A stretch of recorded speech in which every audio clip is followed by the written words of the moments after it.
As you guys come in, make sure you get them likes up, family. Let's get these likes up. Get your tickets to Atlanta. Link is pinned to the top of the chat. ATL, baby.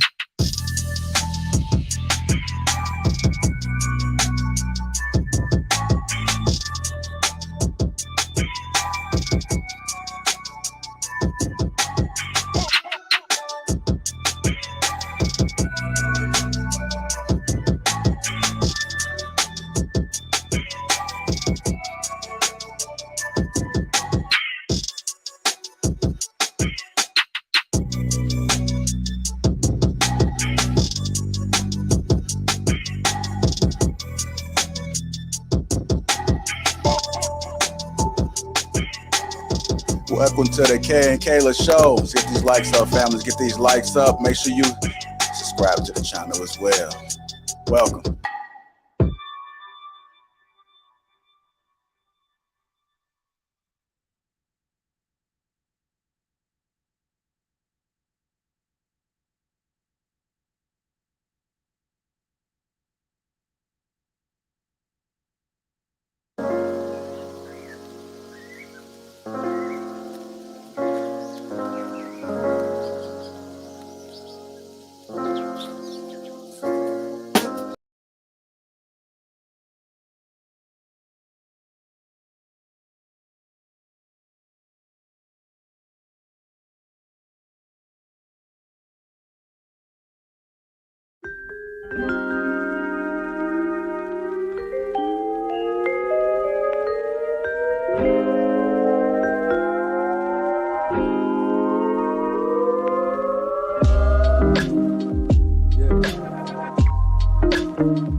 Okay, that's the reason why I say.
Shout out to the Green Gangs. Make sure we get these likes up, family. Get these likes up. If you're just coming in, welcome to the Kay and Kayla show.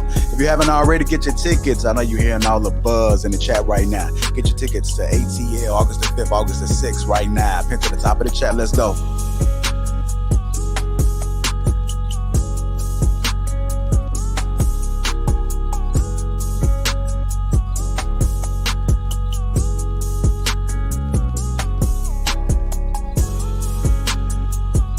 First time, welcome. This is the Kay and Kayla show. Let's get these likes up. The likes are free, family. Come on.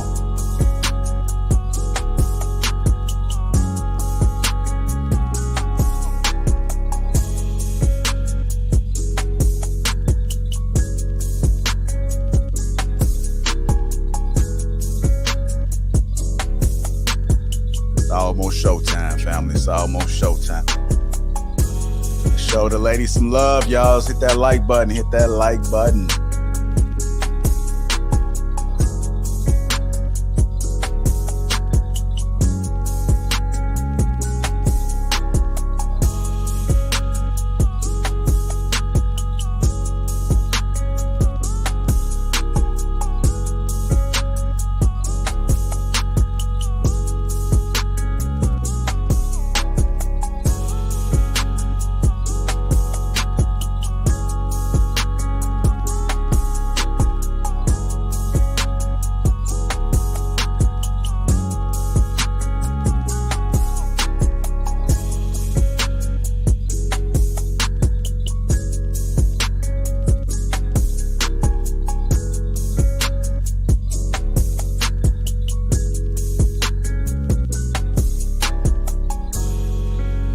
Welcome to the greatest network ever. Before we get this show started, shout out to the sponsor, Richland.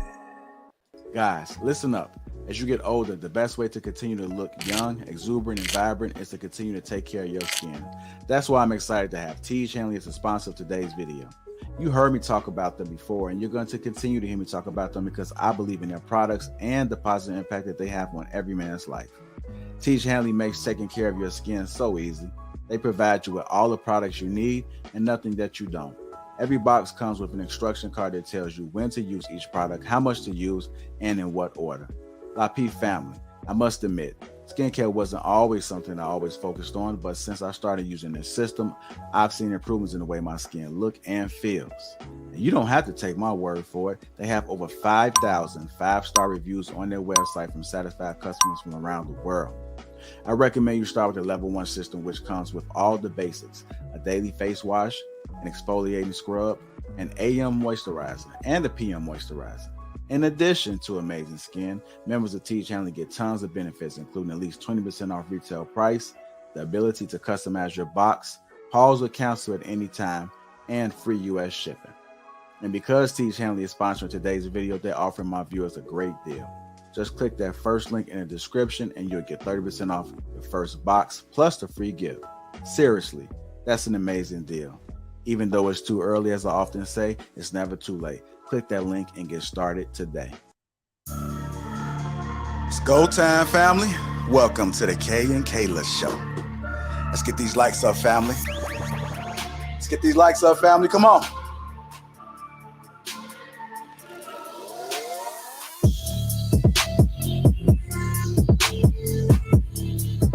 Yeah. Let me introduce the crew. We got Kay. We got Kayla, Bruiser, Jay Prince, and Toya. Welcome to the Kay and Kayla show. You see him? Y'all could at least have vibed out with me. Y'all got me vibing out here alone? I see what y'all on. Yeah.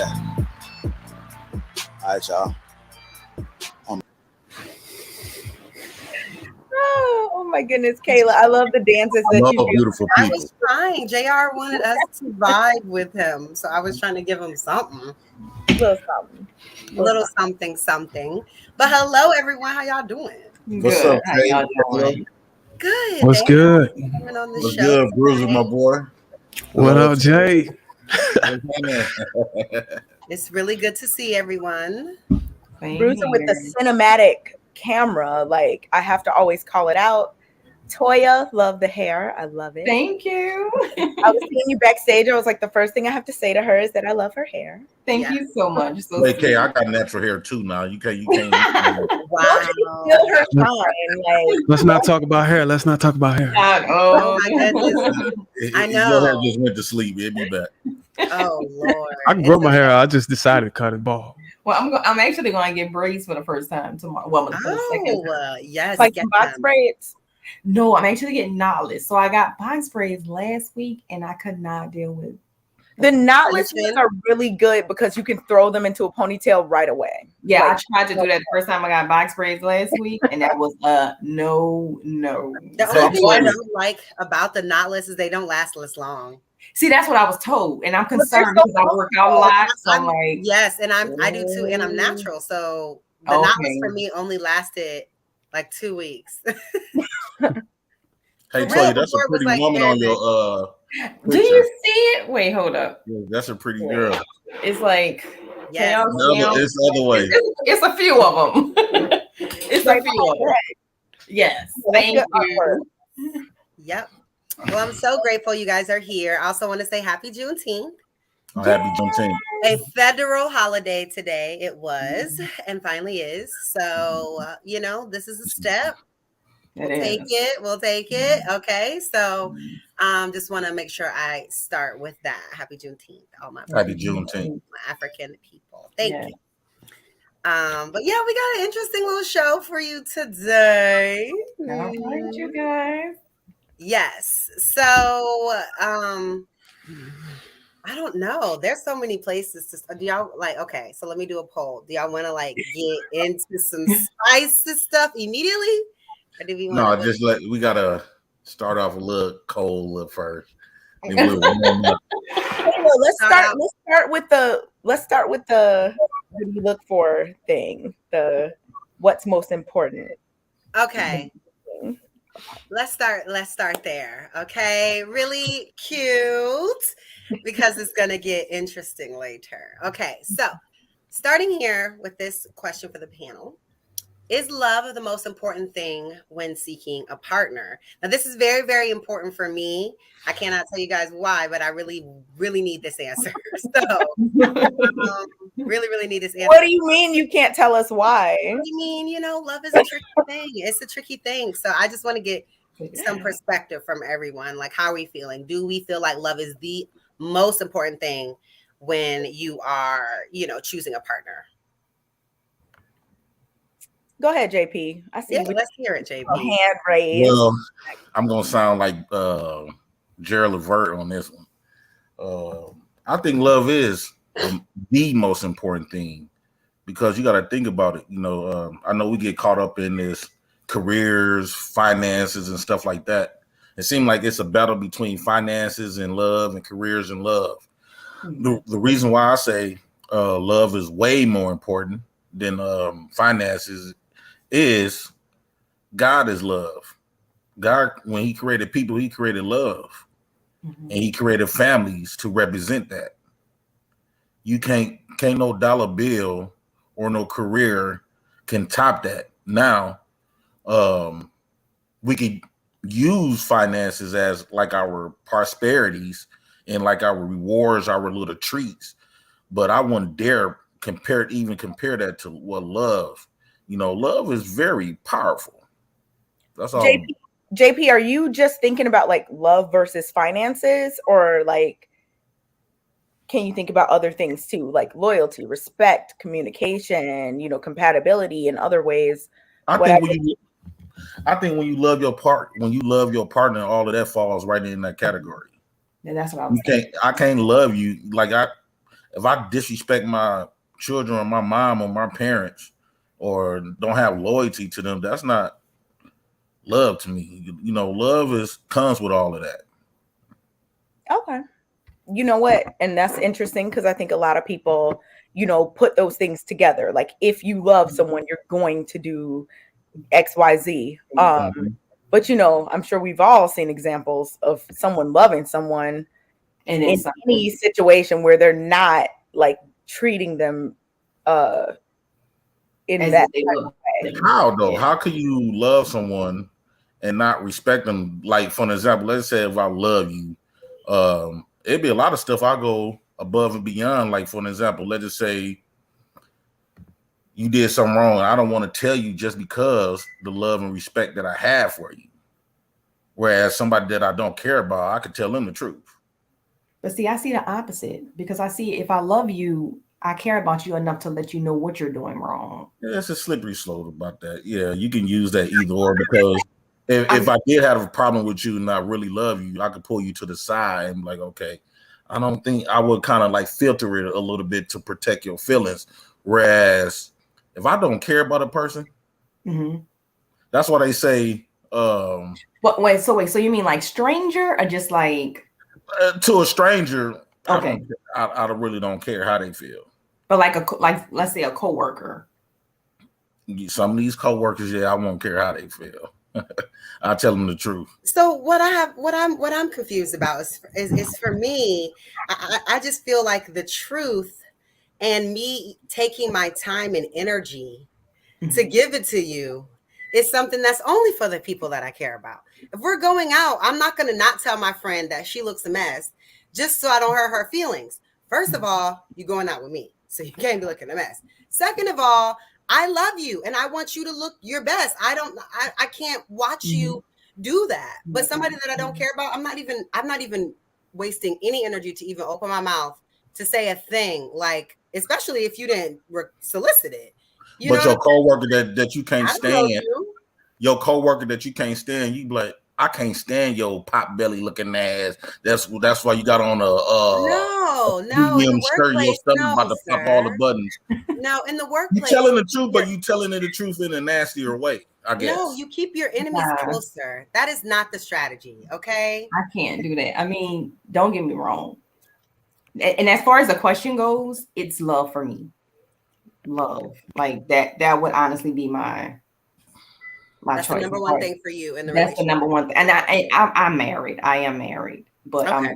of course, I met my husband. First, it was the attraction.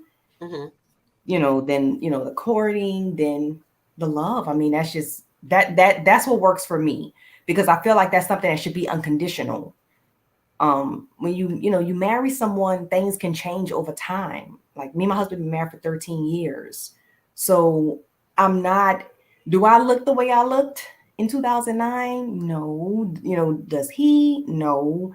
But the love is still there. And if something was to happen to my husband today or tomorrow, and things have happened, just with life in itself. Mm-hmm. But the love that I have for him has made me stick through with him. So I feel like nowadays when people get married, like just for weddings or just to have some, I mean, look, to each his own. Some people get married because they need a certain amount of financial stability. To each his own. I'm not here to judge. You do whatever works for you. But for me, it's love. Mm-hmm. At the end of the day. Toya, I love that answer, because I always say like love is the glue, that kind of holds you together during the ups and downs and everything else. Mhm. You might not really be, on whatever page with the person, Mhm. but if the love is there, that's like the glue. You're gonna fight. You're gonna look. You're gonna. It's just, we live in an imperfect world. Everybody's imperfect, and it doesn't always have to come down to like loyalty being tested as far as like with other people outside the marriage. It could be anything. Like your spouse something could change with their job. They can get in an accident, something can happen to them physically. It could just be all kind of things. They can go through a bad mental space or something.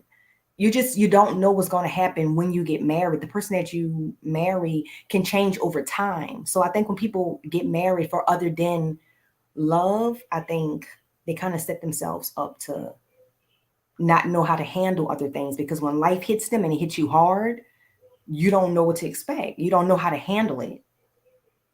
So okay. I do agree with that. However, for me, Okay. in that instance, Mm-hmm. that's duty. And that is a requirement of the marriage.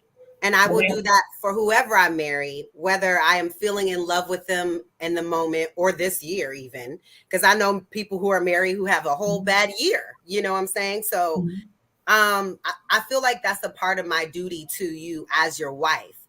But I have people that I love, family members that I love deeply, grew up with every day of my life, that I cannot be we cannot be in each other's everyday life, because it just doesn't work. Like my peace and what I'm doing. So you can very much love someone, like so much, give your life for them, but like not be able to have the same type of relationship. Of course. Do those things. In terms of, So I don't know. I know that's a different kind of love, but just speaking about love in general. I was talking about in regards to marriage. Okay. Like I think in regards to marriage, I think commitment sounds a little better than duty. I get what you're saying. You doing your part. I think commitment is a better term to use. I mean, once you get into marriage, and you know what I'm saying, commitment could always be there. But love, you know what I'm saying, it can be a roller coaster during a relationship. You know what I'm saying? It can. I mean, if we look at if we all define love the same way, I mean, he used God. And if you use God, God gave us a choice. He gave us our own will to love him back. So we could say that love is a choice. It's not a spell that just comes over you, or some deep affection that just falls on you. Oh, I'm in love. There's nothing I can do. No, you choose who you love, just like a child. When you have a child, you never seen this child, you carry this child, and you decide you're going to love it no matter what. That's your choice. But you got some mothers who decide they don't want to love the child. See, I don't know if it's a choice when it comes to. Well, look at hate then. Look at the definitely opposite. a choice. If you use simple mathematics, You think it's a choice to love? If you use law of physics and simple mathematics, my dad strongly the opposite has to be true on that. My dad actually told someone that I was like that was interested in me, that I brought home to him, that love is a choice and it's an action that you have to make daily. If hate is a choice, love has to be more like an emotion type thing, like. Toya, in fact, I think we've talked about this before, like a long time ago on the Thursday show. Love is a feeling, that you have, And I think that a lot of people conflate it with like commitment or respect or loyalty or, you know, all these other things that are separate. But love, you know, is something that happens in your brain, you know, it's something that happens to you, and it's a feeling that you have. So that's why we can find so many people who are in love, but might be treating their mate negatively. And some people might be like, how could you do that? And it's like, nah, they really love them, but they just don't have any of those other things going on, whether it be commitment, loyalty, honesty, respect. You can still love someone. Now, is that the type of love that any of us would want? I think it's two different Probably ones. not, but like it's a feeling. It's a feeling that you have. I don't know about Think that. think of it as charity. Think of love as charity. It's something you give to a person without requiring them to give anything back to you. And that's and whenever you associate it with God, that's the perfect thing. Like God didn't require us to do nothing for him, but he loved us regardless. You get what I'm saying? There are different types of love, though. I mean, am I right?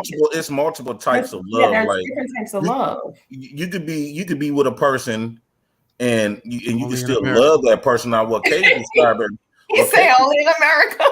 Yeah, what Kayla described is a person that I still love you, but I'm not in love with you. No, I'm talking about the definition of the word love. It's a strong love got many. I think the actions of love comes in a whole bunch of different ways. Right. You got unconditional love. You got the ones that's so let's go through them. Go ahead, finish JP, because I'm gonna look them up. Hold on. I know one is agape. I know that for sure. Unconditional love is something that you get from your parents. No matter what you do, you always in your children. Your children can stop loving you too, but particularly your parents. No matter what you do, they still gonna love you. That's like a sign of unconditional love. Now, in love is when a person that you get butterflies thinking about this person every day and all this other stuff. You actually in love with this person. But then when you fall out of love, you got I'm like, I care about you. I don't want nothing to happen to you. People don't want to say infatuation, so they just say they're in love. You don't get me excited no more like you used to. So let me go.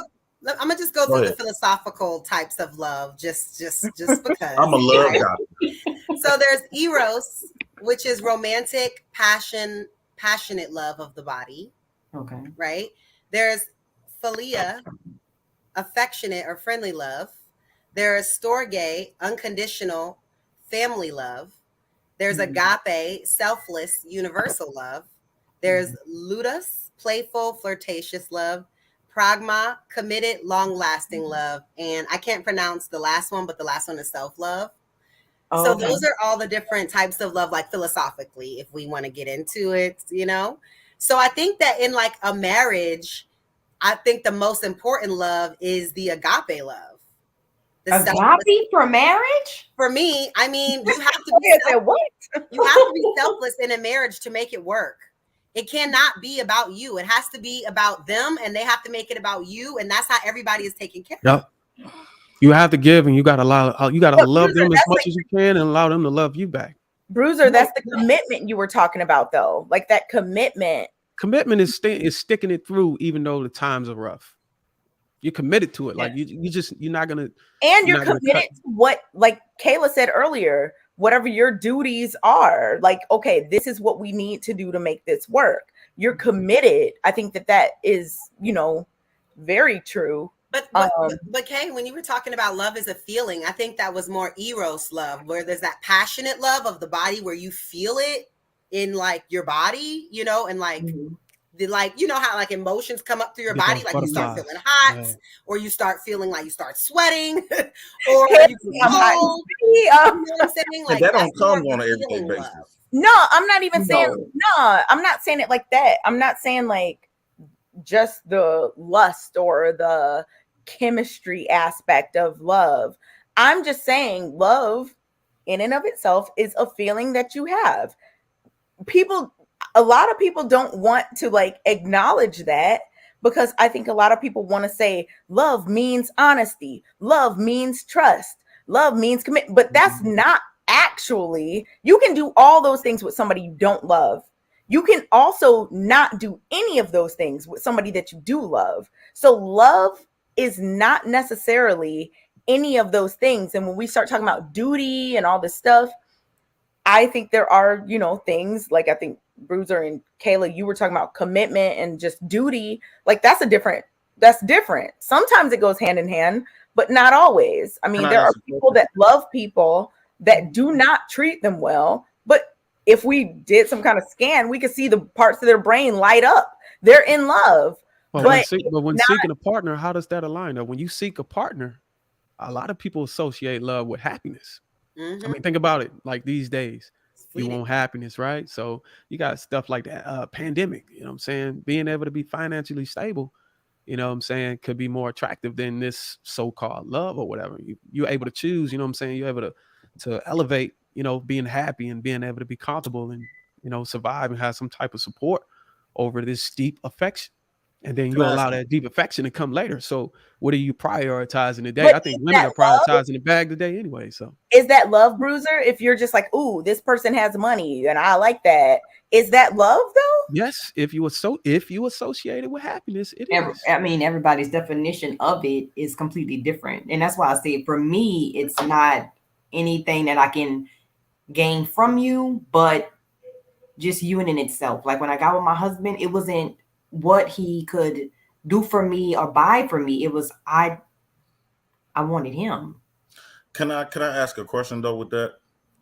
Well, I'm gonna make a statement. I think that love that Kayla talking about, the ones that make you feel so good, make you feel high and nervous around this person. I think that's temporarily. I think that's like in the beginning stages. Like back then, I think a lot of people that what Kay talking about, the ones that got mistreated because I think society kind of shamed people into being with each other longer than what they supposed to. And for an example, like a lot of people been out of love and they don't even share the same rooms, all this other stuff because they don't want to get a divorce. They don't want their reputation. A lot of these marriages, you know, they got this good reputation and then they don't want to look bad in front of people, but when they close some doors, they really don't fuck with each other like that. Not really, but they love each other because they got kids or whatever, but they don't want to leave because of an embarrassment or stuff like that. I mean, some of that could stem from a status type thing, or some of it could come from status, like a bruise or socioeconomic status. Yeah, a lot of people separated whenever the paychecks stopped coming. When the pandemic hit, a lot of people's breaking up. You know, like some older you ain't guys had that money rolling in. People wasn't happy. You ain't had that lifestyle you wanted. People could give a damn about love then. I mean, like, what's more important? But don't. Well, for people who are in love, I think it's the way. I don't think always people just say, "Oh, my man lost his job, like I'm gone." I think it's how the person handles it. You know what I'm saying? It's the person that, oh, I lost my job, so I'm the only one working. So we need to conserve around here, but you go out and you buy this. Then it's a fight. Then it's this. Then it's that. You know what I mean? I don't think it's always just that. I think if both people are willing to be humble in those types of situations, it can work. But some people aren't. The one person that's working and the person that's not. You know, those dynamics start to get messy, and that's when people start to split up. You know what I'm saying? Or that's just my opinion, because it's all subjective. It's all subjective and based on your own personal experience, man. Whatever you're going through. You know what I'm saying? I think a lot of people split up because a lot of these couples, weren't meant to be with each other to begin with. Like for an example, like, okay, because we put a lot of criteria, and when y'all say love is a choice, I don't really think so. Sometimes the people that you meet somebody that you never thought that you'll fall in love with, and you can't help it. It's not like that you can say, okay, this one you know is true love when, let's just say, Kayla found the dude, and this dude not making 6 figures or better, but somehow this dude he making 40K, but this dude make her feel good. She always thinking about him, his energy, dope as hell. And then when she get with somebody else that got all of her criteria that she set for herself and all the standards, but they not really making her feel the way this nigga making her feel. Happy. And before you know it, this type of stuff happens. She ended up what we would consider a bum, but she found something about this guy that the men that of her standards don't have. So it's a lot of times you can't put a criteria on love. Love comes. I get what you're saying, but I don't see how your statement and what you just said kind of knocked that it's not a choice. I mean, at the end of the day, she's still choosing who she loves. You just compare two people, and she chose the one who makes her happy, regardless of the money. Her heart made that choice. But Bruiser, it was inspired by her. The reason why I say it's still a choice. No, but the reason why I say how you feel. You can't control how you feel. The reason why I say it's not no choice because you can't control. It's not the man. This not the man of her dreams that she set for herself since she was a baby. And God sent this specific. No. How many people here with the person of their dreams right now? Like for example, Russel, you might say you don't want no woman. You don't want to end up with no fat woman, but this fat woman might make you treat you better than all these skinny women that you ever dealt with, and let's just say you just hanging out with this woman and she making you feel like God, where all them skinny women that of our true choice making us feel like shit. So you suggesting that I would allot some time to a person that I'm not attracted to even test that it's beyond me. I wouldn't be able to get to the test to be able to test that because I'm not attracted to. Here, how can you even get to the love? You can be a co-worker and you just have good conversation with on a daily basis. But gotta just stay there. The attractiveness need to be there too, though. I don't know, man. Sometimes somebody can make you feel some type of way. You be like, damn, I can't believe you be finding yourself thinking about this person and you get jealous if you start talking. That's when you know you falling for this person. When it sounds like you like somebody. It sounded more like infatuation to me because you're doing it all based on like how they're making you feel in a moment. And you're not making a full comprehensive decision like on if you really love them, because love doesn't just mean how they make you feel in a moment. You have to love them. You have to love their flaws. You have to accept those flaws. You have to be willing to deal with those flaws. You have to be willing to work with this person, whatever trauma they're bringing to the table. Well, and this is honestly why people get hurt, because they start going with all these like feelings. And this is from experience. Okay. This time. They start forgoing all these feelings that this person's making you feel, right? And they may check some boxes on the list, but you really don't even know them for real. And it's very surface and you haven't gotten to know those things. And so you start making a judgment before you should. But is that let's just say you like them a lot. I like them a lot. And I want to keep getting to know them. But you don't love them, Jay, because they made you feel some type of way. No, but I thought y'all always said that we shouldn't be dating that long and a couple of months and all this other stuff. Like I never said any of that. That was not. So how long? Because what you saying, that's like with anybody you meet. That was in order for you, it's like that with anybody you meet. It could be anybody you meet. You don't really know anybody that when you meet them in the first person. And then people can change over time. So you like them. Well, and that leads to you want to be with them. Yeah. But you don't know them. So you should get to know them. I think when you start having sex, that's when you really get to start knowing a person. You should be I don't think being inside of their body doesn't tell you anything more that you need to know. Those come with words. They need to tell you words. I think not words. I think they're actions. And actions. Yeah. I mean, but isn't love an action? Like, isn't love a verb as well? But y'all just diminishing sex because it's like, always not the action of your penis going inside of her. That's not the action. And so. If a man find yourself, Bruiser, if you find yourself, let's just say you meet a chick, right, and y'all smash whatever, but you find yourself constantly over there and don't let it be unprotected. I know men gonna fall in love. They keep hitting the same one. That's infatuation. Hitting all that time. I think that's love, though. I think that's wrong, bro. No, it's a gateway. It's a gateway into becoming love. A gateway. Just hitting the drawers is a gateway to get love. Really? Oh, That's how a lot of these I mean, look, but let's I'm not keep a it man, real. so I Let's can't. keep it real. So y'all mean to tell me not a lot of relationships ended up that way? I agree with you. There's some situations where people already have those voids filled to where they have happiness and they just need someone to fill that void for the physical part. So they're able to maintain a relationship like that. But that ain't always the case, man. You got to be realistic, man. And you cannot base your relationship off of sex because No, I'm not saying sex ain't gonna always be there. Sex is the main thing. thing. Whenever she in menopause or something like that. Bruiser, I heard you talk about happiness earlier. Do you think that there are people who are in, I don't know, whatever kind of situation that are in love that are not happy? Because I don't think everybody in love is happy. Yeah, there's people there's women that get abused and get their teeth knocked out, but they still love their man. I mean, they might not be happy. Men that abuse and knock teeth out and still say they love their women. They still love a woman, but they just a relationship. So when you can be in love and be unhappy. When you brought up happiness, that's what I wanted to get clarity around.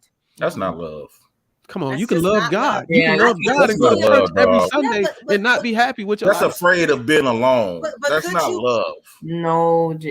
That's what I was Some saying. people honestly are like that. Repeatedly hurt somebody that you love. Like not like I did something. Yes, you can. Yes, you can. You just lack respect. The respect is not in the relationship. Yeah, I mean, like honestly, like you said, you can love somebody without respect. Yeah, would you punch your kids? Would you punch your kids? That's that kind of toxic love where, like, I'll see you at the family reunion, but like we cannot be okay. in each other's lives. Bruiser, did you ever have your mom or dad ever got on your nerves so much to where you want to beat them up?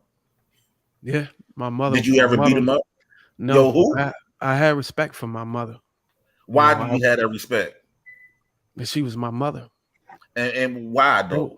It's people out there she decided to bring me in this world, and she couldn't. She had a choice where she didn't. If she didn't, is it because that you really love your mama? The reason why you love her? I love my mama, it made me love her even more. Like it was a strange feeling. But Jay, he's trying to.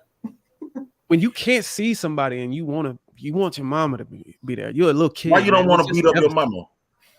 Come on, man. But that was because this is a problem. Because your wife is similar to your mother. But Jay Prince, I'm sure that was at a young state. I'm sure as a grown man, when his mother upsets him, he's not thinking about hurting her.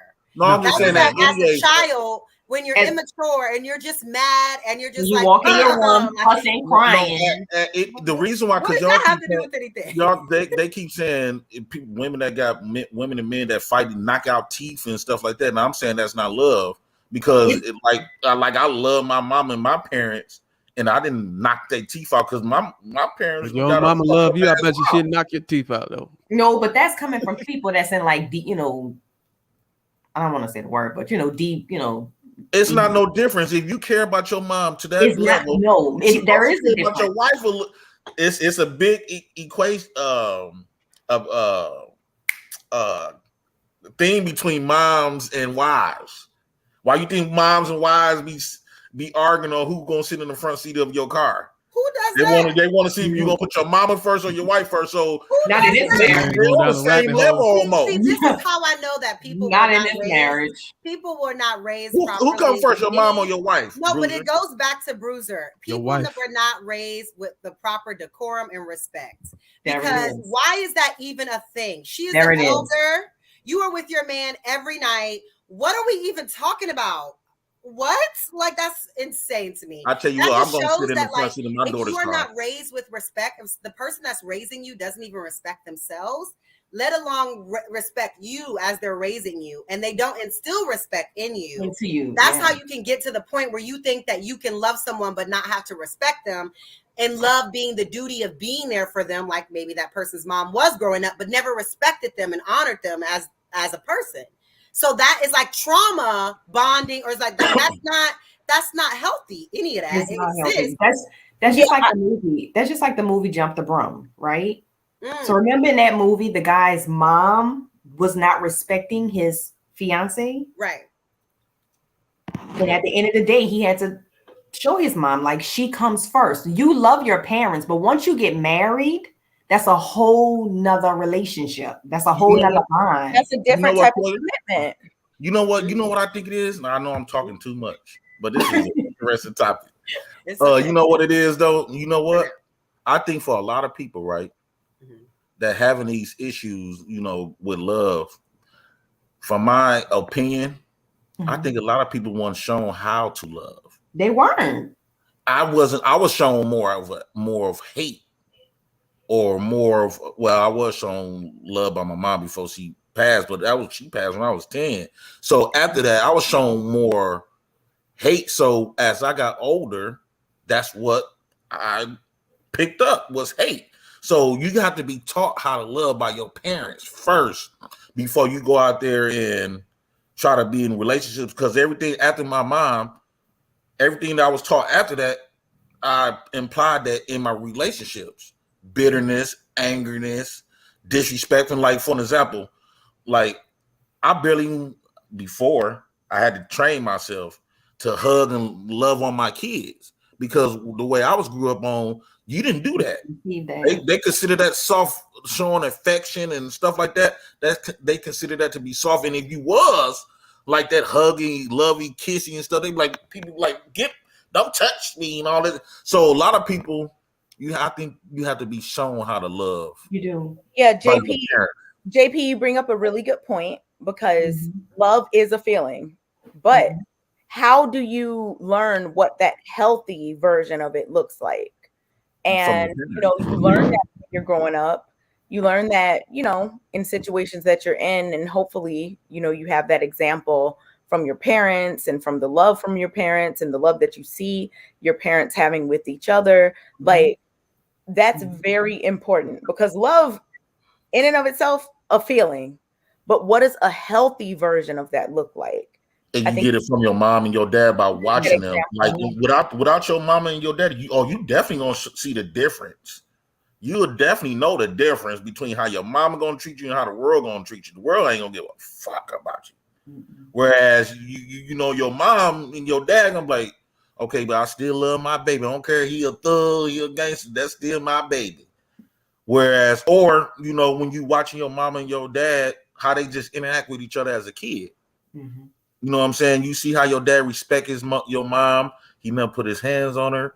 He never really talked back to her and stuff like that. And, you know, he showed her some type of respect. So that's how a lot of kids learn. Now, a lot of kids also learn that they mom probably had men that used to beat the shit out of them. And she stayed. So by she letting that man, by she standing in that situation, taught the kids to be like, okay, this is how you got to do it. This is what love is. And a lot of us adults are those kids. It's trauma. At one point in time. It's trauma. So what are we agreeing with as a panel? Are we agreeing that happiness is the priority, or are we agreeing that love, man? No. To each his own.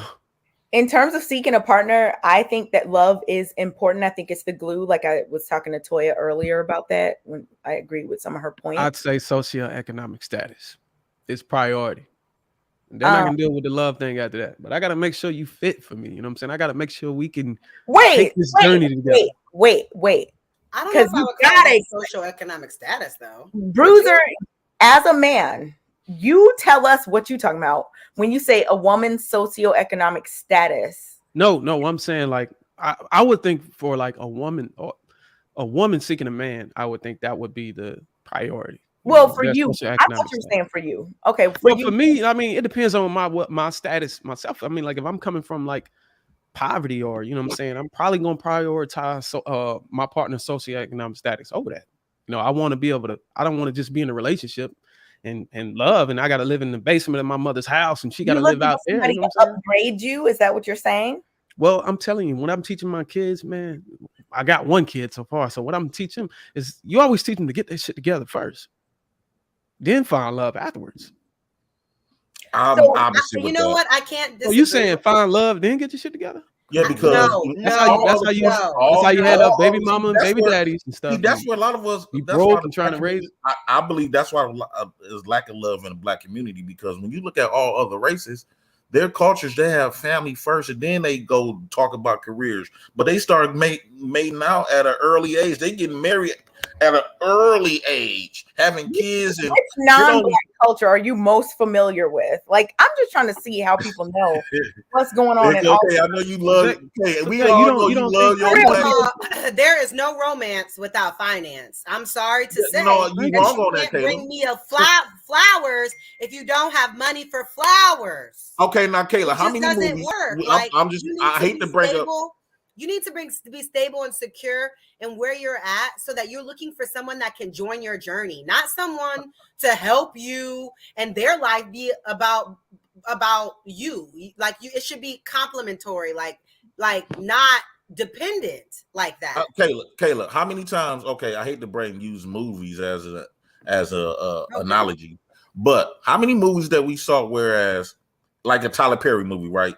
Whereas the rich girl, the girl that was looking for rich men, she ended up getting her rich man, and the girl that, just looking for an average guy and found love, they've been married for a long time. Whereas this girl that was seeking men, that was looking for rich men, she always unhappy. She get treated the worst. She get disrespected, and the man, she hopping from man to man, and then she end up with nothing at the end. Whereas her sister, she found the man based on how he treats her.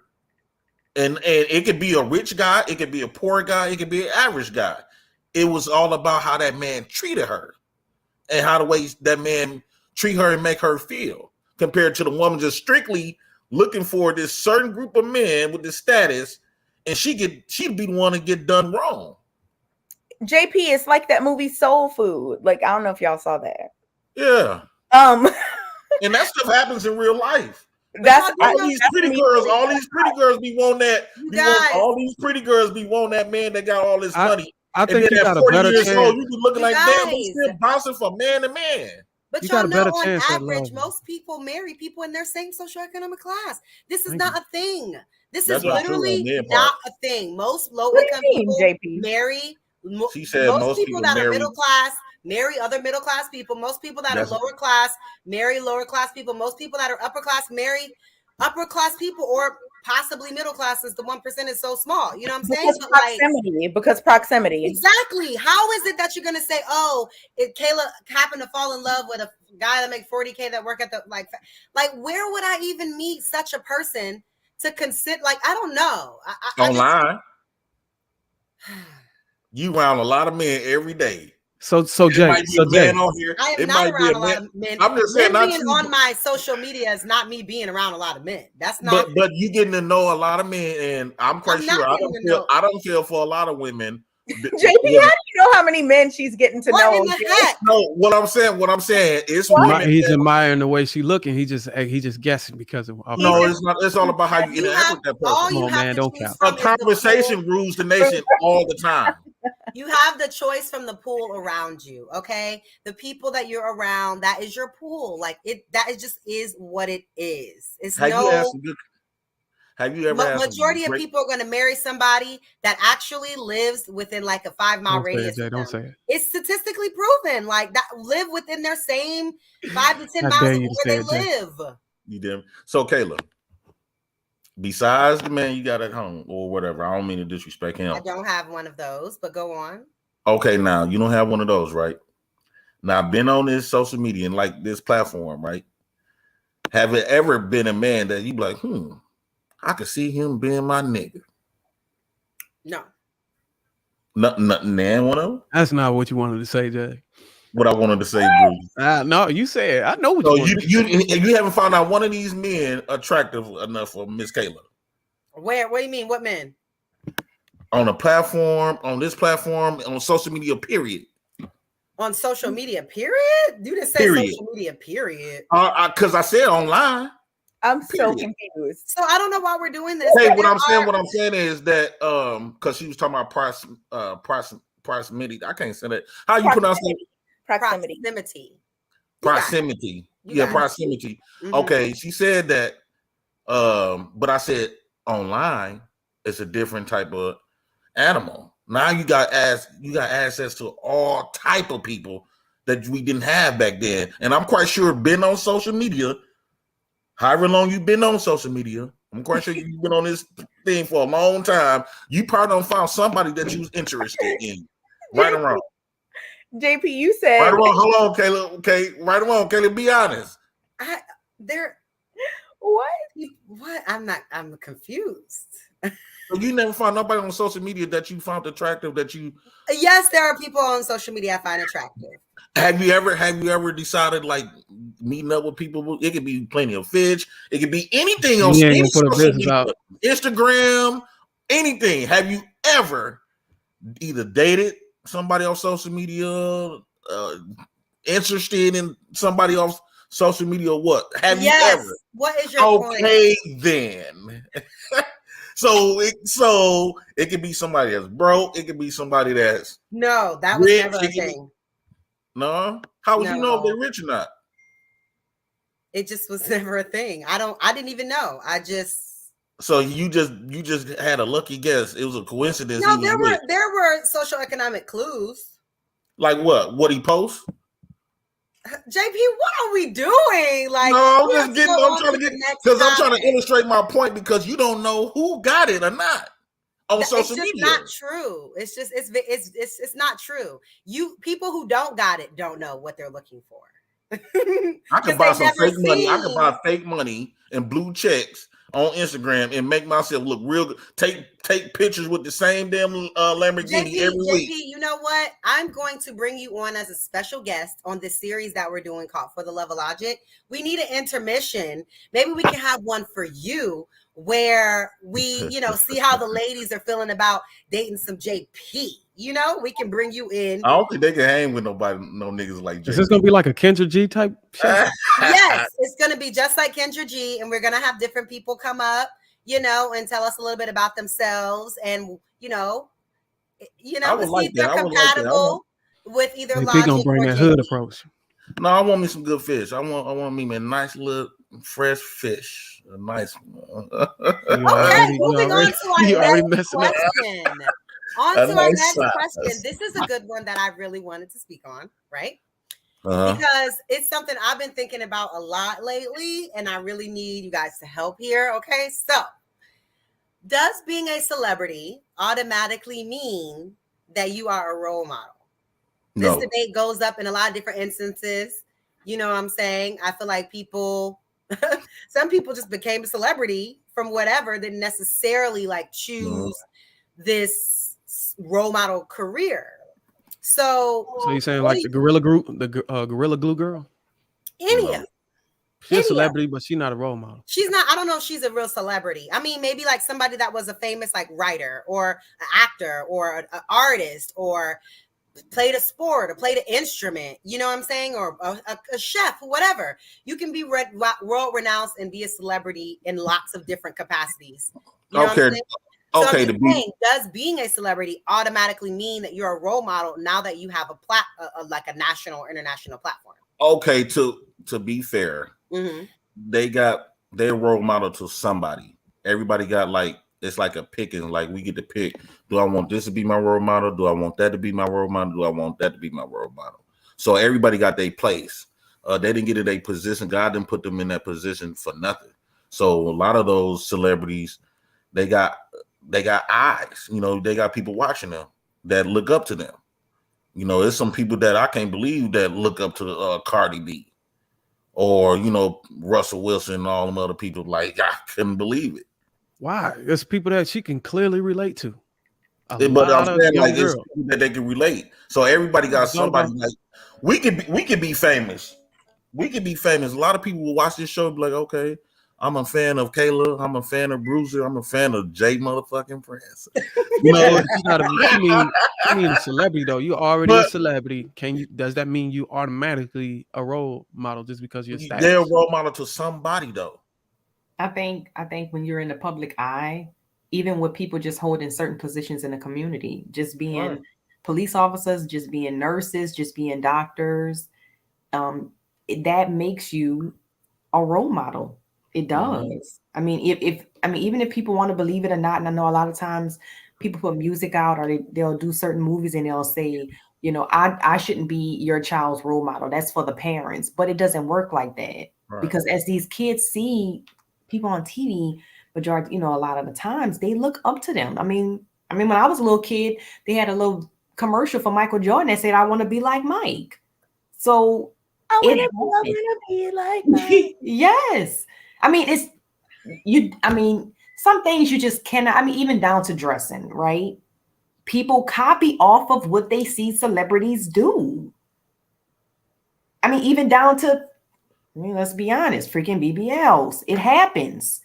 Like women see this stuff, they want to do it. Guys see the cars or whatever the other rappers or whoever is, they want it. I understand. I just feel like just because you're on TV or you get famous for doing whatever it is that you do, that doesn't automatically mean that my life is now the standard and now I need to move around a particular way since now y'all are watching.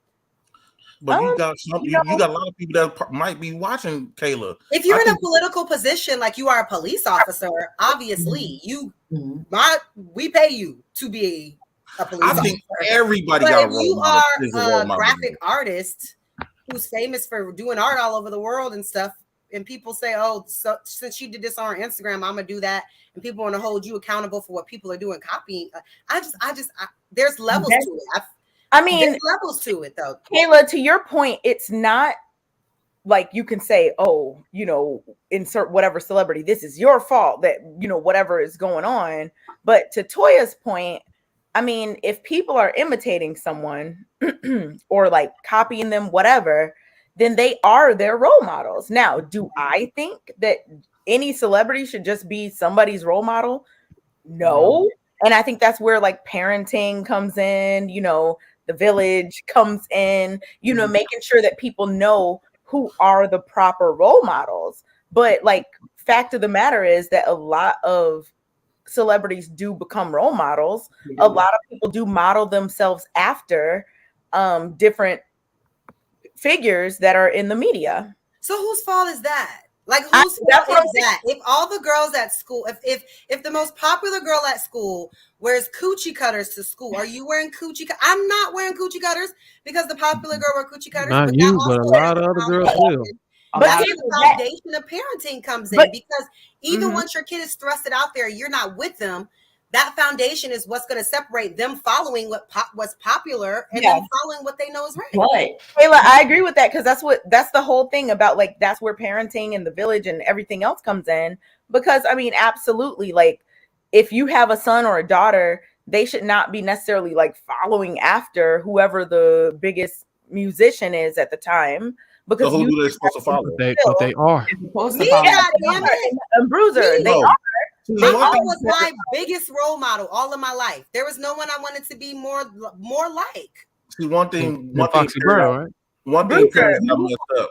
Wait, who Kayla wanted to be like? So what? Who did Kayla want to be like? Foxy Brown. That was one too. My mama first.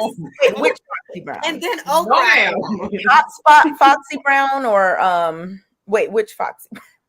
Really? Okay, never mind. Foxy. She's talking about Foxy that was with Jay-Z and them, right? Is that? That's what I said.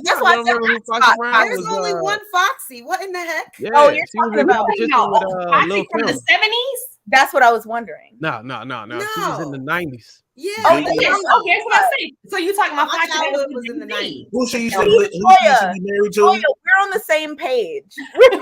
We're both like one thing people messed up. Pam Grier or Hotspot Foxy. That's what I was. Pam Grier. Oh no. Okay, no. Are we talking about? That's not. No.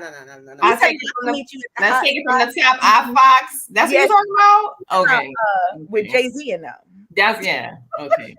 I think a lot of these. One thing parents got messed up is that even though we try to train our kids to be what we want them to be, but one thing we like a lot of older people got messed up is that their time is their new life. The way they look at us parents like we just old, especially as they get older and older. Like, I don't want to be like mom. They used to wear bell bottoms in their time. They used to do this in their time, but this is a new day and age for them. So like the future, especially those the future don't have nothing to do with our old asses. The future got something to do with them. They make the new day.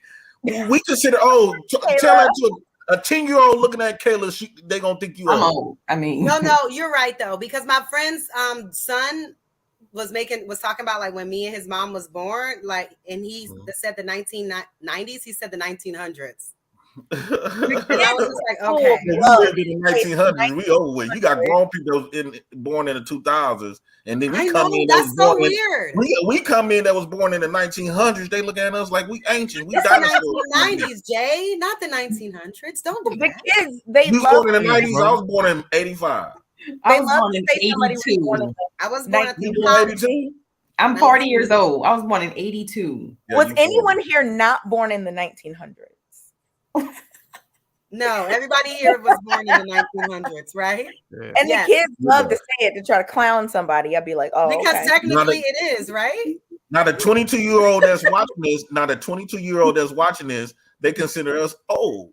Yeah, I mean, shoot, my son will be 21 next month. I'm only 31. Relax. I don't know. I don't think only 31 years old. Grown. That is not old. I am very young. Old people still like. I've been around older people, and they tell still that to an 18-year-old like, that girl, you're so young. I don't even look my age.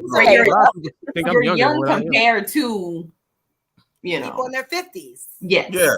Well, you can. If that's the case, you can be 60 and hang around people that's 70 and 80. You still feel young. That's just like what y'all saying. That's just like relatively. If I weigh 200, if I weigh 300 pounds, all I got to do is hang around 600-pound people and feel skinny. Okay, Jay. Come on, but that's what it is, though. That is ideally what we stop. Kayla, it is JP's like duty today. Clearly, you personally like feel. But I gotta be simpish right now. I'm gonna be simpish right now. I'm gonna be simple. I know they're gonna call me simps, but Kayla and Kate, y'all the role models of what the standard. What I want my wife to look like. The compliment, the way how y'all, and I'm not just being simpish. It could have been anybody. It could have been anybody, but the characteristics that y'all have and how y'all stand your ground. I'm like, okay, this were, I want my wife to be like and stuff like that. Oh, Jay's a grocery store shopper. He said, I want a little bit of this. And a little bit of this. And a little bit of this. And you know what? That's gonna make your wife stir it up. So you basing it off physical appearance right now, right, Jay? No, that's wrong. He said characteristics. He's talking about actual qualities, Bruiser. They got a lot of substance. They're live stream qualities. You haven't seen them. No. What they speak about and been speaking about for a long time. They never left their ground, and I like how the authenticity about them, how authentic they is. Authenticity. You got it. How real they is and so what he's saying is he wouldn't mind having a daughter with women like you guys that can be a role model. Oh, well, I hope so, because I'm trying to just pass on everything that I was taught and just learn more. I think that's important, but I still don't think that if I was a celebrity or any of us up here, like this was on national TV, I still don't think that in everything that we say should. But Kayla gotta make sure she wash her feet. So here's a good question, Jay. Okay, Jay. We don't know how Kayla. He's after you tonight. Like literally, I am being attacked all night. Hold on, Jay. So here's a good question. If you want your sons to look up to Kayla, sons, you gotta ask Kayla. Okay, you want your daughters to be he talking hypothetical. Oh. Yeah. I rather see my daughters like Kay and Kayla. Oh, okay. So you rather see? I thought you meant you want your sons to date. I be having my daughters watch them, having them watch like on days. Wait, hold on, Bruiser. I still don't think that we should be more of a role model than you. I was just asking. Kayla, I'm mad. I can't be a role model to my daughters. I could be a role model in a different way, but as a because I don't have no woman there with me, so I got to show them an example of what they should be like. Bruiser, what are you trying to get at? I felt a little like. No, I thought he was hitting that he would want his son. And I'm not simping, chat niggas. I'm not simping, chat niggas. I mean, attention. Ignore that.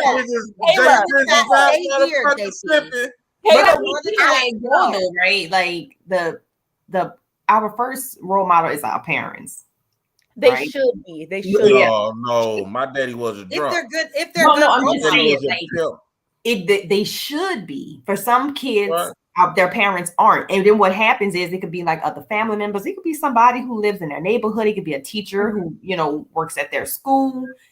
Kids kind of find role models in other places. So for those kids who have homes where their parents can't be their role models, I think that's a lot of times where the celebrities kind of step in.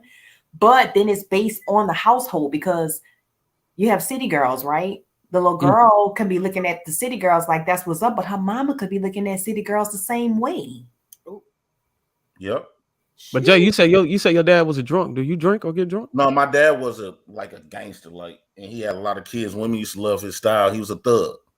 Are you anything like your dad? That's what they say, but I don't think so. He was a good role model then. Who is they? I don't think so. He was a role model. Who is they? You just like your dad. My family knows I'm just like my sorry ass daddy. That's how they always said. I'm like, oh, I do drink here and there. That's not nice. That's not a good. Why do they say it like that though, JP? I mean, they're wrong for saying it like that, but no. When women, now let's keep it real. When women say that,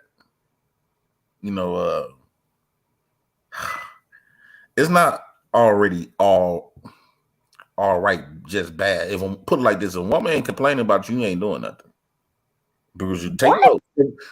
Bruiser, take notes. If women not complaining, if women not complaining and talking about you ain't important. You know what? This is a great segue. Let's play this out because this is a great segue. I love when women gossip. I love when women gossip about me.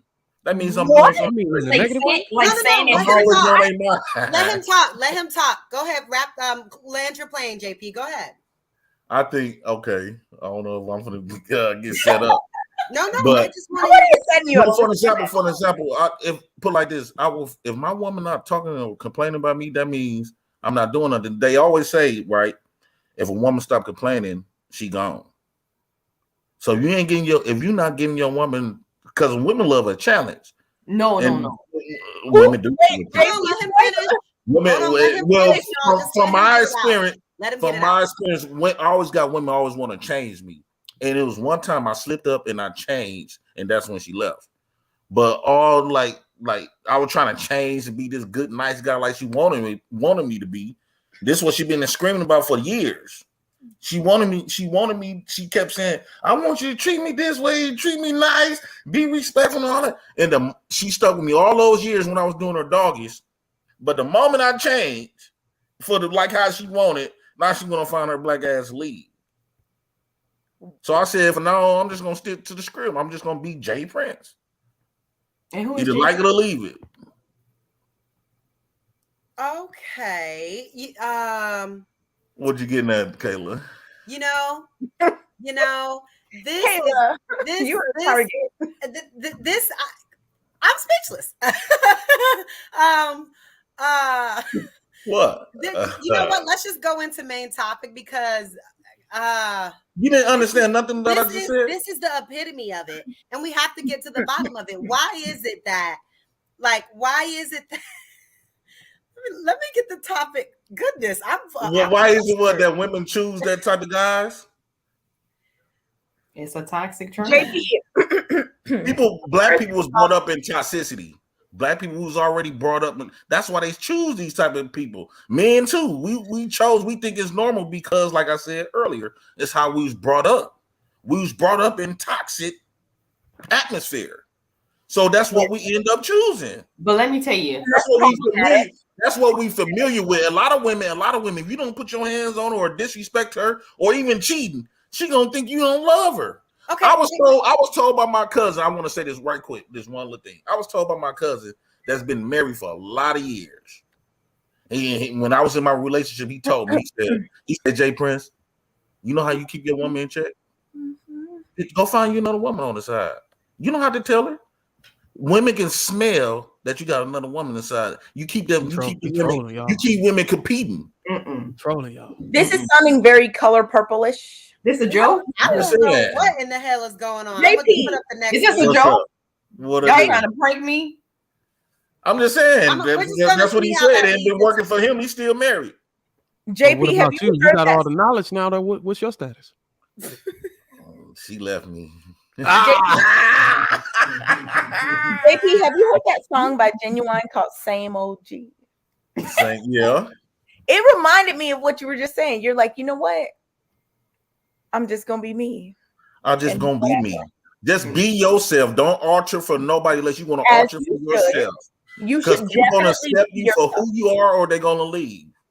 You should be yourself. But the thing is, like, sometimes if yourself, like, you should be yourself. You have to you have to be reflective. Self-reflect. I understand that. It's stuff that you can change. You listen to your cousin, and he yeah, your cousin. You're not being yourself. What do you think though? Like, what do you want to do? Yeah, true. What about attachment? Like, I was thinking about this. True. I was thinking about this stuff earlier today. Like, okay, I think a lot of people don't find peace, and a lot of people miserable especially when they get on like social media. They think they like going great till they see somebody doing better. I think when you attach yourself to money, attach yourself to people, attach yourself to anything, it got power over you. It got power over you. It make you even your goals. Are you talking about comparing? Are you talking about comparison? I'm just saying in general, even when you attach yourself to your goals, it becomes like I hear people talking about they ain't getting number 2 hours of sleep. You attach yourself for all when you attach yourself to other stuff but you, you kind of lose power of yourself. That whatever it is that you're attaching yourself to has your power. Because you going out your day, waking up, thinking about tomorrow. Every day you wake up, you think about tomorrow. You attaching yourself to your goals. So you're not living in the day every time you wake up. Or you attach your happiness to your wife. Or your husband. You expect for your husband, your wife to make you happy. And then once they leave, boom, they take your happiness right along with it. That's why you have to have self-love. That's why you gotta be more happy within your own skin. You gotta accept you got to learn how to live in your own skin. I think a lot of times people don't accept who they are, the good and the bad. I'm learning, and I learned to accept the good, the bad, the ugly, and the nasty. I don't know about all that, JP. There's some things about yourself that are bad that you shouldn't accept. Every day you don't have what I mean. To work on them and make them better, not just don't run how from I am and people love me or not, whether I'm this way or not. It just means acknowledge. Yeah, don't run from it. A lot of people they be sitting up here faking. A lot of people be sitting around here faking like they this and they that, and they won't do this because what everybody else will think of them. A lot of people make decisions based off. A lot of people make certain goals decisions based on what everybody else thinks. I'm with you on that one. And so when you learn to accept everything, then you can alter. When you get fed up being you get fed up with your flaws, then you alter it. But don't let nobody else. Don't change your flaws based on what everybody else would think of. But JP, most people don't ever get fed up with their own flaws because they don't have a problem with their own flaws. It's the issue of that they want to change when they find somebody that they want, and that person requires them to change their flaws. That's when it really comes to the head. No, because I got about this on Let's Talk. Like maybe 2-3 weeks ago, and I said the same thing. It's like people say, "Oh, a woman said, oh, these are the things I need to change about myself to prepare for the man I want." But these things that you're talking about that you need to change, they've been a problem. And you didn't think that you need to change it until you started getting older and you felt like I want to be married or I want a man or whatever. And you know, maybe I need to start changing something since now I'm not getting the results that I want. But these are things that they was telling you in high school. Your mama been telling you forever. Your friends been telling you forever. And you didn't feel the need to work on it until there was something that you wanted that required you to work on this to get it. Now you want to change it. That's what happens with a lot of people until it's something that they really want. Mm-hmm. That's when they make changes. A lot of times people do not see themselves until it's like put in their face, like this is you. And a lot of times with us within the Black community, we have to learn how to break generational curses. As far as JP goes, your household seemed like it was very toxic coming up. Okay. So it's up to you to change that. You can make those changes because now you have kids that you want to set an example for. If it's a daughter, she's going to eventually grow up to have a husband, or she's going to date. Would you want her to date a man like you? Yeah.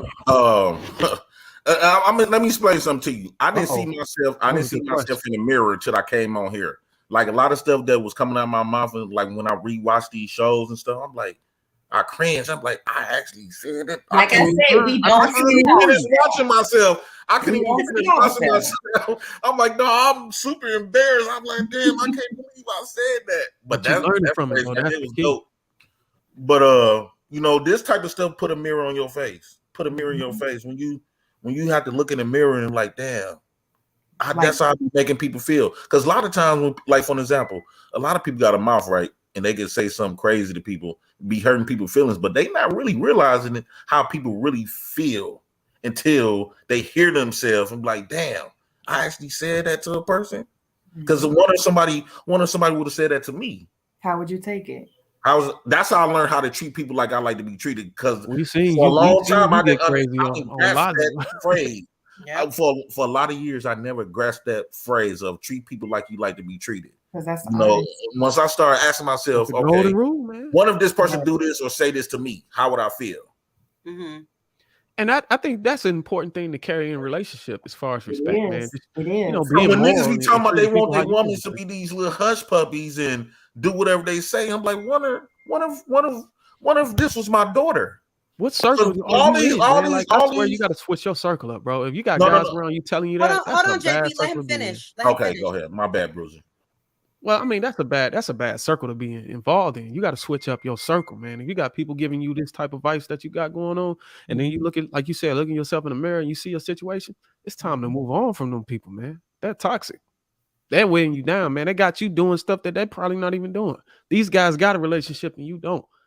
And they're giving you advice that's keeping you from getting a relationship. I bet you none of those guys are like, man, how's it going, man? How's your relationship? How's your life?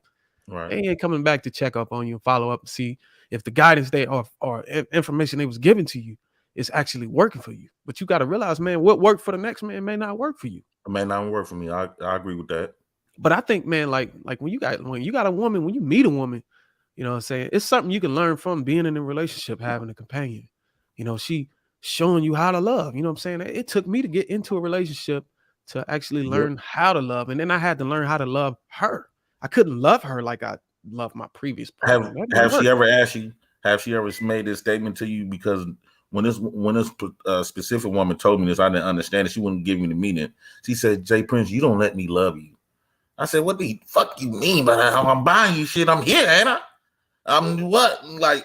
But she's like, you just don't let me love you. So I didn't understand what that. I kind of still don't know what that means. But what taught me how to love women when I got my reality check when I got 3 daughters, and I'm like, damn, I refuse to let somebody treat my daughters like I done treated women, or how these men be talking how they want their women to act. No, I'm not gonna teach my daughters no hell fucking no. But it's hard to teach. It's hard to teach daughters how things whenever you can't look in the mirror and say, these are the type of guys that I want my daughter to date. You get what I'm saying? If you're not that type of guy, how can you really teach her? Like, she's gonna be looking at you like, damn, you telling me not to talk to this guy, but you're that nigga. Like, you know what I mean? But like, think about it. But think about this, Bruiser. Think about this. Let's keep it real, right? Like, to go back to role model in entertainment, the image of particularly a lot of, because you can't discredit your sons neither. Your son's gonna be whatever the image that's given to him. He got a few options to choose from. He can either be a thug, he could be a church going guy, he could be a working man, or he'd be a schoolboy. Them the only options. When you think about the black man image, it always have been gangster, thugs, ghetto, beating on women, cheating on women, pimps, players. When you think about all of that stuff, you think of a black man. No, man. I'm. It's sad that the black mindset is like that, but that's not in every black household, man. I think it's all about your environment. In my environment, it wasn't like that. I was raised in the other three, right? You was either church, either you're gonna be a church going guy. I agree with you with church. You're gonna be a working man or a school guy. I don't think that's the end all be all, though. You know what you can be. That's what I'm saying. What other image that black man's supposed to have? Because we only getting we only getting what they show us. Well, nowadays you can really show you got entertainment, you got all these outlets and entertainment. What they showed us a black man was Boys in the Hood, Tupac. What else? They showed us all the ratchet stuff. For every bad movie, have you there's a seen good. have you For seen every the bad movie? movie, there's a good one. Pursuit of Yeah. Happiness. Like Thank for you. every bad movie, there's a Have you seen a the Journal one for that's Jordan? about black Have you seen people the Journal getting for out of Jordan? struggle. Cool No, I running. ain't B. seen Jordan that. latest movie? I Michael haven't B. seen Jordan that. latest movie? Check it out, Who? man. This guy, Michael B. Jordan latest movie, Journal No, for I ain't Jordan. seen it. That's a touching movie, and it represents the black family, I think, correctly. What's the movie, Bruiser? Say it again. It's called A Journal for Jordan. I wanted to see that. You said it was good. Jordan for Yeah, Jordan. I took my wife to the theater to see that. It was really good because the guy was a military. He was in the military. You know what I'm saying? He was a soldier in the military. And he met this I think one of his friends one of his friends used to be his superior in the military. He I ended up remember. meeting Do his you remember that friend's movie? daughter. I ain't mean to cut you off, Bruce. I'm so No, go ahead. rude. You remember that movie Juice? Yeah, but see, you looking Hold at on, all let me the ask you a good question. movies, all the gangster movies. Because I'm finna tell you something. When I was a kid, remember that movie Juice? Yeah, and I remember that movie. You remember Tupac? I think a lot of boys try to emulate Tupac on this. When that song came on, when it was Tupac turn his scene, when his first scene. So you want to be a gangster? Hey, but listen, you can't deny every boy in the neighborhood try to get the hoodie, JP going the blue back jeans, to, jacket, and try to you walk can't like deny that Tupac. you can't deny that every one of those movies had some useful information. Like if you even look at Boys in the Hood. Yeah. Whenever what's his name? Play Daddy. Yeah, whenever he was looking Furious at the Billboard. Styles. But nobody want to listen to Trey Daddy. about Didn't nobody? Sheffield. Those was the men that we weren't listening to. We was too busy I listened to him, man. I heard it. Furious Ice Cube was like, more of our favorite than Ricky and Trey. But why? Didn't nobody want to emulate Trey? He crying against Booty. No, didn't nobody want to do that. But why? When he got pulled over by the police and got checked by the police. He wasn't crying for that. He was crying because something actually traumatic happened. Like, but we thought that was weak. Sorry, I'm back. What's going on? That was weak. We was like, no, I'd rather be like Cute. I'm talking back then though. Now the maturity level that I'm on now, yeah, I understand it. But back then, I thought Furious Styles took them out into the little field and he said, look, the only part that's universal is the math. Like he had a lot to say about different things, people flying and floating. And if y'all seen the movie, you know exactly what I'm talking about. I thought Furious Styles was a good dad. And I thought that his mom made a very good move by having him go live with him at a certain age. I mean, I know this is like a very old movie. A lot of us boys, wasn't listening to inspirational movies. Huh? But you know what it did? But you guess what? I'm glad y'all brought that up. I'm so glad y'all brought it up. You see, with Furious, right? He was a single dad raising a son, and Ice Cube and Mama was a single mom raising boys. And look how they turned out. They both ended up dead. And when Furious son, you're talking about a movie, though, right? But that's real life, though. No, but that's real life. But JP, Trey knew his mom and dad. She wasn't just uninvolved. She raised him, and they were both like present. She gave him to the father when she was no longer nothing she can do with the right. With the and Bruiser, I think, like I said, I think that was a good decision that she made. He taught him how to be a man. But I don't think women today had a luxury to do that. I don't think women today would even do that. Like they wouldn't even pass off the kid whenever he's becoming a man and they can't handle him. They'll just. I think a mature woman would. I don't know about the. You know what? I don't see it a lot. I don't see it enough. I'm not going to put the woman on blast, but maybe she's watching, and I don't want to, tell her story for her. But there is a woman that I know that's been on this platform that made the conscious decision to send her son. Yeah, mm-hmm. You know what I'm talking about? Yeah. When he was 14, right? To live with their dad. And she actually said, you know what? This is the decision that's best for the son. And this is what I'm going to do. And I think that, she had to give up child support, right? She don't need it. I don't know anybody's child support situation. She didn't care. She didn't care about that. All she cared about was the health of her son. Well, I'm not saying whether or not she cared about it, but I'm saying if she's going to pass him off at the age of 14, she would indeed have to give up the child support. Yeah. But so that's what I'm saying. A lot of women today is not gonna do that. Believe it or not, some people aren't necessarily. The overwhelming majority is not gonna do that. Bruiser, No. If we deny that, we be wrong. Bruiser, you No, just you're said right, Bruiser. It's not the majority of everyone, but I do think that if that's continued to be put out there, that hopefully it'll inspire some people to do the right thing, and maybe that this is the right thing if the father is a great role model to send the child to, especially the sons, because it doesn't really father matter. would have to be. No parent can be both. It's just, I don't care how much resources you say you have, no parent can be both. So it's a matter. So it's a matter of whether the woman trusts that the father can actually raise this boy. Now think about it, Bruiser. I would hope that whoever she procreated with, she would trust. I mean, that ain't always the case. Bruiser, you just said something earlier. A lot of those Bruiser, you said something earlier. You said something earlier when you said those movies. I want to just say this real quick. Okay. When you to go back to Boys in the Hood, when you think about that single mother, right, that had 2 sons, and this is typical in the hood. Most 9 times out of 10, the son's gonna either be like Ricky, or want to be a football player, or like Ice Cube gonna be a thug. That's the main 2 options growing up in the hood that we see on a regular basis. So why I would say a rapper, not a thug. Came and raised his son. His son became a thinking man and went to school and became great doing something like that. So why do you think that is? Why you think that that's what they aspire for? Like in the black entertainment is showing that, it's painting a picture of what we inspire. I don't know. A lot of us just want to be basketball players when we live with our mama, or be a gangster.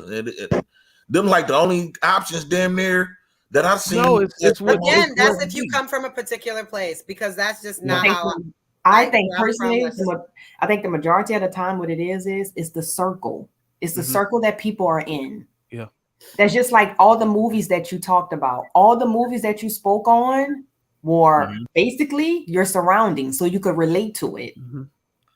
You have to, what people do not understand. And for me, I grew up in a household with, mom and dad, right? I didn't grow up. I mean, I'm from New Orleans. Okay. So it's not like I'm from the best of places, but I grew up in a household with mom and dad, no government assistance, no public housing. They own their home, family structure. Okay. But my mom did not come up like that. My mom came up the complete opposite of me. So when I hear people talk about how they grew up and I'm the product of my environment, it boils down to choices. Facts. It's either you're gonna want to do opposite of what you are used to, or you're not. And a lot of people do what? They go back to their comfort zones. So you don't think the hood, or like coming up in the household of a bunch of drug dealers and prostitutes can minimize the choices that you have? I definitely think that because I've seen young kids 12, 13 years old come up in a household where it's just them, their little brother, and their drugged out mother, and they got to go in the streets and bring home the groceries. Yes, they do. I know kids that grew up you can't get out of it. Yes, I know kids that grew up the same way, and what they had to do from at a young age was actually sell drugs. So I know these things. So we just ignore those type of people that get caught up in that? But it's 2 sides of the coin. Either you're going to be the person that sees that and finds a way to assimilate, or you're going to be the person that sees it and say, I don't want to be anything like that. And that is one thing from the suburbs at Howard, like, because I didn't know before I went to Howard that there are different types of Black people and shit, right? So at Howard, just the tenacity that some of the people from the lower income community had, that I always wanted to have, is so admirable, because they were just like, I can't go back to Oakland. This shit gonna work, no matter what. But they work hard. And me, I was pretty comfortable. If I need anything, I could just call my mom. You know what I'm saying? Like, it's that either you got the dog in you or you don't. And but Kayla, easy route, or you gonna do something else. No, because Kayla, that's already a very specified group.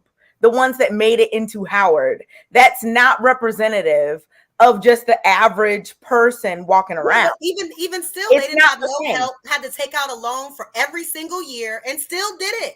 And now works at a law firm. Literally, his parents were on drugs. But I get that. But if you are a person who had the resources, support, time, whatever, to make it into Howard or any university, to be honest, you are already ahead of the game as it relates to a lot of people who don't have that support, that backup, etc. That's all I'm saying. Some people are amazing human beings, but they just don't have that backup. That's all I'm saying. So if you're picking from a group of people who have made it a certain place, that's already a certain group, if that makes sense. But how many kids do you know that get into these universities, but they just don't go because they don't want to get out of their comfort zone? It's not that they can't go. They can go, but they don't want to go. But at least we can have an ease of mind that the opportunity was there. But you got these kids that don't even have that opportunity. You know, they just trying to make it. They just trying to make attendance in high school without having to go out on the streets and bring home groceries. Everyone doesn't have that kind of self-motivation. They don't. But I feel like the world is ignoring these kids that have to do it. It's not even just about self-motivation. It's about, I understand that some of us cannot fathom. I understand that some of us cannot fathom certain things. I get that. It's not just about self-motivation. For me, I like to have some kind of like understanding, empathy, whatever, about people in certain situations. Some people can be very self-motivated, but they're not self-motivated about the right, quote unquote, things that are going to do well for them in life. There are a lot of people who are extremely talented, smart, creative, motivated, but they don't even have the direction to go because there was nothing around them that showed the way. So like, I don't ever like to say, you know what? You didn't pull yourself up by your bootstraps. Like, that's not always the case. That's not what I'm saying, Kay. I'm not saying that. Both of my parents are from the hood. My mother is from Roxbury. She grew up in the filled with crime, family members on drugs. So I'm not just saying this to just say this. I'm saying this from her telling me her story of that. I didn't want to live a life like this, so I did whatever I had to do to get out of here, whether that was working after school, going to school, and then going to work so I could have enough money to buy books or whatever it was. It's something in certain people that says this is not going to be my life. And for some other people, they just don't have that. Did your parents have any support from anyone? My grandmother was always like verbally supportive and like stuff like that. Like maybe like every now and again she would send packages of food to my mom when she got extra money. She was send, but like not really. My mom really did what she got into Amherst and did what she did. And my dad, his story is so long. He went so many different directions, but now he's a doctor and a professor. But he actually went the opposite direction of good, went really, really bad, and circled back, fixed it. You know what I'm saying? So it's just like everything is possible. I don't want y'all to think that because I'm from the suburbs that I don't have an understanding, because both of my parents have explained to me that like they worked hard to create this life for me. I think those are anomalies. Yeah, I think that is definitely a good testimony. Like there are absolutely people who will, thrive and make it despite their situation, right? Like that is a fact. And I think that that's great. And I think that's true. But like and I'm not saying this is what you're doing, because I don't think it is what you're doing. But like everybody is not in that exact situation. Right. That's all I'm saying. I like to push back on that a little bit, Kayla. I think hold on 1 second. What were you gonna say something, Bruiser? Because I know y'all started talking at the same time, you and Kay. All I was gonna say is, are you saying that no matter what situation you're in, no matter what the conditions and environment, are you saying that there's always a way? I want to believe that because okay, always we can't use absolutes, but we have heard stories all across many verticals of life, whether it was entertainment, film, education, of people that have been even Oprah. Just look at these different stories, and you have to see what did those people do different than the people who also came through that same shit. Those are the people that you should be looking at as role models. Like, okay, you know what I'm saying? Like, Oprah went through the craziest trauma. Like, her mama didn't want her. It was devastating to me. I don't even know if I could have done that. But like, what did she do? What mindset did she have in like looking at those stories and saying like, I know I can do it too? I mean, this is America. But that's survivorship bias. We have the most opportunity in this country than fucking anywhere. But if you look at it from a mindset of an adolescent, money from your phone, like, oh my goodness, that's survivorship bias. For every one Oprah, there are thousands and thousands and thousands of people who do not end up Oprah. You're right. Oprah is just one Oprah. So like, even not getting to the level that Oprah got to, but just pushing yourself. Right. Okay, but for every one person who makes it and becomes, like, people use examples like Jay-Z, Oprah, Tyler Perry, like whoever. Don't do all of that. I just use both of my parents as an example. No, they were regular people, middle class people. Yeah, and I get that, but I think we have to understand that also, for every one person that makes it out of this situation and becomes a doctor, there are many that don't. And so it's not just a matter of, oh, are you working hard? Are you a person who cares about your future? Sometimes these situations are just not, like, I think Bruiser just asked a question, like, do you think there's always a way? Yes, I mean, there's a way, but the likelihood of it is low. Like, I think that's something we have to acknowledge. So I don't really understand that. So how you phrase it, you said there's always a way, but so are you saying the likelihood of someone finding a way is low, it's slim to none? Like, no, what are you saying? Like, no, if you're hard work beats talent every day of the week. Yeah, it does. Wanting it will get it. You just wishing it. I mean, I get what y'all are saying. I just want our people to take on a different mentality, that even you saying the people that support you, right? Sometimes you even still have to put yourself in position to find those people. That person that made it to support you may be at school, but you don't go to school and you're outside on the corner when you need to go to school so you can run into this person. I agree. Like, I agree that to take some self-responsibility. I agree. What can I do? I agree that ideally everyone should be accountable for themselves. Everyone should absolutely be like, you know what? I'm not doing the best I could do. Let me do better. That's what should happen. I agree with that 100%. There's no argument there from me. I'm talking about the reality of what's actually happening. Why you think they're not doing that, Kay? Why you think they're not changing their mindset? Because the social infrastructure is not there. It's not there.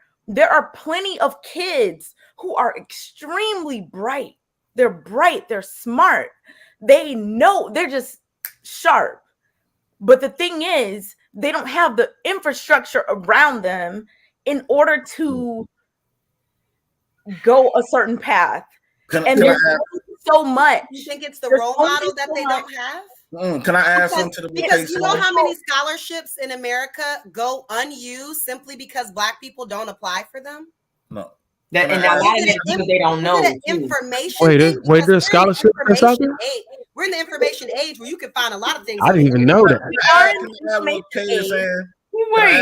the information age. We are, and I agree with the information thing because I didn't even know that. Now that I know that, shit. We're trying to look them up. There's for so many different things, for single families, for living in a certain zip code, there's so many like just opportunities, but if you don't go look for them, they're not coming to knock on your door. May I please say something to that? I think we missing something. I'm gonna add on what Kay said. For an example, what I've done seen growing up, people that grew up in military family, 9 times out of the kid gonna be military. People that grew up in a sports type of family, 9 times out of 10, the kids don't turn out sports. People that grew up in the ghetto, 8 times out of 10, they're gonna be ghetto. Like in my family, we only got like 3 or 4 people that actually graduate from college from different. That's from generation from the older ones.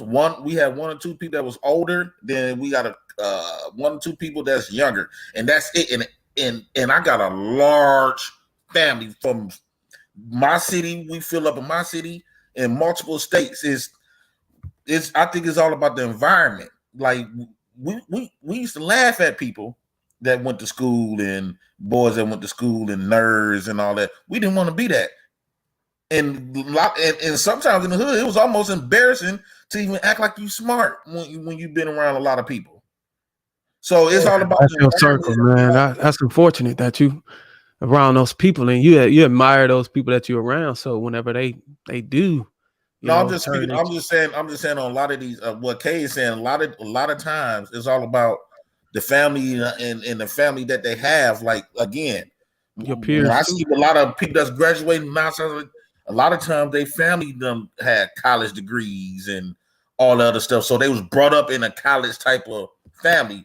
And a lot of people was brought up in a military type of family. Then you got people that was brought up in a ghetto type of family. And that just carry on cycle to cycle. I think everybody in here was, except Toya maybe, was brought up in the ghetto like type of family, right? Okay. No, I didn't. Kayla wasn't brought up in the ghetto. I didn't grow up in the suburbs. Toya said she had a mom and dad. My mom and dad. If you had a mom and daddy, you was doing good. Yeah, I had mom and dad, but I grew up in New Orleans. JP, exactly. Like, I don't think that, like, and me as a person who grew up privileged in many ways, I like to acknowledge that everyone doesn't grow up in that same situation. And while there is personal responsibility and there are things that we each absolutely need to be doing, and I understand that it's hard for someone like me or whoever to even fathom, like, well, why don't you just go do it? Why don't you just do it? That's not the reality for many, many people. Many. When you're worried about certain other things, you're not going to be thinking about, like, man, can I get into this HBCU? When you're worried about it just doesn't line up. And I think that's where community comes in. I think that's why we have to really be focused on building that village, because then there will be that support for people who might not have that guidance. They have a lot of examples around them. Okay, I see my teacher. I see my, whoever at this store down the street, they're an entrepreneur. This person does this person does that. You get to see a lot of this around you. That's why the village is very important, because even if each individual family or person or whatever can't like be that example, there are examples around. And I understand that. I understand that. And I know for you, I'm pretty sure for you being a teacher, with the kids and the babies, like you see this, you see more of what we don't see. But at the same token, I'm looking at it more from when these kids grow up and become adults. Like as my mom, she grew up in a project. She knew that she did not want to have her kids to grow up and repeat that cycle. So when you're a child, you're limited to what your parents can provide and do for you. But when you become an adult, you make your own decisions.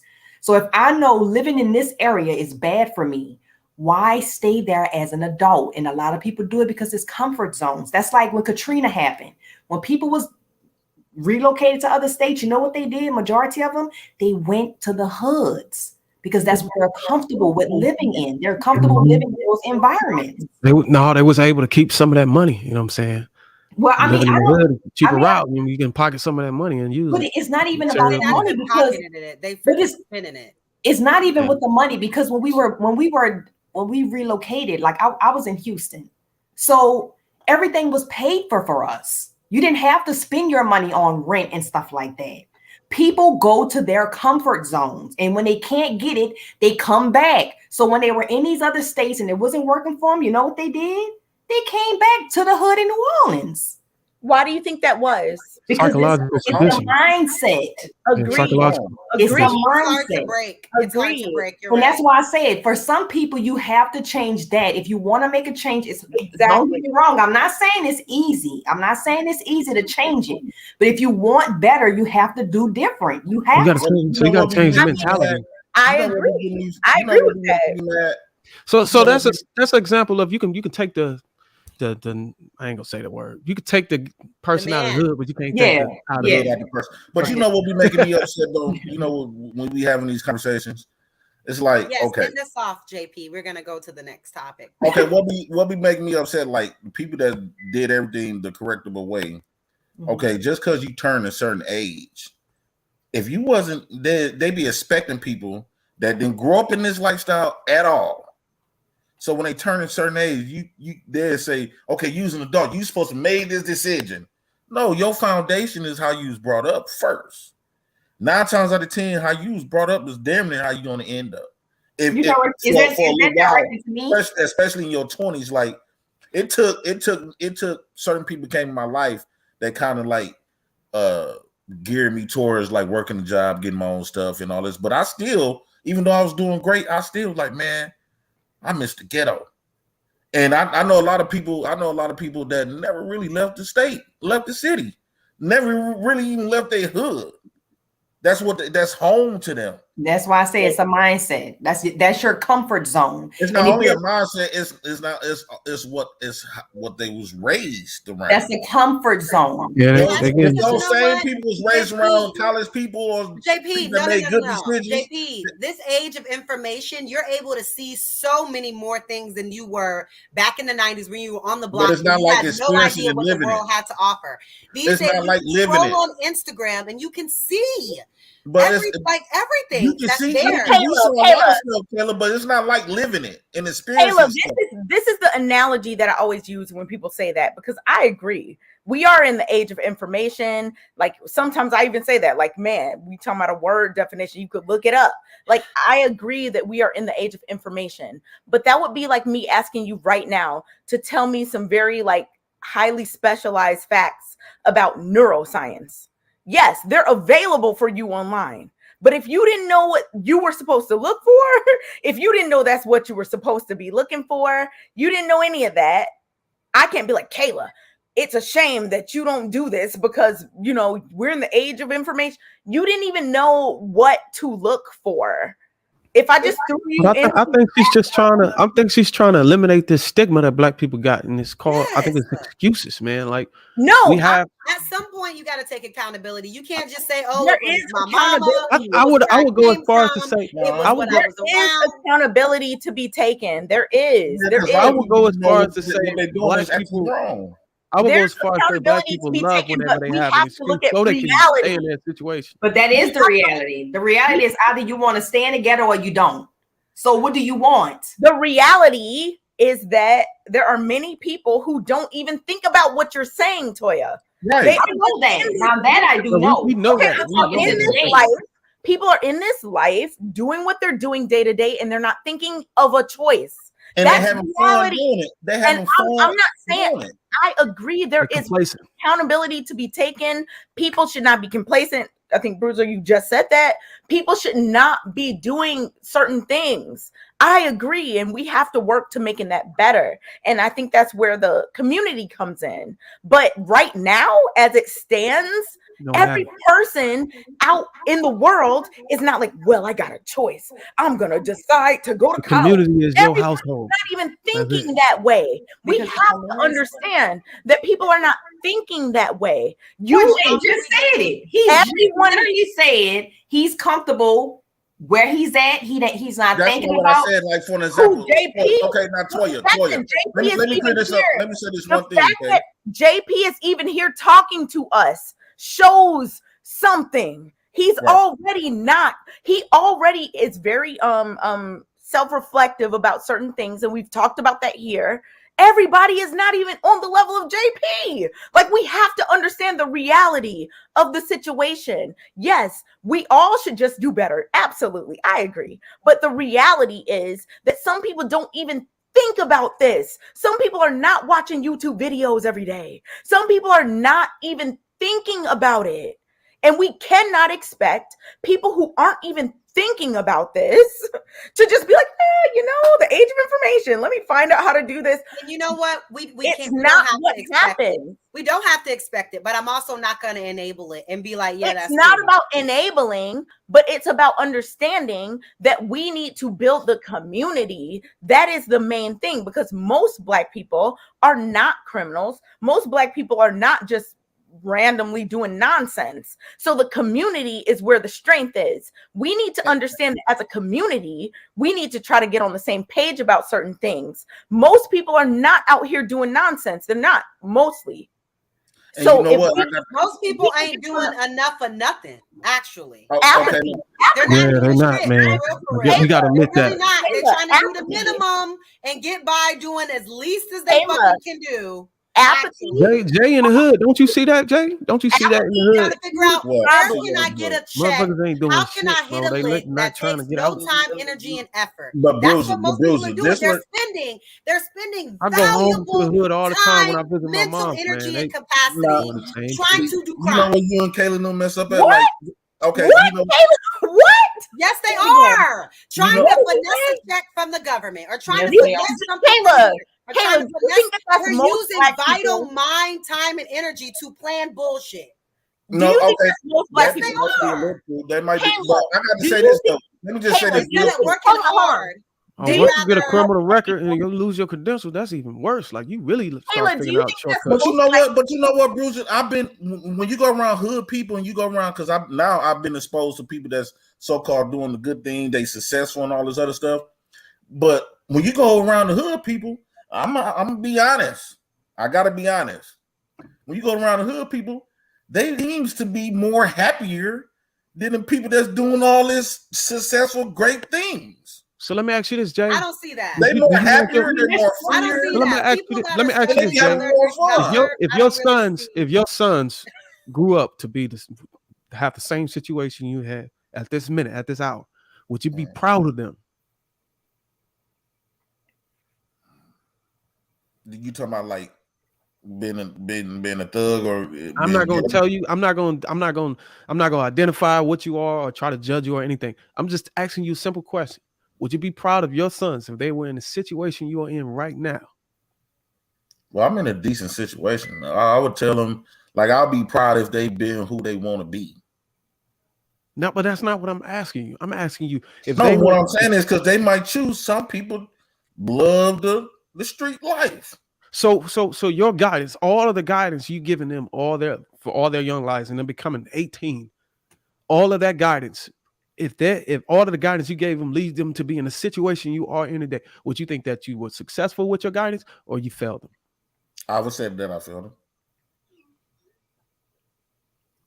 Okay, so now that you know that, what are you doing? Is it safe to say that there's something that you could do? But he got a caveat to this though, right? Like when we got successful people that comes on the panel, right? And a lot of their kids never experienced the stuff that they experienced, right? And we've been around these people that never really experienced nothing, right? Like we got people that comes on the panel never experienced nothing because they didn't have to because their parents got them. And how is it like being around those people? Yeah, but you got to realize the success that when you say these successful people come on a panel, success is a steady grind. No, I'm saying what you said. I'm saying forward in time, right? That like that can be gone within the minutes. I'm saying what you saying, like the kids that let's say they had parents that grew up in the ghetto, right? But the people that come on the panel, their parents grew up in the ghetto, but they didn't. And they were sheltered. They got spoiled. They got everything that they want. I think with my kids, let's say if I become successful, I want my kids to experience some type of struggle so they can experience and really understand money. But just to be clear to you, Jay, my parents grew up in the ghetto, but I was not spoiled. Okay.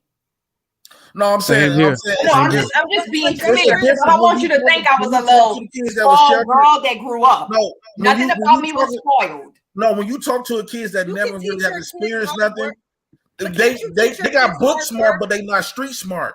They got book smart. You can teach your kids hard work without them struggling. They don't have to struggle. No, what I'm trying to say, I'm saying the kids that never had to live. They never had to live. They never had to live the ghetto and the street life, and when they come around, you can tell a difference. But Jay, you said if you become successful, I'm telling you that somebody, I don't know which one of y'all it was, but one of y'all stated that we live in a world of information. And you saying that if you're using terms like if you become successful, lets me know that you don't realize that there's information that can change that whole mindset. And you can actually control whether you become successful or not based on information that's available. I understand what you're saying, but what I'm saying, Bruce, is what I'm saying is like I want my kids. Mindset is everything. Like for example, there's kids out there that never had to experience the rough and understand how to do this because and they that's never what parents want. because they mama, that's what parents want. Their parents don't want them to experience that. That's what parents do. A parent don't want their kid to go through the things that they had to go through. But Toya, yeah, that's how I feel. That makes sense, Jay, because I'm not getting it. Let me say this. Hold on, okay, this might make sense, right?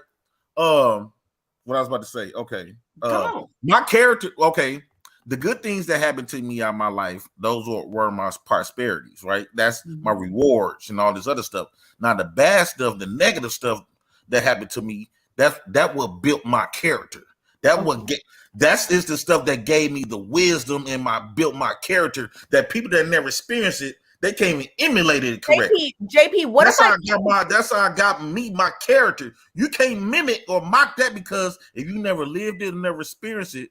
JP, what if I told you that also, if you've never experienced or lived a happy, healthy life with two happy, healthy parents, happy, healthy upbringing, that they can say the same thing about you. They can. Like, we cannot act as if just being in a situation that's negative builds character more than one that's positive.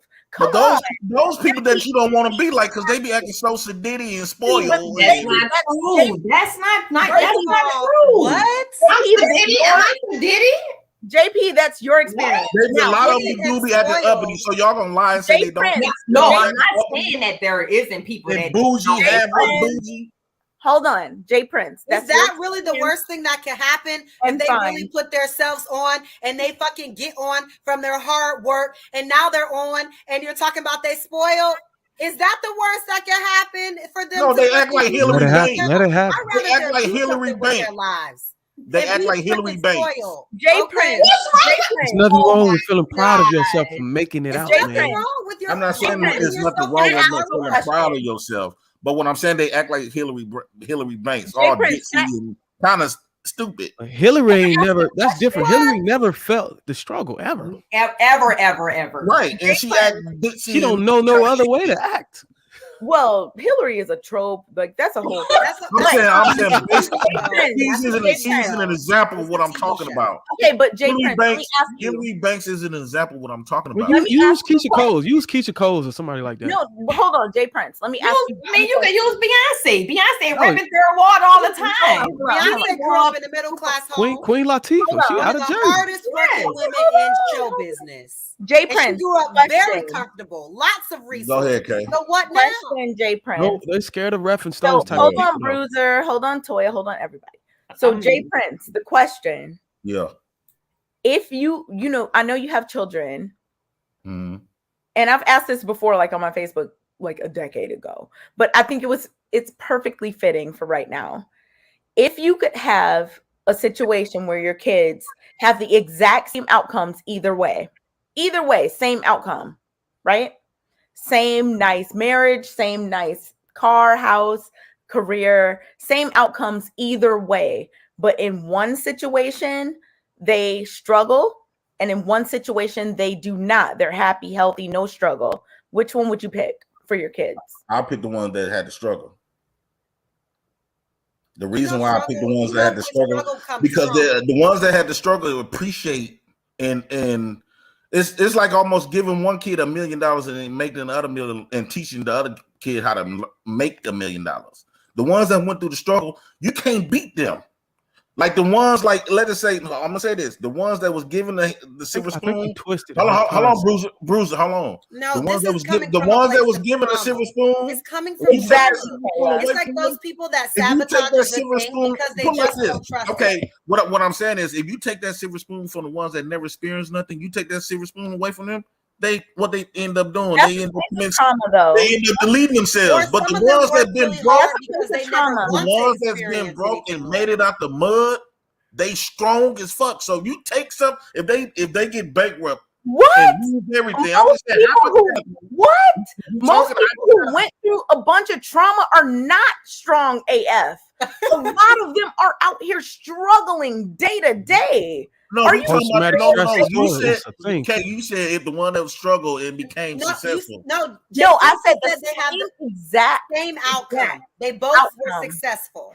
They both were successful. One struggled, both were one successful. One had and one went through the struggle. One went through the struggle, and one didn't. And one went through a very just I'd healthy, rather for the ones life. who go through the struggle so they can understand. And yeah, but why? If you can go through, if you could by me going through the struggle, it taught me how to be strong. Whereas Kayla, ones that never been through the struggle, it is weak if they don't have that money. It is. It's but coming JP, from that place. Yeah, but what are you doing? What are you doing with the strength that you gain? JP, can you imagine right now, JP, you're a cool dude, you know, you're self-aware to an extent and all this. Can you imagine who you would be if you didn't go through any struggle? You don't think you would be like more self-aware and I don't have no regrets. Better yet, imagine how powerful. The only thing I wish I would have had was my mama. Outside of that, I don't regret nothing that I don't. Imagine how powerful. I'm glad that I went to jail all them times. I'm glad you could use that. Look, hold on. Imagine how powerful your story would be to kids who in your situation. If you come out of your situation in the future or whenever you can, imagine how powerful your story would be if you could say, man, I've been there. Look at these shows. Look at me back on this couch, a few shows from back in 2022. Look where I am now. Imagine how powerful your story would be for kids who are going to be in the situation you are or already are. Yeah, that's you got a chance to have a strong testimony. And when you get there, like you said, the struggle made you strong. When you get there, man, you'll stay there because of that struggle made you strong. But you got to use that. Like, what are you doing to use that strength? So if you have these kids coming, like if you have kids today live with you, are you comfortable with them living with you in this situation you are? If you're not comfortable with it, you probably need to move. You probably need to get now in my life now, but at my big old age, I don't live in a hood no more. A lot of this stuff I'm talking about is back then. I'm 37 now. I've been out the hood for a good 4 or 5 years now. That's great. And I live in a somewhat like a diverse community, you know, all this other good stuff. Because now I got all my kids. Okay, JP. I'm a family fat man now. But you did say your situation. You wouldn't be proud if your sons was in the same situation you're in, given the guidance you've given. No, because by me experience, I look at myself, right? By me experiencing stuff that I experienced, and the stuff that I went through, that most people like a lot of stuff I came up here to share with y'all, and y'all was looking like that's unbelievable. And I actually went through it. Like a lot of y'all look at jail and prison as this big fear thing, and I was actually there. What if I told you? What if I told you I've been in jail before? I used to work there. But that's cool and all. But what I'm saying is, you might need to just move to the next topic. I'm not suggesting nobody go to jail. I'm not telling nobody to get locked up. But what there has to be a way that we can make it without going. The stuff. Like for example, right? Kayla, like for example, what would you do if you get a call right now? Now, wait. I'm just hypothetically. What would you do if you get a call and say your mom and dad just became deceased? Oh, come on. No. Let's change. No. Let's just go a different direction. No, the reason why I say that because my cousin just lost their mama. They had that same because they was the bougie type. They light skin, had the bougie. I don't think we get Kayla, let's be what I'm saying is I'm more stronger. Getting to the main topic. Okay, let's just go straight to it, transition. Go straight to the next topic. Now, I don't know if you guys have seen this video. Hopefully, JR has a video in the back by now.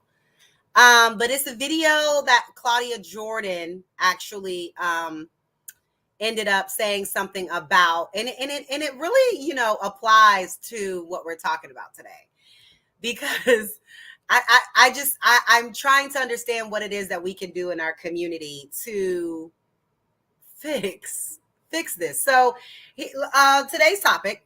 Main topic. Russell Wilson. This is the words of Claudia Jordan, and I'll play the track since I don't see that we have the video in the back, unfortunately. But yeah, that's the main title for the day. So I'm going to play the video for everyone just so that we can hear it. just the audio rather, since we don't have the video. But this is a comment that she said, and I want us to listen to the entire thing in its entirety. So if everybody can mute up, I am going to play. I put the video in the chat. The video's in the chat, but I don't know how to get I don't know how to play it. You share the screen once you click it. If you got rights to share the screen. I don't know how to do that here. Is that JR? JR? If I click it, I don't know if I can, if it's going to open up a new tab. I think it's going to open up a new tab, right, JR? No, you just share screen, and then you just whoever has the ability to share the screen can just make that the main screen for the moment. We're more so like concerned about like the copywriting and the. I think we're concerned about that. I'm just gonna play the audio because JR, do you have any hello? JR? I don't think it's an Instagram video, right? Mr. Lapeef. JR. You came up here not to speak. Where is he? I put him up there. I'm feeling offended. I'm gonna take him out. I'm scared, Kayla. Everybody hit that. Everybody hit the like button if you haven't hit the like button. I'm gonna just play the thing. I'm not gonna actually show it because I don't know what the stipulations are. But I'll just play the vocal. Okay, so everybody mute up. Here we go. Put it really close, Kayla. Okay. Hold on. Hold on 1 second. Booty call hours.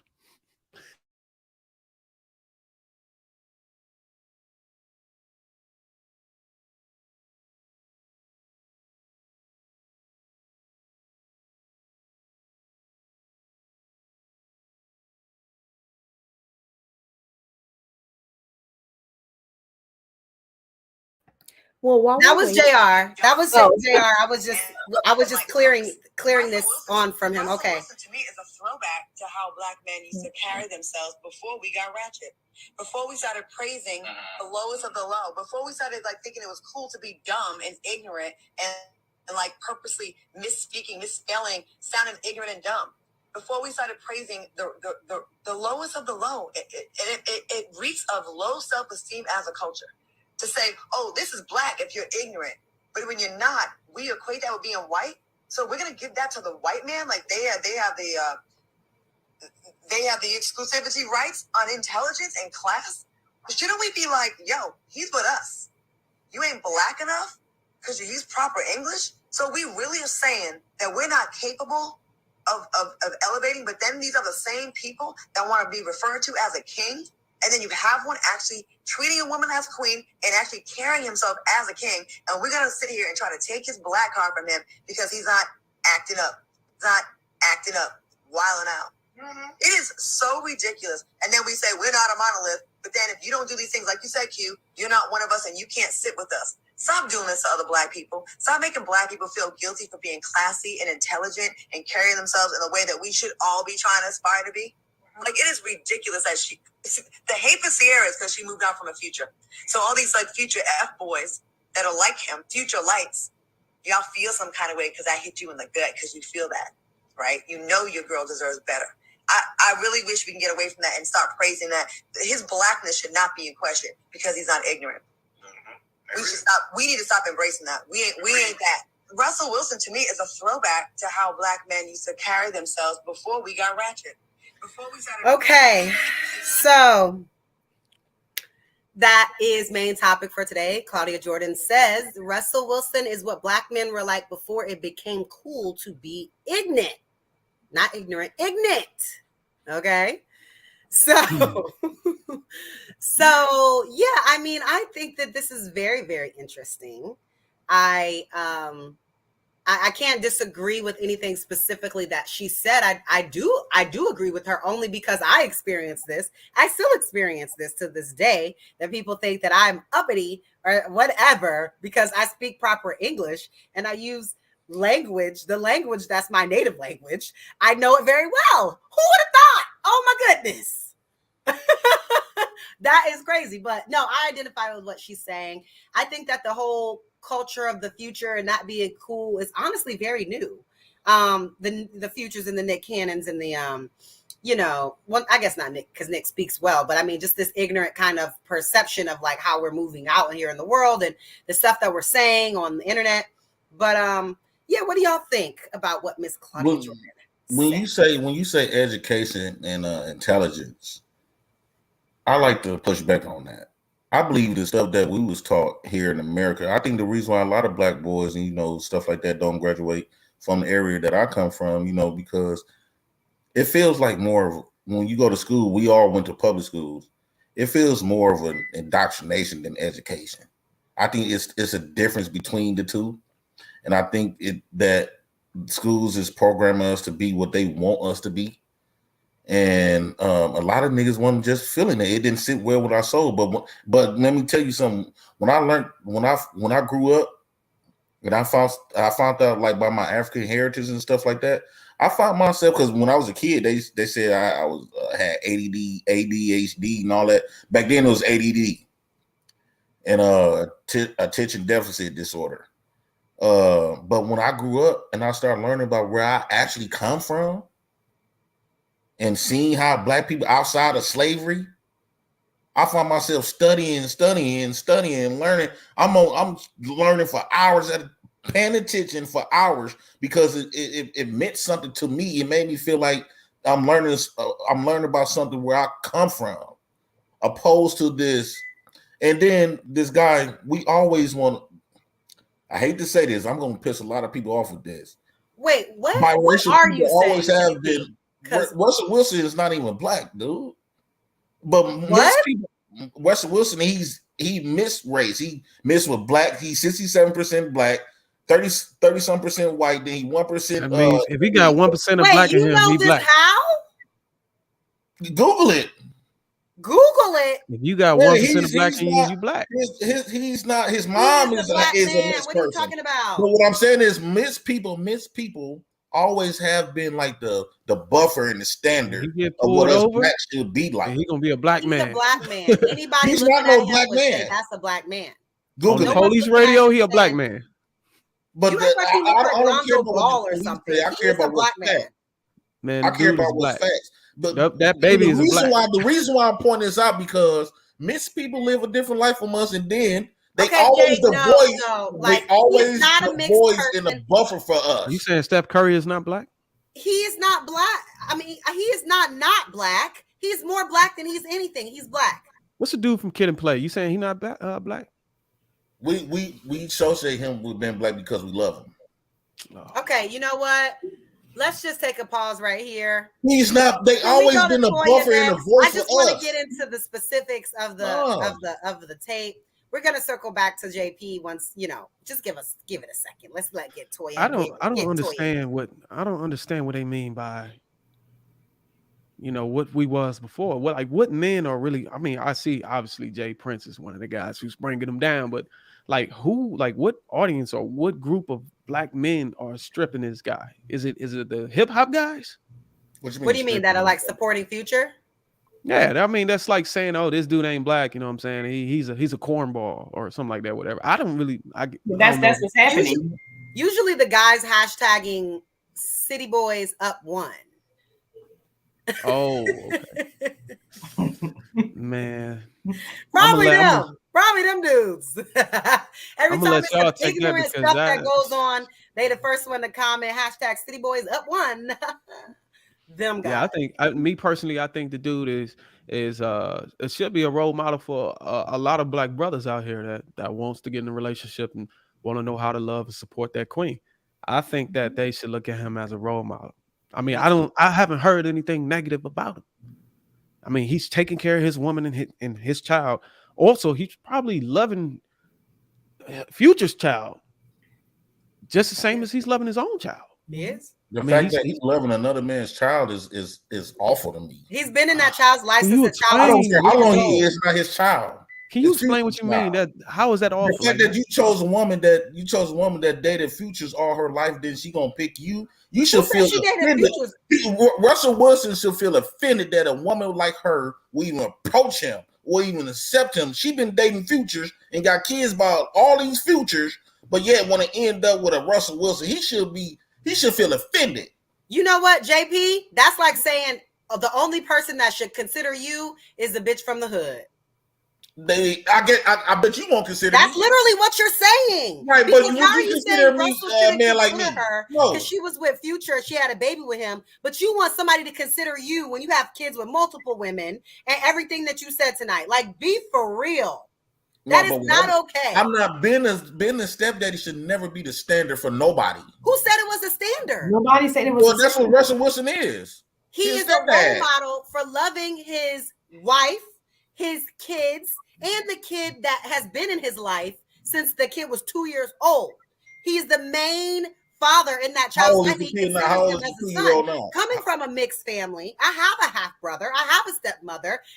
18 years we're going on having a mixed family. I don't understand how because they have a mixed family, now all of a sudden he's not a role model when majority of kids are in single family households. And if we want the community to come together, we need that to happen through marriage. But if you're pushing this narrative that if a person has kids or had a bad relationship in the past, that they're not worthy of a healthy one in the future, that is blasphemous. And I'm not going to endorse that. But Kayla, let me enlighten you on something. The hood, please, everybody had a stepdaddy in the hood. Everybody, that was the dads. So why are you talking down on it now? But no, because it never set well with my soul that to the point where stepdaddies was just like looked at.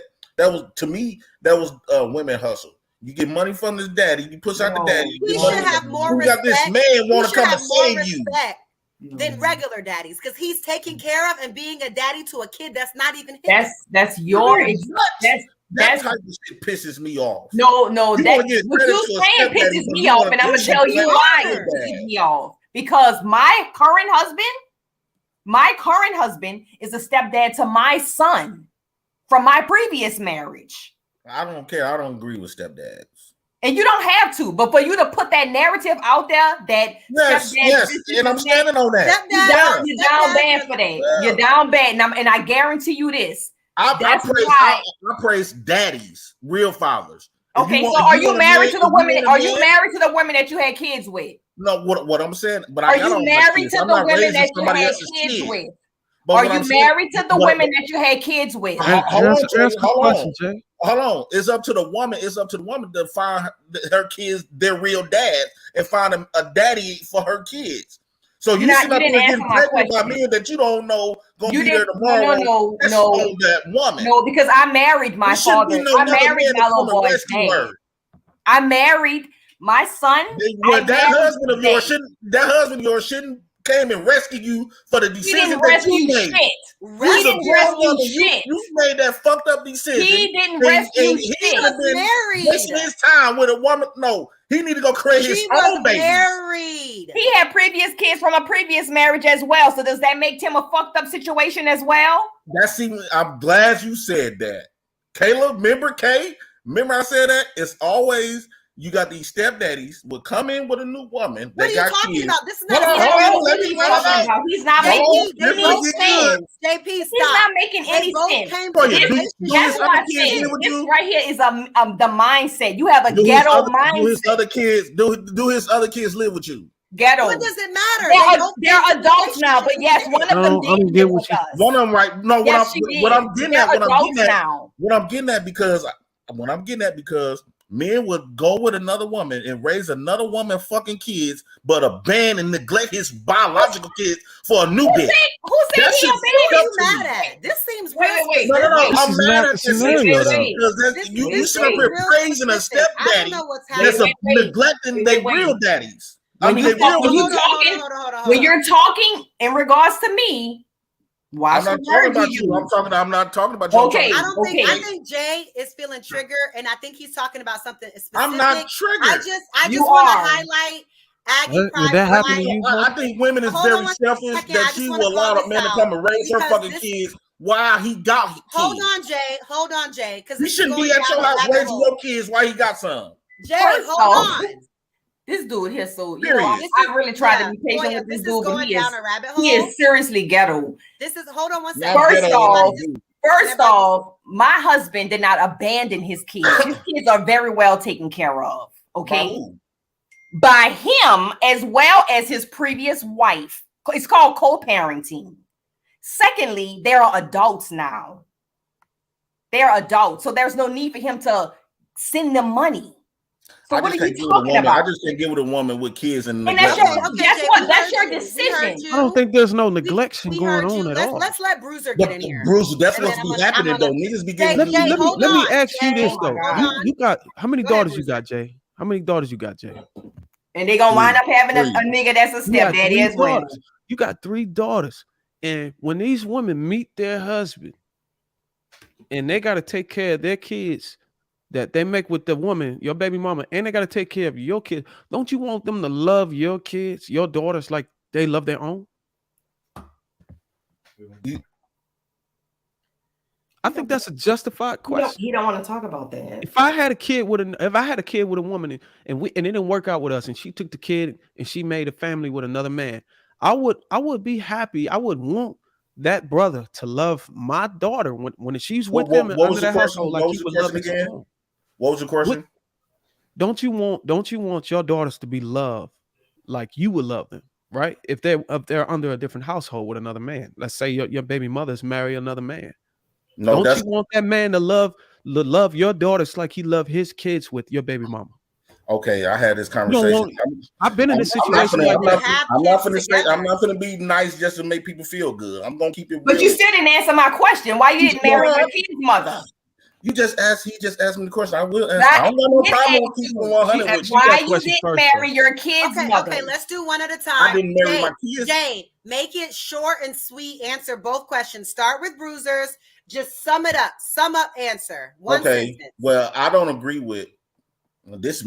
I don't agree with no man raising my kids. That's why I sacrifice. That's not the question. That's not what he asked. He said, if don't I want my kids to be loved by him? Yes or no. He asked if that's not no question. Hold on, Jay. Jay, hold on. You gonna monitor my answer? Okay.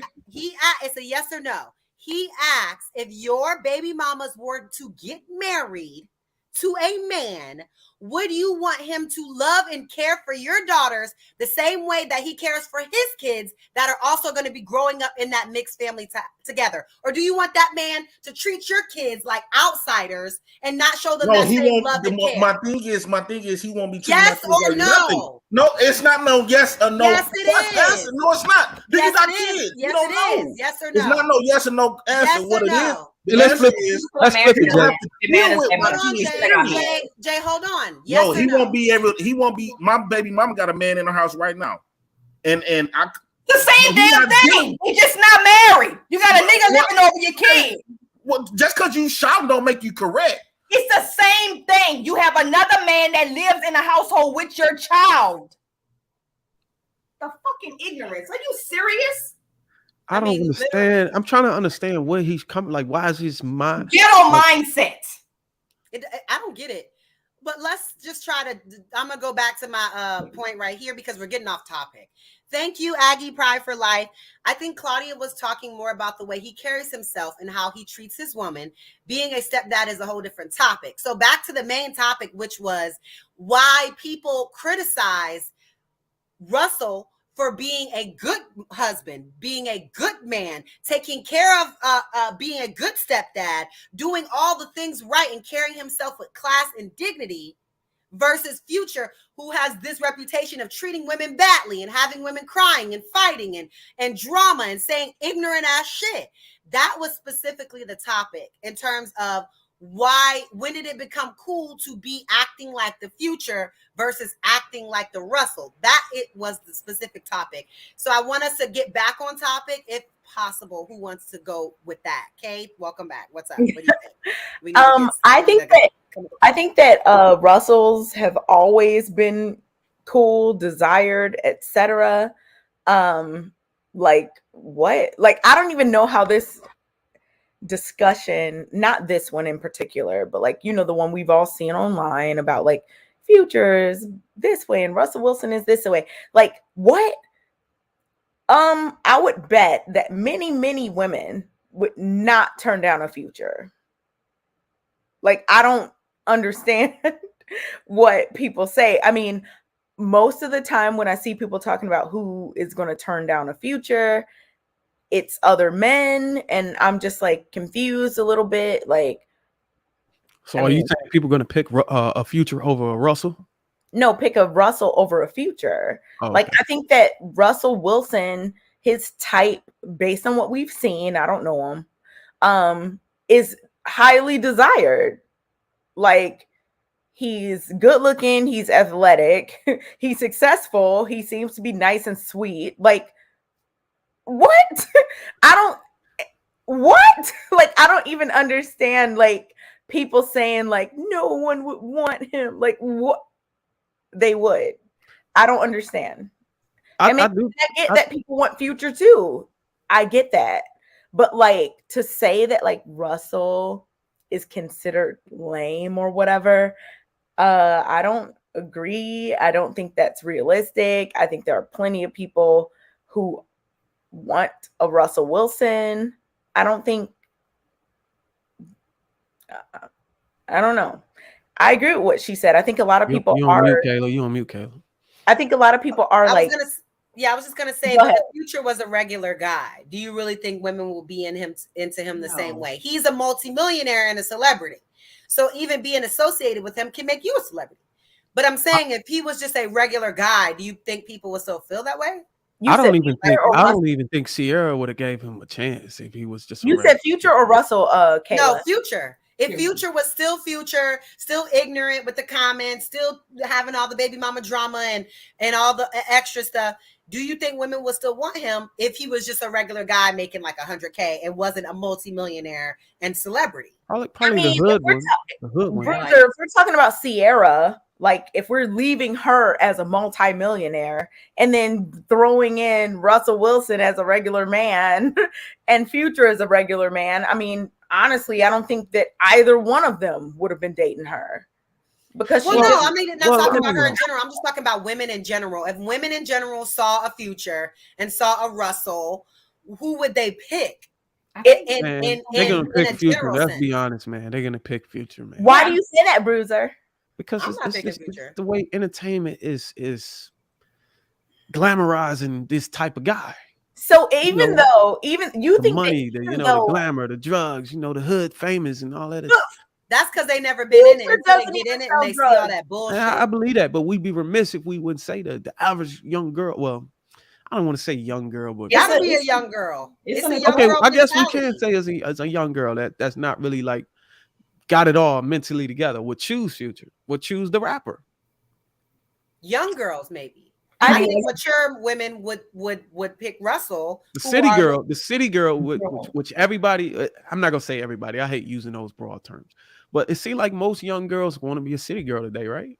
Why do you think that? My thing is, celebrity status matters, right? Like people are going to, be, oh my goodness, this is a celebrity. Mm-hmm. So I would say that most people, I don't know, it's my opinion, that most people would give the time of day to Future or Russell, knowing who they are today, right? Multimillionaire rappers, athletes. But if we are just talking in general about men that are like Future, just regular men that are not multimillionaire rappers, or men that are like Russell Wilson that are not multimillionaire quarterbacks or whatever, if we're just talking about like the image that they portray, I don't think that the Futures, quote unquote, of the world are more successful than the Russell Wilsons. No, they're definitely not. Well, they're not. And their lifespan is usually shorter. They're not, but nowadays the Futures are more appealing to women. Why? I think I know why. I think it's safe to say that the fan base, Future's fan base, probably never made it out of the hood. Majority of his fans are hood people. That's why the guys that don't like Russell look at Russell's like he's lame. Are the majority of Futures? My mom would have wanted me to be like right up fans. Are the majority of Futures fans from the hood? The majority of them? I wouldn't say the majority of them. Okay, but fans of what? Because I can be a fan of his work when I go to the club. That don't mean I'm a fan of him. But like, if we just talk about who's like music, the hip hop. When I'm in the club, I like to hear a little music. Future. Come on, man. Who's when I'm in the club, I like to hear a little Future. That's the extent of being a fan of his. We should pull up a statistic to see who's what people are buying this type of music. Do it. I'm not buying it. I would definitely. It comes on in Okay, the so club. I'm definitely not buying any. Is it I'm buying it because of where I black grew people- up off of hip hop, but even though black people as a whole are what 13% of the population, you think that black people are the ones fueling the success of people like Future? No, it's all over. It's everybody. It's all over. I think it's an overwhelming majority. I think these black hip hop rappers, majority of their fans, majority of the hip hop artist fans are black people. Do you? And the Asians. Yeah. Well, just let me know what you find. Just like majority of rock stars fans are white people. Majority of the people I see at the I think the majority of consumers are white people. Majority of people who buy Gucci Mane music. Come on, the majority of people who consume are probably white, considering the majority of the population is white. No, black people lead in as a consumer in America. Of what? No. Okay, but I thought that was more of like it's like a $1.2 trillion spending power that we have. Okay, but the majority, where do we spend it? The majority of on. I thought it was like. At the Gucci store. Okay, so Bruiser, you think that the 13%, 13% is everybody. Let's say that the kids, the babies. Okay, hold on, Bruiser. You think that 13%? You think that 13% is leading the nation in consumerism? No, I don't think we lead in consumerism. So but I think on this type of product, like black hip hop, I think that we lead consumers in that. I don't know because I thought. Do y'all go to these hip hop concerts? Because I was at a Jeezy concert just in February. It was a lot of damn white people there. That's the luxury part of the game. Being able to take a trip and fly out to a concert is the more. But see, people in poverty are not able to do that. They're just able to listen to the music. Bruiser, come on. They going. They just wait. They if it's income tax time, we probably do.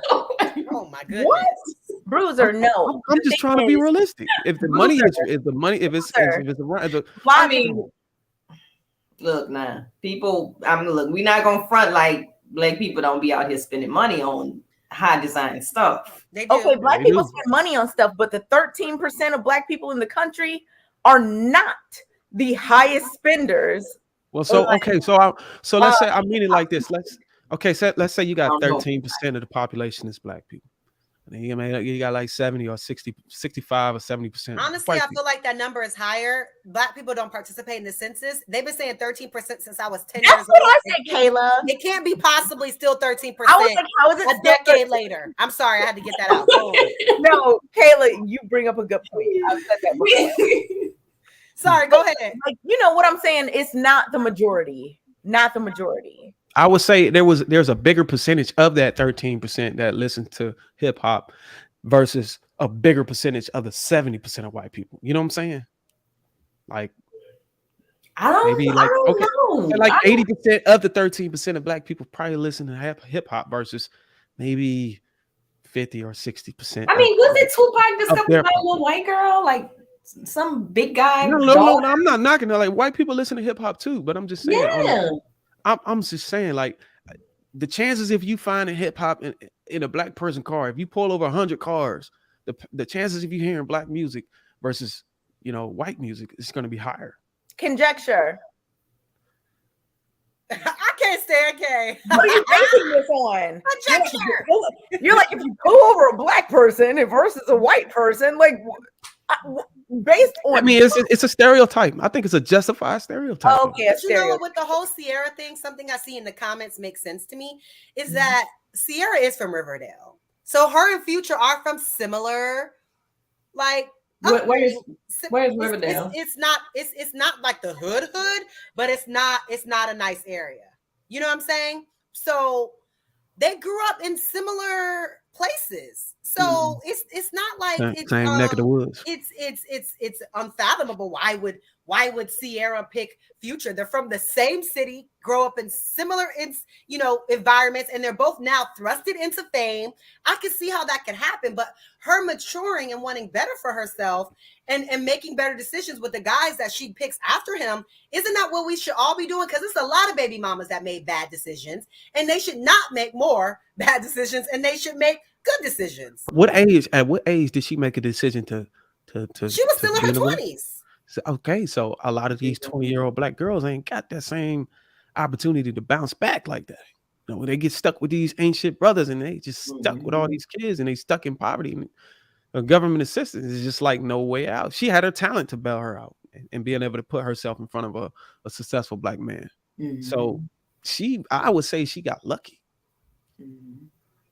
She did. I mean, she got lucky as fuck. She got I can't say. I hate to say like that because I have a few friends that are married that had a kid and now they're married and they have more kids with their new husband and they have very happy, successful lives. So let's not say like it's impossible, because I know plenty of regular girls in Miami who are in, better situations because they chose mentally to do something different than maybe what they saw, what JP was talking about earlier in terms of sometimes you just don't know what you know, and you've seen this and this is what you know. But once you can get the information and make a different decision, we should be encouraging people to make different decisions and doing better. You know what I like what she did, and I think that a lot of women miss this, especially a lot of black women. When she went through that mistake, I'm sure she's happy that she had the child and thankful for the child. Wouldn't take that back. But the fact that she changed her mindset after dating Future, and when she found Russell, I think she made it her goal. I think they both made it a co-goal to not have sex until they got married. Oh, they did do that. They did do that. So what I'm saying, what I like what she did is that what a lot of sisters need to follow, make it a requirement. If you want a brother to have sex with you raw without any protection or any birth control or anything, make it a requirement that this guy wife you up. And I think that'll stop this issue with these single mothers or these women trying to get over brothers, you know what I'm saying, having kids and shit, you know what I'm saying, and using government assistance to trap these brothers or whatever. Make it a requirement that if you want to come into me, you got to put a ring on it. That's hard to do. I think that's real difficult for a black sister to do. It is hard to do because everybody wants love, right? And you all can that still shit. have it, but you can still have it. But you don't have to put your kids at risk. You don't have to put your whole life at risk. Kayla, you're right. Yeah, that's a whole yourself, Anton. It takes a certain level of strength. What's up, Anton? It takes a certain level of strength. What's up, friends? I think his pens are dull. He's been writing the whole time on his. Who can say? First of all, nobody buys music anymore, right? Everybody streams everything. So let's be clear. When y'all say, "Yo, I'm not buying it either," neither are the white people. They streaming it just like you streaming it. We all know this, right? That's A. B. If Future do a walkthrough, we know what the demographic is going to look like, right? The different context behind how people are spending money. We can't just say, oh, okay, well, if we go to a concert, it's going to be majority white people. Well, what kind of concert is it? Is it a festival, right? Is it a stadium? Is he the headliner? Is he not? You know what I'm saying? Because listen, when he come through for these theaters and when he come through Detroit, Jeezy at the Fox is all black people and it smell like weed. And the entire place is laid out with black people. I don't go. Real talk. Like, and that's the reason why I don't even go to certain events because I just feel too old to it ain't safe to be showing up in certain areas and straight like that, depending on who coming through, because it ain't like that. Security ain't deep like that. And then when he do after party and he do his walkthrough, it's all black people up in there. All black people, when they got the bottles and they all trying to get close to him and they trying to stunt and all of this other type of stuff. So when we say, yo, well, they're the majority of the consumers, that's BS. It depends on, it's so much context to be added into that conversation in order to really be able to even substantiate that argument. So it doesn't make sense for us to make the conclusion that the majority of the consumers of hip hop music, depending on who the artist is and exactly how it is that we bringing this forth, is white people. That's BS. Maybe it's the venue. It matters because the club venue, the big stadium venue, the festival venue, these are all different places. I feel like there's going to be more white people at the festival than there are at the club showing. You know what I'm saying? So when we talk about influence, it's not just the music, right? Because the one thing we know for sure is that cultural influence and impact, we are very, very impressionable. We are very impressionable. And everything we say and do is going to be influenced by, as a matter of fact, if we the ones that create culture, and if they are starting, if you listen in the future, right? Or you listen in the Jeezy, they are not creating this stuff off the cuff. In majority of the situations, the things that we say is that they're talking about their real life experiences that's already existed for a period of time. So if it's already existed for them, the chances are is that it's already existed for us. And they're just the ones that got the platform to bring it forth and highlight it, right? And so if that be the case, then that means that we're already influenced and impacted by what it is that they're just now saying in their music. We ain't talking about a TikTok dance. We're talking about a culture, a lifestyle. And so if this is just our norm, the norm is that women have largely operated like women are gamblers. Women are gamblers. They'd rather play the lottery, hope to hit. They'd rather go to the casino and put it all on red than put it on that guy, similar to the nuclear physicist dude, and make sure that they're making a long-term play on how that's going to play out in their life. Some lucrative. Yeah, again, and they don't make a 10 to 20 year decision. They'd rather be with the dope boy. Women are swinging for the fences. You can take Steve Harvey's wife. She went through a couple dope boys before she landed with Steve. I still feel like that all comes up on where you're from. Because the girls that are from the hood and from these certain areas, I can see that. But girls that are from more other areas, that's not going to be acceptable to bring home to their parents. You saying you never dated a hood? Wait, I can't hear what? You saying you never dated a guy that wouldn't be susceptible to what you would date today right now as a young 20-year-old? I have, but I also was doing that out of I guess my newfound freedom as an adult, but I knew that person, like I knew I couldn't take them home to my parents, but it was fun. Yeah, but I think all women go through that young phase where they just dating the most popular guy or the flamboyant guy. Try a little bad boy, but I know I can't take that. Well, you can't. Well, you using your mindset right now today, but you're not thinking how you would think back when you were 10 years younger or 15 years younger. Come on, Bruiser. If you don't think that these women know who the guy that's the good guy, even back in high school, they know who the good guy is, bro. Yeah, they know who that guy is. This ain't new. It's just that some women just, I mean, it's a phase you got to grow out of. That's what I was about to say. For some women, it's a phase. Some women, it's not a phase at all. That's what they want. Priority. The fact that that's first though, like the glit and the glamour is first. Like, which guy can bring me that now? It's just a forbidden fruit thing of the flesh. And y'all blame that on the something that is like bad for you that you're told to stay away from. I mean, it's just kind of that like fleshly thing that's just like I gotta see for myself. So let's ask Anton. Anton, you see what Jay went through. He kind of got a little emotional and passionate. He had to dip out. Who Jay? He said that I think he said that Russell was a sucker for raising a kid or loving a kid that's not his kid or something, or he's living off or these brothers today are living off these women who got kids that's bringing in like child support from another man, and they suckers for it. And I pretty much told him, I said, if you got 3 daughters, and if your baby mama married another man, wouldn't you want that man to love your daughters like he would love his own kids with her? And he said no. He literally said no. He said no while his kids is living in a house with another man. Because I've been in a situation where I will never advocate. Listen, I think that stepfathers deserve their own month. I would never tell a guy in good faith to go and raise another man's kids. I would never tell a man to go and raise another man's kids. I think that is, listen, if a dude do that, more power to you. I'm not going to tell people what they can and can't do. However, I don't believe that a woman should even be dating that has kids that are not out of high school. And that's your wait, what? So does it matter if the other person has kids? Because I get it. A woman with no kids, a man got kids. A man with no kids, a woman got kids. But if they got kids and you got kids, neither one of y'all should be dating. What they supposed to do? Not date nobody for 10 years? That's unrealistic. I get what you're saying. It's so unrealistic. Someone's going to be single and alone for a decade till their kid gets to high school. Like, I think that either you need to get back with the person that you had kids with. Never.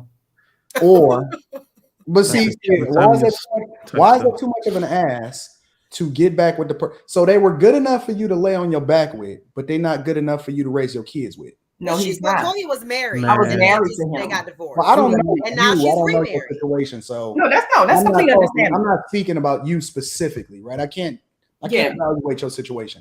In a general sense, I think that people need to figure it out, work it out, and get back with the person that you made a kid with. Yeah, I mean, look, that's the plan. That sounds good, man. That's always the plan. But things happen where people cannot. Like what? Give me an example. For me, it was domestic violence. Situations to where you just can't do that. I mean, like you got people that become drug addicts. Help him to get himself together, and then you go back and you raise your kids with him. He has to want to, though. It's you can't help somebody that don't want to help himself, especially when it comes to substances. If they were good enough to lay down with, we acting like kids are like a video game, and we can respawn them. You get one shot. You get one shot. That's it. Ain't no redos, ain't no do-overs, ain't none of that. My responsibility is to the person that did not ask to be here. I don't care what happened. I am going to hold down this fort. There is nothing, and I will never, ever have my kid raised in anything less than a two-parent household. And that's beautiful, Anton, that you're able to do that. But in my situation, I was married to my son's father, and he hit me. I forgave him. He did it again, and I left. And I was not going back. Okay, I'll get somebody.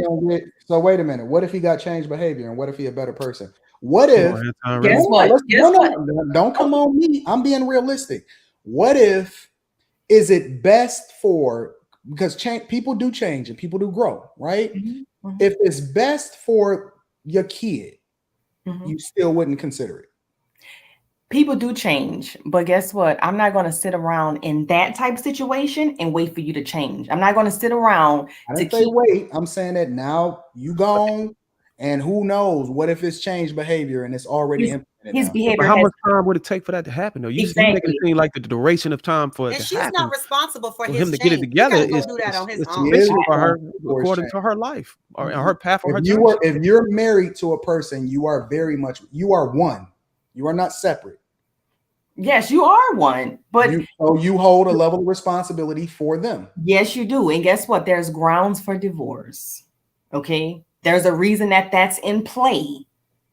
And I take marriage very seriously. Mm-hmm. So that's why I said I gave him a chance. It didn't just happen. I'm not saying that you're wrong for leaving. I'm not saying that you're saying that. Can we evaluate exhausting and again, you use a situation in order to be the example, right? Yeah. But I'm saying that should we not try to exhaust every single option in order to make sure, because listen, you may be a special circumstance, but people leave because they fall out of love. People leave because somebody cheated. People leave for some dumb reasons, and then they put their kid at a disadvantage, and it's stupid. That wasn't my reasons was more of take yourself out of the equation. Abuse. I wanted to live. Take yourself out of the equation, and let's look at the overall sentiment of broken households. Mm-hmm. It's a problem. It is. I mean, it's an epidemic. I don't disagree with that. I mean, but I'm not faulting you for moving on, marrying again, and being in a healthy marriage now. Yeah, I'm very happy. You got remarried? Yes, I'm married. I've been married 13 years. That's what I'm saying. I don't know. The context. So what? How long did it take you to get, like, whenever you cut it off with your baby daddy? How long did it take you to establish another family with this another man? Like, was it some years or was it immediate? Oh yeah, it was about 3 years. About 3 years later. So after the breakup, is it safe to say that you may have, wandered back into this guy's arms to give it another shot or something? No. Oh, you never even entertained another shot with this guy. So wait a minute. So you got remarried. How long you been married, if you don't mind me asking? You don't have to answer any of this. You can choose to. 13 years. I've been married 13 years. Oh, so this is a long, long time ago. Yes. My son will be. You don't count. You don't count. She counted at one point. At one point she did. She don't count. Like, she remarried and stuff. I'm talking about women that are not married, that are just raising kids in single parent households. No. And then that be the end of the conversation. That's a problem. Mm-mm. But I think what these single mothers are doing, that they're going out and they meet another brother and ending up in the same situation. Now they can't get the first brother back because now they done got two different types of kid, baby fathers. I can never, in good conscience, tell a man to go raise another man. Well, I would say this, man. Like, if you love a woman and if you want to marry her and you want to have a family with her and she got a little one with her, I'm not gonna knock it. Love is a bad stop. The love. I think we should try to have our own families because there are a yes, lot of men out most there that definitely. don't have Yes. kids. But if you don't, I don't see the problem with it as long as it's healthy, and especially people. I feel like people that have kids should get with other people that have kids. And people that don't have kids should get with people that don't got kids. Like, that was I agree with like, y'all can blend y'all families over there. Y'all both got kids, and the single people can like make new kids. But I don't even know how they got time to date. Listen, I got one daughter. Jeez. I am slammed. And my daughter literally be coming to me like, Dad, what's up? Like, when we gonna spend time together, whatever. I don't know how people got time to go and date when they got kids, especially smaller kids. My daughter is 14. Babysitter, man, that's crazy. I mean, in my case, thank God I only had, just one at that time. I mean, me and my husband we have a daughter together. But I mean, let's be clear, I think that stepfathers are probably the most incredible dudes in the world because they literally are doing something that, well, for whatever reason, another person is not doing, right? But I could never do it. I would never ever talk to a woman. But you know what makes my husband even more special to me? The simple fact that my son has a special need. My son has Down syndrome. And he took on that? Listen. So for my husband to come in, my husband. No, I'm saying that the dude is incredible, but I'm not built for that. All I'm gonna say is it's something that he has. Maybe I love my husband. And y'all had a beautiful daughter, and now I can't speak on there. I would never speak on, you know what I'm saying, somebody else's situation. Listen, she cool, she dope. Obviously, her situation worked out, but I'm saying for the general public, get it. So you would talk to a woman you would marry a woman based off of love. No, I don't marry a woman based off of love. I'm married based off of social and economic status and happiness. I let love was our come, first topic earlier. Ooh, like I say, I think love is a choice. It's something you can choose. Why you put on the hoodie like Darth Vader, fam? Man, my soul is disturbed. And you put on the hoodie so bothered by what I'm hearing right now. Bro. I agree. I don't know about that. Man, every brother is not like you, man. Everybody is different. Everybody has their own ropes. You know what I'm saying? Everybody. Here we go. Here we go. It is wrong. And it begins. It's right, man. It works for me. What works for me? I mean, everybody's different. Marriage is not about love and happiness. And he's married. You married, Bruiser. Listen, it's a reason why arranged marriages work is at a higher clip of success than people that choose for themselves, because people that choose for themselves choose based off of love and happiness. That's not what marriage is about. Something that'll make you do wrong. Think about that. Right. Arranged marriages are much more successful than marriages where people choose for themselves. Well, why is that? Based off of love and happiness. I didn't sum it. Listen, I'm not going to sum my marriage up to 2 words or 2 concepts, but I will say that I sat down with my woman and I got an understanding of what does she want from me? how could I make her happy? How could I prolong the situation that we got between each other? And I told her likewise. And when we came to agreement and understanding on that, that's what we thrive on. It's not no emotion or no specific word to define us. It's a constant battle. You know what I'm saying? It's a constant journey. You know, sometimes I'm not gonna like what she's doing. Sometimes she's not gonna like what I do. We're gonna come to the table and address it and keep moving. But the most important thing we got that keep us together is tolerance. Because if you don't got tolerance, you can't deal with the bullshit that's going on. Love, you ain't say happiness, you ain't say none of that. Huh? Like I said, love or happiness. You said tolerance. I'm not trying to tolerate nobody. I want to be successfully married. Well, but that's how you stay. That's how you stick it through by having some type of tolerance. You being able to tolerate. So you telling me your woman do everything that you ever want. Y'all never have any conflict or confrontations. We do. We have conflicts all the time. You don't ever have no difference. But we ain't going nowhere. We have differences. Billy, you're a little staticky. Can you like speak up a little bit? We have differences of opinion, but we don't have conflict and confrontation. No. Oh, well, that's a blessing for you. I get in an argument. Sometimes me and my wife fight. You know what? Argue with you? Yeah. She's a human being. She's gonna have her differences. She can have her not the same person.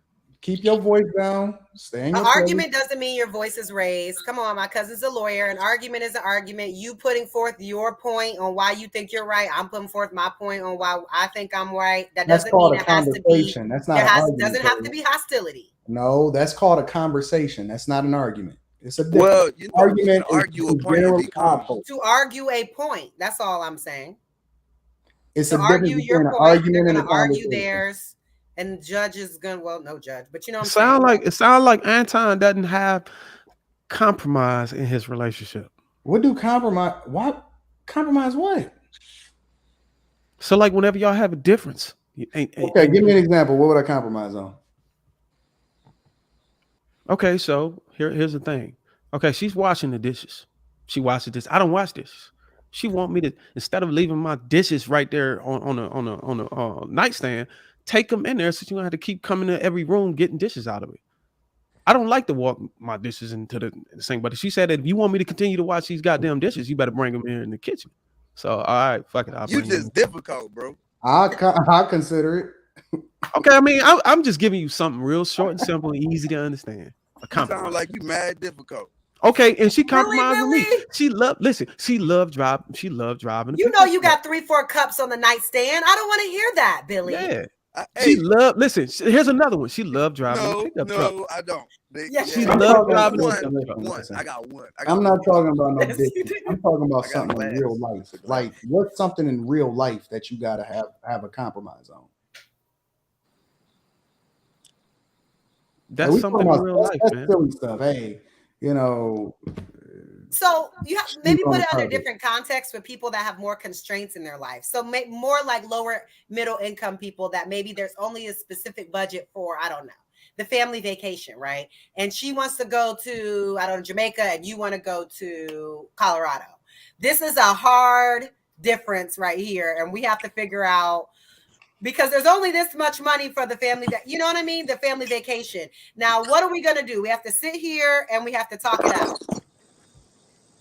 Really? Because we both work, we both put money in this pot for this family vacation, and so now we have to make a decision on what are we going to do. See, that's the problem, is that dudes they have women's money in order to help them survive.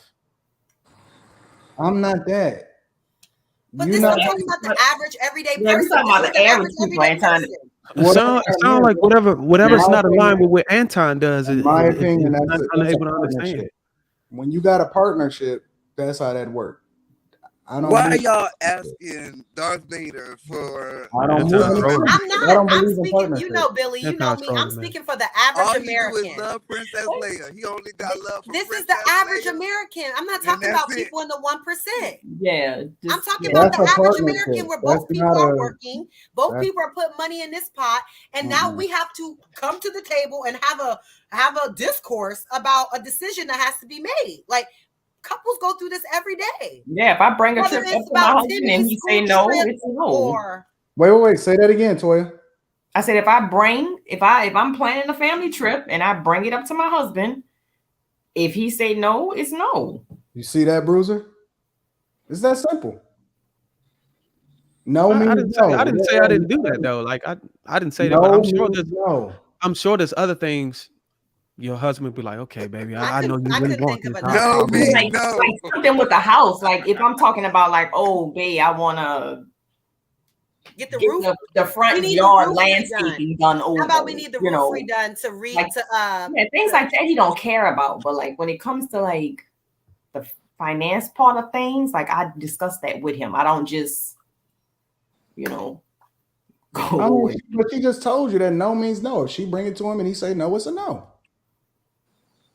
I mean that's her household, but that doesn't mean that every single time. When I tell my wife no, I don't just say then, no. I give her what? some intellect behind why it's no. Like I don't just say, oh fuck that. I don't give a fuck about what she wants. I'm just saying no. You talking about the what I want to reaction. do. I'm talking about what she's saying as far as the decision as to yay or nay on that particular thing. Man, if I was okay, so if I was to use talking about the actual. What's the if result? I was to use the scenario she had, if I told you no, hey, look, we can't go on this family trip. I got to work, you know what I'm saying? Or I got a project that I've been working on that I just think that's more valuable for the moment. And we're going to have to do the trip another time. And I'm the man, you just going to have to deal with it. But I would explain that to her. I won't just say no. Like my woman is different than you. My woman is going to want some type of explanation on like, damn, baby, why? Like why? You know what I'm saying? I say yeah to you all the time. Like, can we give and take? You know what I mean? I think that's fair in a relationship. You don't want your woman to be miserable. Every relationship, every marriage is different. But I also think that that's a different scenario, Bruiser, and her understanding that you're doing what's best for the family. If you say we can't do it right now because I have to work, or we can't do it right now because I need to do this to get right for the family. That's totally different than saying, I know you want to go to Jamaica and I've picked the vacation space for the last 4 years, but you know what? This year I'm picking it again.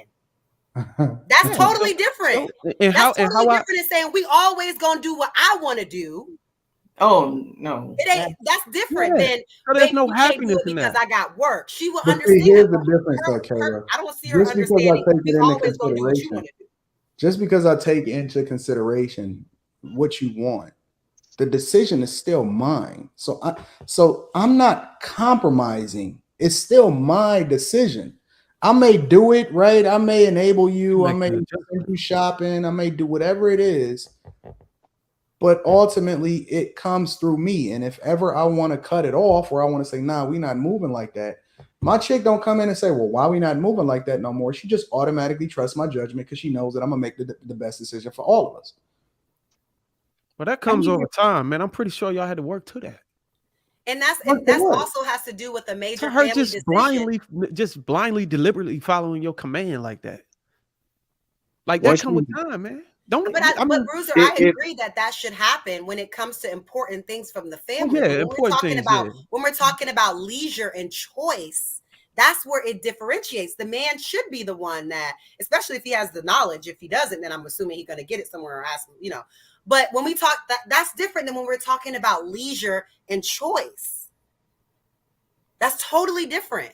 Okay. Because who would want to be in a relationship where we always do what you want to do? On Sunday brunch, we go where you want to go. On family outing, we only do what you want to do. We only do what you want to do, for real? That's never going to work in no marriage. Like, come on. Like, you have to consider what my wife likes to do, too. Is that not normal?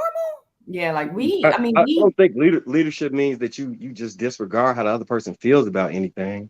I think being in that position, you have a responsibility of taking into account all things and making the best decision based off of that.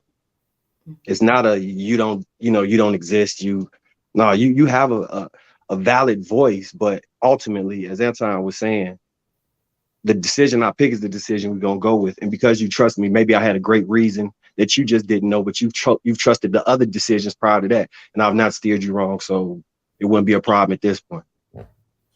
I'm with you, Marcus. I just feel like I agree with Bruiser in the fact that we're a unit, and I think that regardless if you're going to make the decision, that you should discuss it with me. I'm not one of the kids, okay, where you just make a decision and say, this is what we're going to do. I am your wife. I am your other half. We became one. No. So you come in and discussing it with me and say, hey, baby, I think this is da-da-da-da-da-da. And I'm like, great, baby, sounds good. Like, I don't see the problem with that versus you treating me like one of the kids and you just making decisions and I don't know what the fuck is going on in this house. Like, I don't see the problem with communicating. Can you give an example of a decision? Women are largely like children, though. Like they. Oh my God! No, they are, and I'm not saying it in a disrespectful way. I'm being absolutely real and honest. Women are. I don't put my wife on that level, man. They need protection like children. They need to be guided like children. They need to be groomed and molded like children. And they also need a strong form of leadership because they don't even know what's best for themselves. Listen, just because it's almost like having a dick, right? Just because one has one does not mean that they know how to use it effectively. Just because one has one does not mean that they're supposed to have, everybody not supposed to have kids, right? It's some people that shouldn't have kids and they need that strong leadership to guide them to understand. Listen, if you get a really good woman and she's smart and she's, you know what I'm saying? She has a lot of understanding and she has a lot of wisdom and she has talent in this area. That's for me to mold her and groom her and help her to understand her true power, right? It's not for her to just go out here and just do a bunch of stuff just because she has the capability of doing so. Yeah, no. So in a larger way, the whole reason why symbolically a father walks the woman down the aisle and hands her over to her husband is because it's covering to covering. No woman should ever genuinely be out here without covering and leadership above her. Now, just because we've gotten out of whack and that's how women have operated because society has changed does not mean that it's right. And that's why you see so many women out of pocket, out of order, and things are completely chaotic in society is because women have lost their place.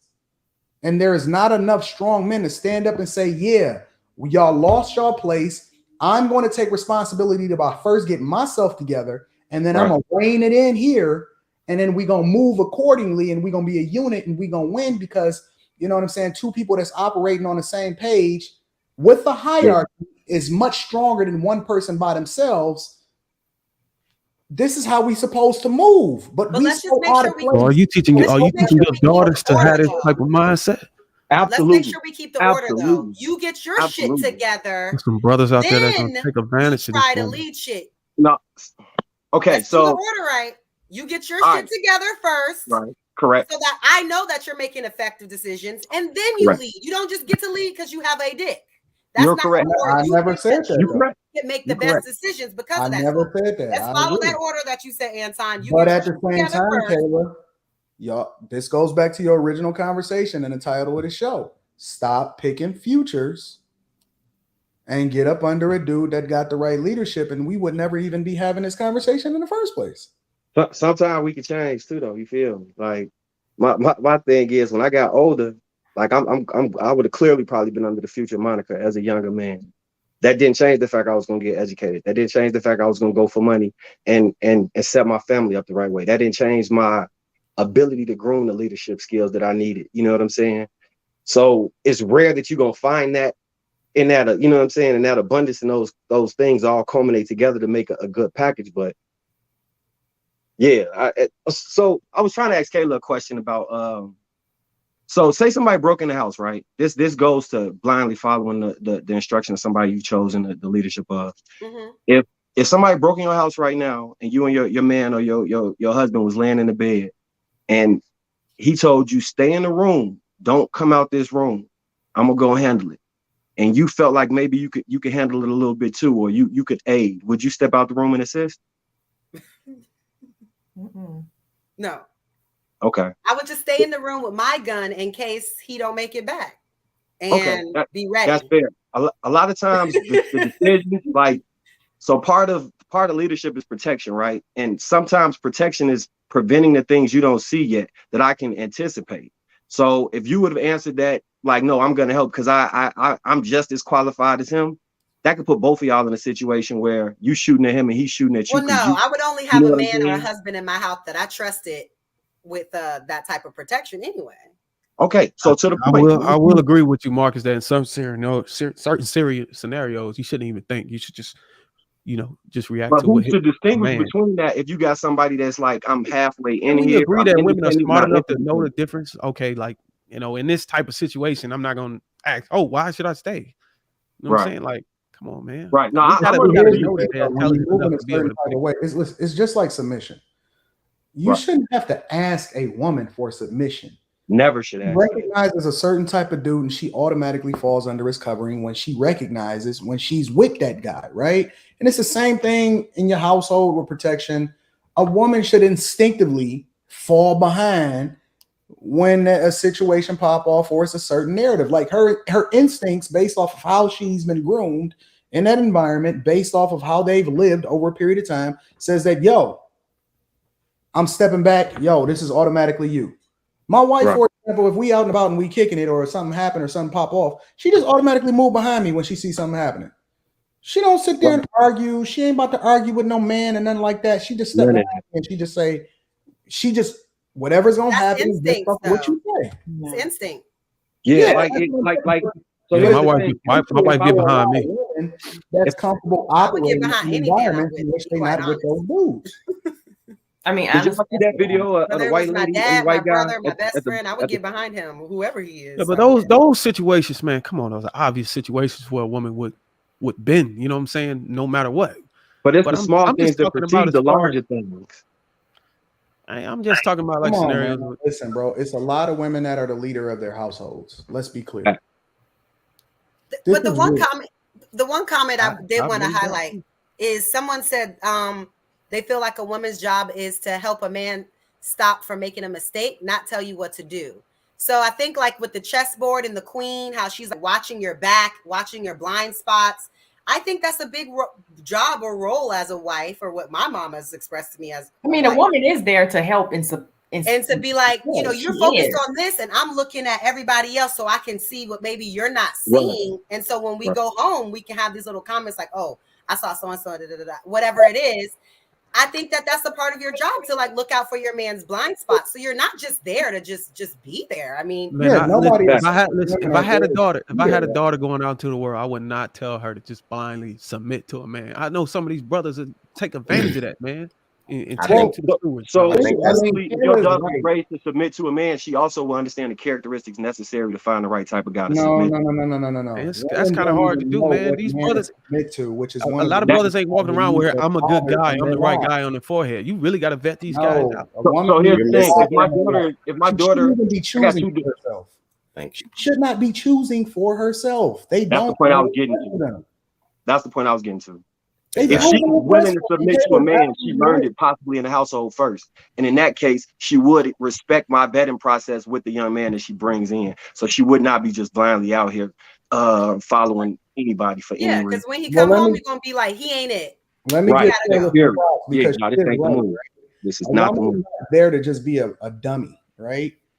But you also have to glean from her in order to help make the best decision. So Rita's incredibly smart. She's wise. She's seen a lot. She's ran a lot of different things. And so I glean from her in order to make the best decision, but ultimately she still trusts me to make the best decision on behalf of the family. Right. Definitely. And that dynamic works. It's been working. It stops a whole lot of confusion and forced single parent homes, because if you can't respect it, regardless of how we want to quantify it, hypergamy does exist. It's various ways that it exists. But if the woman doesn't look up to you, the odds of her leaving or your family not being attacked, they increase tremendously. I think what you're saying, Bruiser, your sentiments are commendable, respect, brother. But I have to say you're very much wrong in a lot of ways. There's a passing that's supposed to occur. Men are supposed to be orchestrating everything, setting the tone, teaching, instructing. So this mindset that women are supposed to be out here figuring it out on their own, or you can't trust this guy, you can't trust this guy. Well, nothing is an absolute. We understand that there's bad in the world, but that's where the instruction comes. That's where the guidance comes. That's where the tutelage comes. I don't think I gave any indication that to send a woman out there to do that though. Like I don't think the scenarios or the let me information say I'm this. giving out I have a suggests that. phenomenal show going on here. Thank you, ladies. Toya, nice to meet you. Kayla, keep doing your thing. Here. Everybody, what's Thanks going on, for coming Kay? Hope by. everything is great.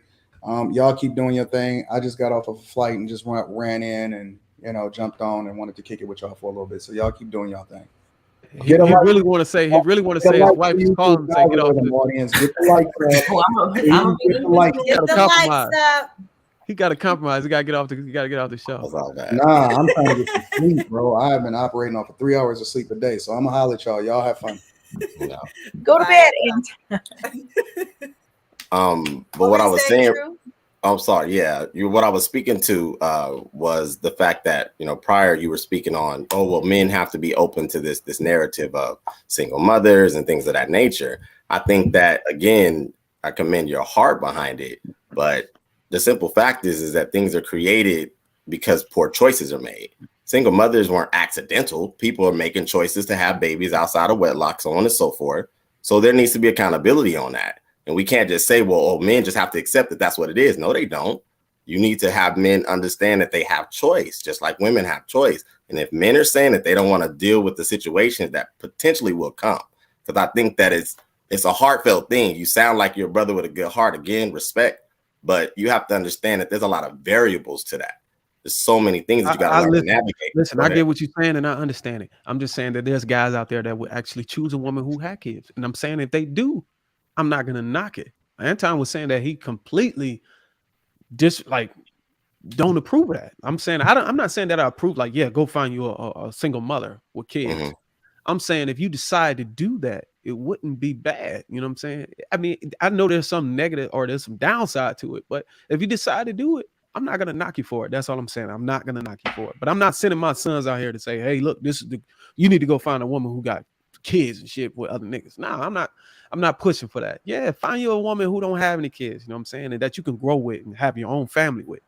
But you got brothers out here that actually are trying to give these women a chance that have kids. And I think that I wasn't completely against somebody dating somebody that had kids. That wasn't my statement.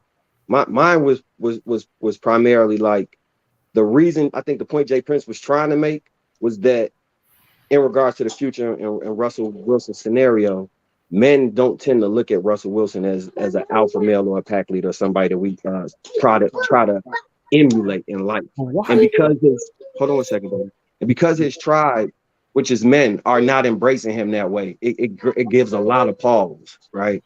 And that's the point he was making. Hold on. But why is that though? Why brothers are not? I can try to speak to it. I think that Russell Wilson is just a public figure. Sierra's a public figure, so it's easy to use as examples. But the simple fact is that Sierra chose a future before she chose a Russell. And she also chose him to breed with. She also chose him to have a baby with.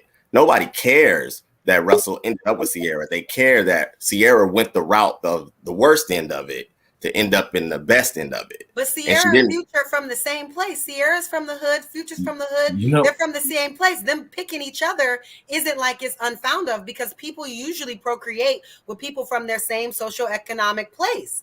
They just both happen to be celebrities, but if they were regular, they probably still would have got together because they're from the same place in Atlanta. Yeah. Can I just say? Go ahead. Yeah. So what kind of, and hi everyone, and some of the stuff I'm about to say might be kind of harsh, but respect to everyone, no disrespect meant. But what kind of annoys me about this whole discourse about Future, Sierra, and Russell Wilson is that people are projecting onto people they don't know based off of honestly just racist societal standards. People just assume Russell Wilson is a good guy because he's a light skin with loose hair who grew up in a rich environment. They assume Future is just through and through a bad guy. Obviously, he has some negative aspects we know about. Nah, that's not why. People just assume. People just assume he has 8 baby mamas. Hold on. No, but that's one aspect of a person. We don't know Future, so people have assumed that Future is like the god of toxicity when you don't know him. But let's be real, right? If he wasn't, that's one aspect of his. That's person. Enough. That's enough. But can He has literally not had more than one child with one woman. But wait, I'm not saying that's good. Because I think to Chimoge's point, like, do people think that Nick Cannon is bad? Yeah. No, but people don't talk about Nick Cannon the same way they talk about Future. They are now. They are talking about him like no, but before. No, but what is Nick Cannon's intention though? What is he trying to do? My thing is this though. Okay, Again, we don't know Future, and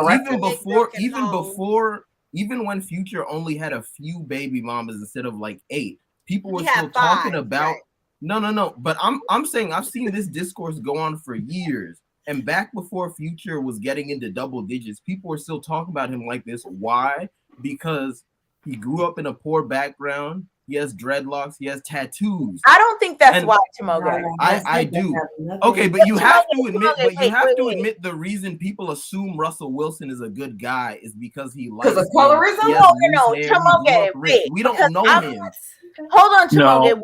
He don't pass the vibe check, bro. Like, wait, hold on. He's brown. We don't know either of them. But I think that the reason that that a bad reputation is based on things that he raps about. And my thing is that, again, you're right, Chimoge. We don't know him. We don't know Russell. We don't know either of them. I know that rappers be lying sometimes and they don't do the things they say they're doing. Like, I know that Future was talking about all types of stuff in rap, songs. And he's even admitted that he doesn't do those things. Yeah, and I think that like the perception of like, this is what they're talking about. And then to Kayla's point about the number of babies' moms, I mean, again, I do see, Chimoge, that like people are talking about Future differently than they talk about Nick Cannon. Yeah. And he has a whole bunch of babies' moms too. Nick Cannon has a cleaner image because he kind of spent based on media. And also, his baby mamas don't talk negatively about him, whereas Future's baby mamas have had a multitude of public social media fights, arguments, drama. It's drama. One of Nick Cannon's baby mama, the mother of Nick Cannon's child. I don't mean to interrupt, but the mother of Nick Cannon's child who died came out and slammed him because Nick Cannon had a child who died as an infant. That the mother of that child later came out and slammed him when Nick Cannon mentioned that in a post in a way she didn't like. He's had baby mama drama too. They don't all like him. But the mere fact that you're measuring two dynamic, reckless men. Hold on. But my point is not that they're not being reckless with how they're procreating. They are. My thing is the degree to which people make assumptions, and especially with holding up Russell Wilson as a good guy. This man is a professional football player. Are those people Boy Scouts, generally speaking? Yeah, he was married to a white woman before Sierra. Is it the best and brightest of his intent to marry white women? Come on. That's not just assume he's a great guy because he light skinned. That's not the argument, bro. This and that. No, but that is what people. Man, we have to be honest. That is what is behind this whole discourse. Yeah, people were being What honest. does the complexion have to listen. If people were thinking about this in a healthy way, they wouldn't have a whole but you're not thinking about it in a healthy way. Like, why are you bringing up complexion and stuff? No, I'm talking about the character of the man. No, complexion is relevant. We can't act like it's not a real thing. Because you're very dark-skinned. We can't act like that's not real. Here's the thing. Colorism is lighter than you are. Had a better. It is real. I know it's real. I mean. I live in New Orleans. Okay, so that's why he's bringing it up. Yeah, I think it's dangerous. This situation here, nobody's thinking about when we think about Russell, but they are. Is my point. My whole point is they are. Which situations do you think that doesn't permeate? You think there are certain situations where people are like, no, colorism and all this stuff doesn't matter? I mean, look. I'm pretty sure they do. I don't think that dude is black just like everybody else. Well,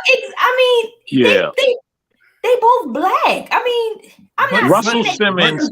Russell Simmons' issue isn't colorism. They have less black DNA, so they're not going to be judged as harsh. Russell Simmons. What did he say?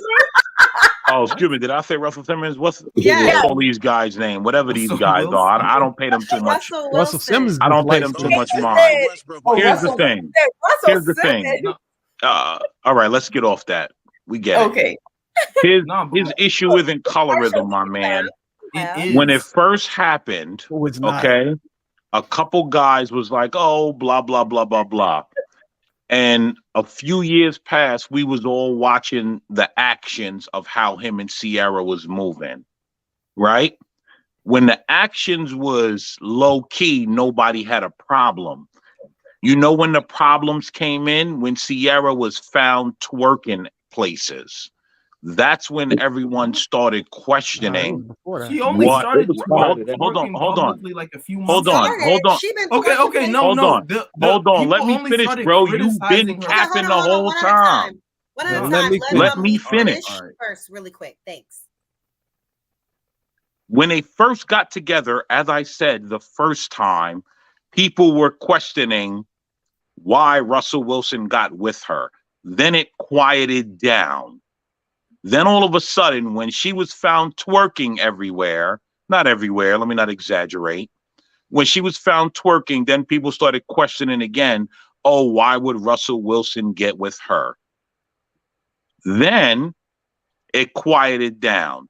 Now she's twerking again, and people are talking Russell Wilson, I'm telling my age. Russell Wilson,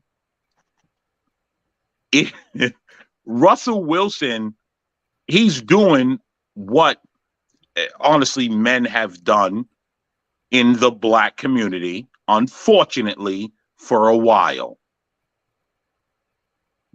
Nobody was questioning it until she was found. Until she was seen twerking places. Then everyone's saying this is a bad decision for him because she's making him look like a fool. And that's the only time we hear Russell Wilson coming up constantly when she's twerking outside of the home, because she could twerk for him all day. Nobody gives a fuck. She's been twerking since the beginning of her career. She has literally been twerking the entirety. I only started She's been twerking since I was 12. Complaining about this Since twerking I was in high school. Like, that was not the discourse for most of the time they've been together. It's been like women going, oh, Russell Wilson is so great. Look at this nice photo they took on Instagram. Then men going, oh, Russell Wilson's so corny. He a bitch. Neither side knows the man. So what the hell are y'all talking about? I don't think anyone disagrees with you. Sierra is a professional dancer. She's been dancing since I was a child. Yes. In fact, we had a whole cheerleading routine based on one of her songs. Like, he has literally been doing this for a long time. Yeah. But let's not act like we got to know somebody to be required to make a comment. Thank you. But I'm questioning, where are people getting this information? If that's a mute point, though. Wait. We're talking about people twerking. And like that being the thing, is it really? Yes, that is what raises a lot of question as to why Russell Wilson is dealing with her. No, it doesn't. Answer, Kayla. The whole time Sierra's been out, that you don't know, has she not been twerking? Sierra, yes, we all watched her in her videos when she was not married. She has always been twerking. What is she was actually a professional dancer before she was even a singer. Why do you think he was attracting her? He saw how she was moving that ass. He told us that he used to watch her when he was young. He always admired her. He always loved her. And was she married? If that man loves his wife and he's okay with what she's doing, was she married? You care. She ain't your wife. No, I don't care. Was she married? Meek, she's married now. And hold on. Was she married when she first came out twerking that behind? Meek, you don't get married now. So now that she's married, people are questioning his decision. Why are we hard pressed to admit this? He's not saying anything bad about her. Hey guys, can we get some type of structure as how we talking so we can, you know what I mean? Meek, why are you questioning about her husband? She's married. I'm not now. questioning her husband. No, Meek. You don't get to set the standard for what's acceptable in somebody else's marriage. Exactly. It's not your marriage. You don't make the rules. You don't do any of that. We just heard Anton try to do that. Want. They're happy. But I'm not setting the standard. I'm telling you where the criticism is coming in at. For what should be done and shouldn't be done in a marriage that you're not in. I'm not setting the standard. I am alerting you to where the criticism is coming in at. Oh, he's just trying to tell you that's why the criticism. I am alerting you to where the see, that's you're not listening to understand. You're listening to respond. I'm not setting the standard. I don't care about their marriage. They do not butter my toast. But if we're talking about where the criticism comes in at, it is her twerking in public after she is married. Let's not pretend because everyone wants to just be untoward and do what they want to do in public. But they said it was before the twerking. People don't like Russell. Does Beyonce get the same criticism? Oh, that's true. When she hold on. When she the whole time. You asked me the question. You asked me the question, but don't want to listen. No. I do, but I'm just asking it, and let me answer it. Meek, you don't tell me what to do on our show. How am I telling you what to do? You ask a question and then say you can't answer. Be quiet for a second. Just 1 second. You've been talking. Oh my God. I'm not your husband, honey. You have a good night. You can leave if you want. Bye. So Beyonce has been twerking and dancing and wearing certain things the whole time that she's been married. Has she gotten the same criticism as Sierra? No. And the reason okay. So True Table, let's go to you. I don't think that she's never going to get the same. Why do you think she doesn't? Because the way she structured her relationship. Sierra already was down bad by having a baby with Future. So she came in with a wrinkle reputation. You can't compare the two. Beyonce requested and demanded Jay-Z marry her prior to her even having a kid. So it's two completely different types of twerking.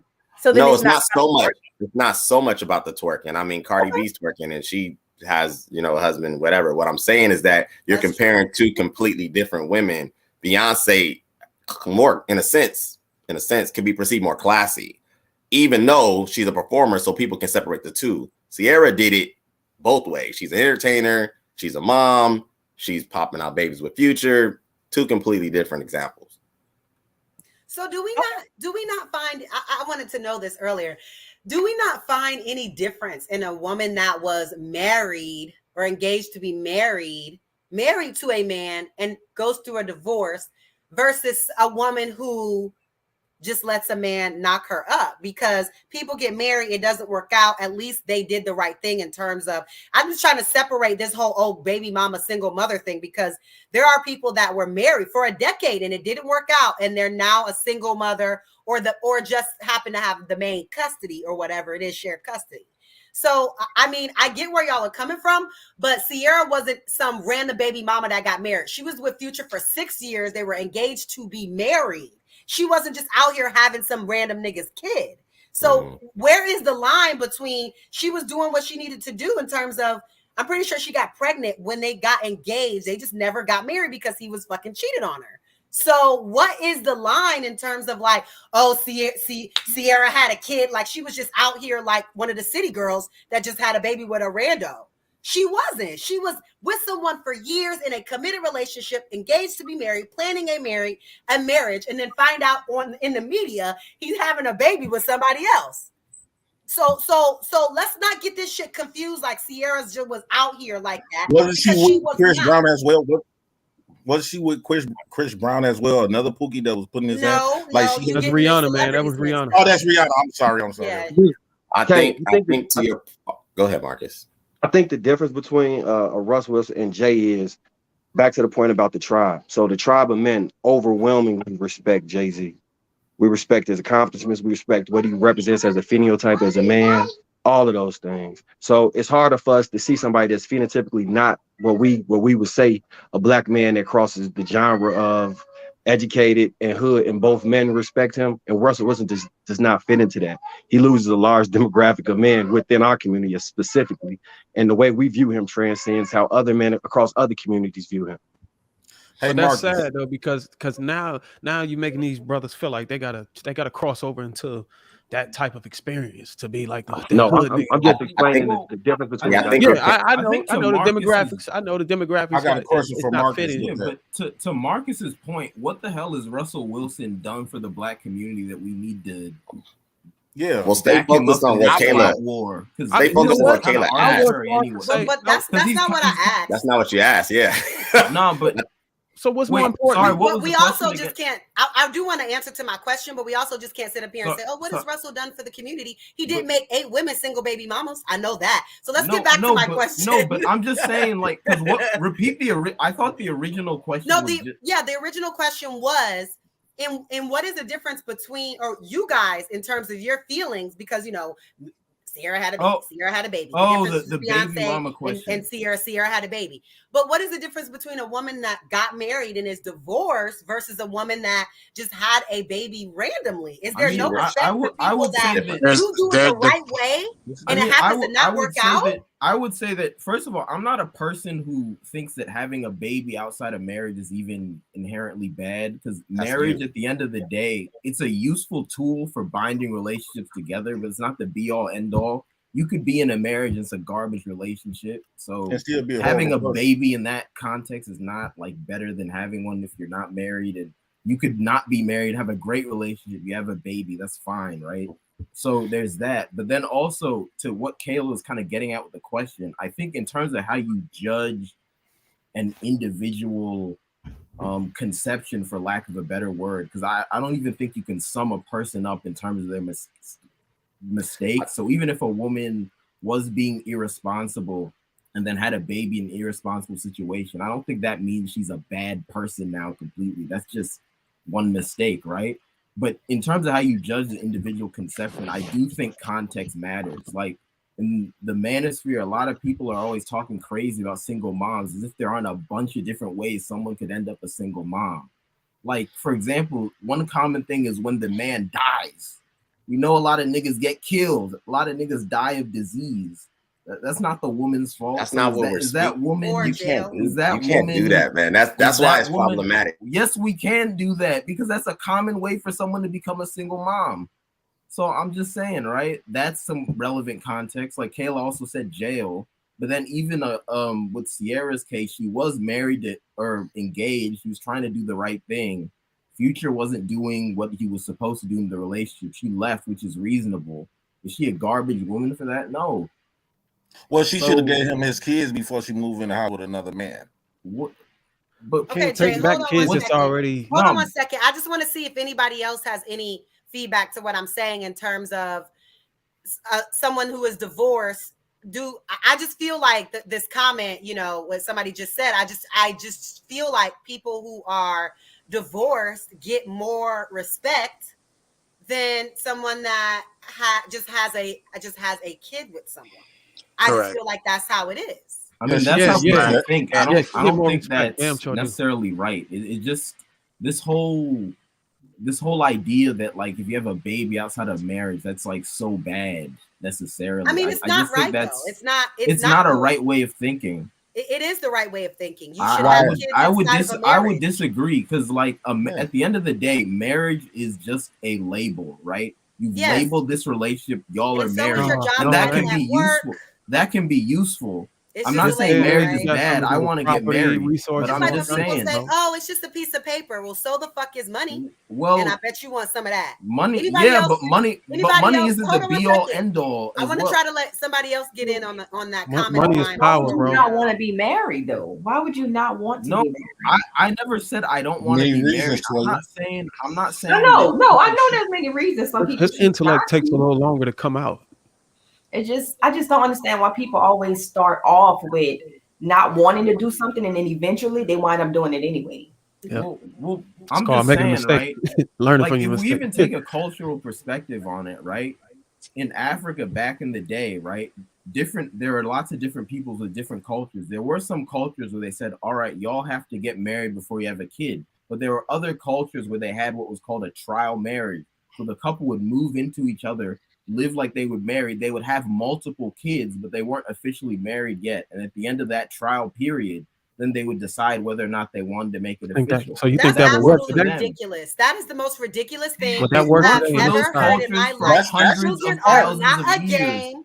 It and it ain't works no for trial. those- Once that's they hear, actually they're smart. here, Those and you're cultures fully Playing with kids' responsible. life. Thousands of years. No, that's actually smart because one of you move in with the person and find out is they got many type of That's characters. fine. I mean, So that you having a don't wanna be whole with. baby with them is but not like Yeah. have kids. I mean, Well, a relationship dynamic could change when you You have gotta think kids. about So the for some effect it people, has it on might kids, make man. sense to well, I look mean, at that. I never played house. I don't Look, play my house. whole point play is house. that It's I'm not not a teaching game. my daughters to play house.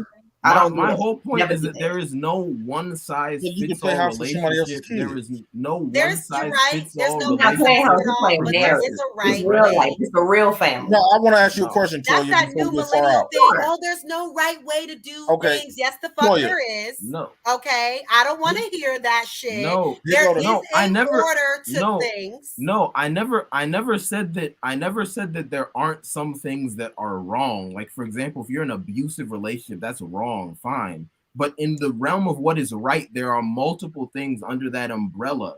And having a baby outside of marriage, in some scenarios, that could make sense. No, in it other doesn't. scenarios, It doesn't make No, sense it at all. does It not. makes Yes. sense for you from a No, I'm in selfish my place, closet actually. This but is it the doesn't make quietest place in sense my for the apartment. child, the child's mental, physical, and overall well-being. It makes no sense at all for you to say that both parents shouldn't be there together. Also, showing the child, because Jay Prince already proved to us earlier that trauma is going to create trauma in adults. Those kids that only saw love in their house being someone being abused or someone being treated bad or someone not being there and not showing up. I want to hear These what Jay things Prince you're got to going ask to Toya, teach though. your kid in indirectly. So you are setting them up for. I got a question. I got a question. I never said that. I never said What? that. I'm advocating for single parenthood because you can be together and not be married. Because again, marriage is just a label. You've gone through a ceremony, and that's useful. Are you I'm married? not knocking Wait a it. minute, wait a minute. I'm For just you to saying say that- that- I gotta say this. For you to say that you're not advocating for a single parent, but you make statements saying that, oh, marriage is not the end all be all. Because you can do you be- see how that you- do you see how that could be a problem? And how No, that could be because confusing moving forward? just because you aren't married doesn't mean you're single. What the fuck? What? I'm going on mute. I'm going on mute.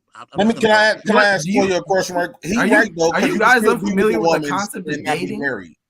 Wait, sorry, Jay. There is no tab. There There is no tab on applications that say, "Are you dating or seeing someone?" That's I'm an sorry, bro. You that's an can't. No, arbitrary it's not societal arbitrary. thing. It's not All right, bro, arbitrary. If bro. you go by, if you go by, Make a wake up if you tomorrow. go and I'm print gonna out give you straight. society standards. I'm partially with you because I believe that these people don't quantify anything for me. However, when I needed to have insurance for my child to be born, I needed a marriage certificate. Well, I had that's to because of represent that for my that's insurance. because of the standards So- of this society. Yeah, Right. That's not legal. In a hypothetical way, woman I ain't gonna agree get with shit. you, right? So But what in a society realistic, has what needs better to be standards? done, we Help have me to do what's understand. necessary for I these mean, the children. That is African got better society is society the past for standards. one. This is a garbage. Wait, y'all, Jay want to society. ask me a question. Can he ask me, please? Yeah, yeah. What's up? Yeah, okay, now Toya, right? Mm-hmm. Okay. First off, do you believe in? Okay, do you live with when you got married? Did you move in with your husband? Yes, I did. She got married. Okay, so when you got married, you moved in with your husband. That's the biblical way. I believe if you got outside kids, right, and you moving into another man's house, Okay. because this is where women become selfish to me at. Okay. If you about to move into another man's house, Okay. with another man's kids, at Okay. that point, if the daddy is requesting for his kids, why not render him his children, and you get the weekends and all that? Because why should another man have to go to another man's house just because you fall in love and now you expect the daddy of the daddy of your kids to have to abide by his rules in this man's house? Because I got 3 daughters and I'd be damned. Whole hour to go get that concept. I would be damned, and I have to go. My dads daughter's are going just to another single? man's house. So did you ask the daddy for for him to take his kids before you moved into that another man's house? Hell no. No, and I'm gonna tell you why. Because when I divorced his dad divorced him. Okay, now would you agree? Let's just say me and you was married, right? I mean, let's say I was your baby daddy, right? Okay, but no, you would have been my ex-husband. Okay, your ex-husband, right? Okay, I'm your ex-husband, and I say, okay, congratulations, Toy, you done found your new husband. Okay, but can you run me my kids? Sure can. Let's go to court. Why would you take that to court? What you mean? Why would I take it to They're court? divorced. It's already in court. The court has to No, make what I'm saying is, why would you fight me on that? No, I'm not fighting you for it. I'm going so you can have the full custody. What you mean? You're not gonna be able to get a tax write-off or nothing that if you don't have the full But custody. would you agree? A lot of women will make that decision without the dad, no matter what the dad says. Yeah, a lot of women wouldn't make that decision like just selfishly, but I'm not. And to go back to what I was saying earlier, like for my situation, right? my woman, and that's fine too. My youngest daughter, mom got a new man and all this other good stuff, right? What my black ass do? I moved right across the street. I stay right across the street from my daughter. So my baby do not need no more loving from no other man who she decide to pick. Her daddy is right there. That's good. I commend you for that. She don't need no lessons from him. She don't need nothing. But JP, really quick question, because your youngest is like 2, right? 1. My youngest is 1. So you telling me for the next 17 years that you are going to remain single and no woman is ever going to be living with you, or you're not going to get married or any of that? Well, Kayla, let me be honest. Well, yes or no? Right. Yes or no? He never answered my question. Hold on, JP. Can I come to your rescue? I would say yes. I'm gonna mute you. Yes or no? Kayla, I would say yes because I had to render, I had to sacrifice a lot of women because in your house with my child, and that's supposed to be cool. But you think that we shouldn't share custody because I got a new man? What is wrong with you, sir? No, what I'm saying, custody. You got a new man. I said yes. I said yes. I will remain single. You're gonna remain single for the next 17 years. Yes, and I'm part of this date. Yeah. You're going to remain single for the next 17 years. I'm gonna be fucking, but what I'm saying, marrying, yeah, I'll fuck it. I had to choose my kids. So you're going to be fucking a woman where you have the potential to make another baby with a woman you're not married to, instead of actually marrying a woman and creating a healthy household. Damn, bro. Simply because you don't want a blended family to happen. Because I just want to be with another man raising my kids. Man, we got to help you out. I think it's stupid. I think it's stupid for another man to raise another man's child. JP, what example are you setting for your daughter raising my sperm in terms of your interaction with women? If the loving only on my sperm, you have with women, Kayla, let up off of him. Kayla, let up off of him. You killing him. All right, can I come in? Can I just tell you? Bruiser is the type of man. No matter what a woman do, what decisions a woman make, he gonna come and he gonna put on his Captain Saber jacket and come and rescue that woman for her decisions that she made. Give it a rest. Okay, all right, go so ahead. JP, Go ahead. Kayla, what JP meant to say was this: that when he was worried about his child going to another man's household, it's because he would be under his rule, his instruction, and his tutelage and leadership. So if he wanted to be into a atheist, say he would be up under that man's leadership. In his house, hypothetically, if JP is the leader of said house, the way he wished to raise his children would be the way he rolls anybody else's kids that come into that home. And the wife would be a helpmeet, not the guider of the life of the kids. I think that's what he meant, right, JP?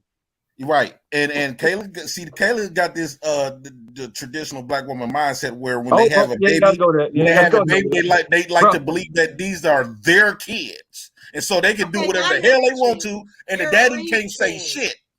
And first off, okay, Kayla, let's say if I agree with you, right? No, will I be able to? I agree. Okay, my dad's been remarried for 17 years. I grew up Kayla, in a house with my mom and with him and his wife and my half brother. Okay, Kayla, let's say, okay, Kayla, I'm agree with your plan, right? We're gonna go with Kayla's plan, right? I should. With that being said, okay, Kayla found her a new husband. Okay, so we got to compromise now. Okay, let's compromise. I got three daughters by Kayla. We'll say that in front of her time. Wait, Kayla. I'm gonna tell you like this, Kayla. We finna compromise. since I got 3 daughters by you, you found you a new man that you about to marry. Well, I get to help choose your new husband. You are out of your goddamn mind. Hey, Why not? can I? It's a lot of creepy men out there. It's a lot of. This is the man. This is the man got to be around my kids, my daughter. That means I get to choose your wife. What type of people you choose? Like me? Women choose men based off how that man make her feel. But why I you married a man wrong men? That means I get to choose whatever girl you deal with. And this is why I get to help vet that man. I get to help vet that man because that man can affect my kids in a negative way. Why you didn't marry the last baby mama? Bro, this is a larger statement about what we're watching right now. Look, the way you and Kayla, give me my babies, and you gonna move on. The way you and Kayla communicating right now is probably one of the antithesis of the problem that be within our community. We're the leaders of how things are supposed to go. Right? We conduct and create the rules of conduct. So we're not the leaders. If we want to be listened to, we got to make sure we conduct ourselves in a way where I say what I say, it ends, and I allow you a chance to say, I think about what you're saying, and I respond to that. So we don't listen to respond, and we get someplace constructive in a conversation. You feel me, though? I feel you, Marcus, but listen, peep this, though. I'm listening. We not the leaders because the moment you say something that these women don't willingly agree with when it comes to kids, they're gonna disobey your leadership and go to the white folks' leadership. So we is not the fucking leaders. Okay, the moment I say something that these women don't want to do, they're gonna not abide by my leadership. Standards. That's all it's about is the double standards. That's mean? all it is about. Okay, JP, this is why we are the leaders. You not wanting any kind of man around your kids, but you think you can bring whatever kind of woman around your kids. That's all the issue that I'm having is that. But then it's the amount of kids that you just keep having. Like why you not marrying these ladies that you have not married? Toya, I'm on the other end. I don't believe in that marriage stuff. And I don't believe in that marriage should be forced on people. Okay. Then why are you? That's because you get married. There's a lot of fucked up marriages. JP, stop! I gotta say something because relationships. Wait a minute. Hold on, let's let Christopher get in here. He hasn't said much. Because Jay Prince said there's a lot of fucked up marriages compared to how many single black mothers and black fathers out there. No, what I'm saying, okay, Christopher. What I'm saying is, I have witnessed. What I'm saying to rebut him, I have witnessed relationships that the man and the woman be together for 20, 30 years without being on paper. I also witnessed marriages. It was all cheating on each other, beating up the woman, all kinds of stuff. They just married. My brother going through this shit right now. He married. Again, those are the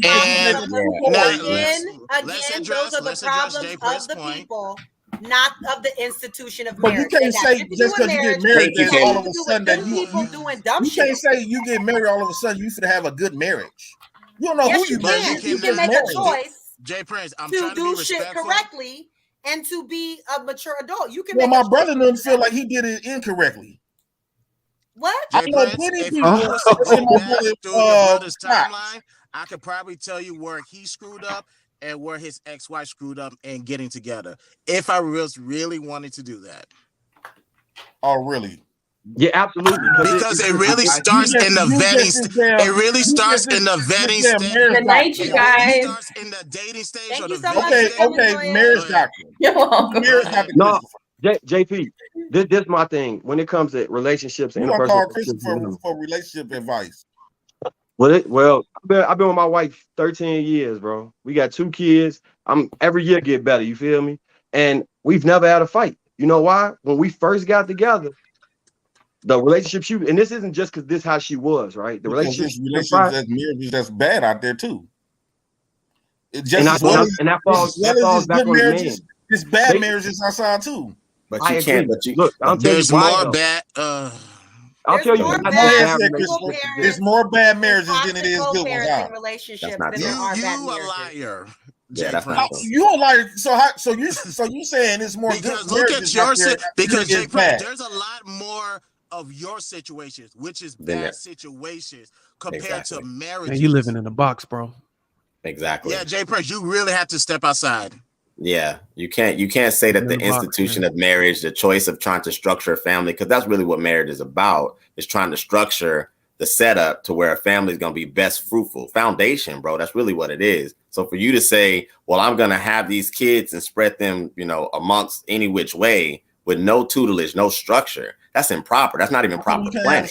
How come you can't have structure without being on paper, though? No, it's not about the paper. Well, he's talking about, okay, then what's your religious faith? I go by something called my.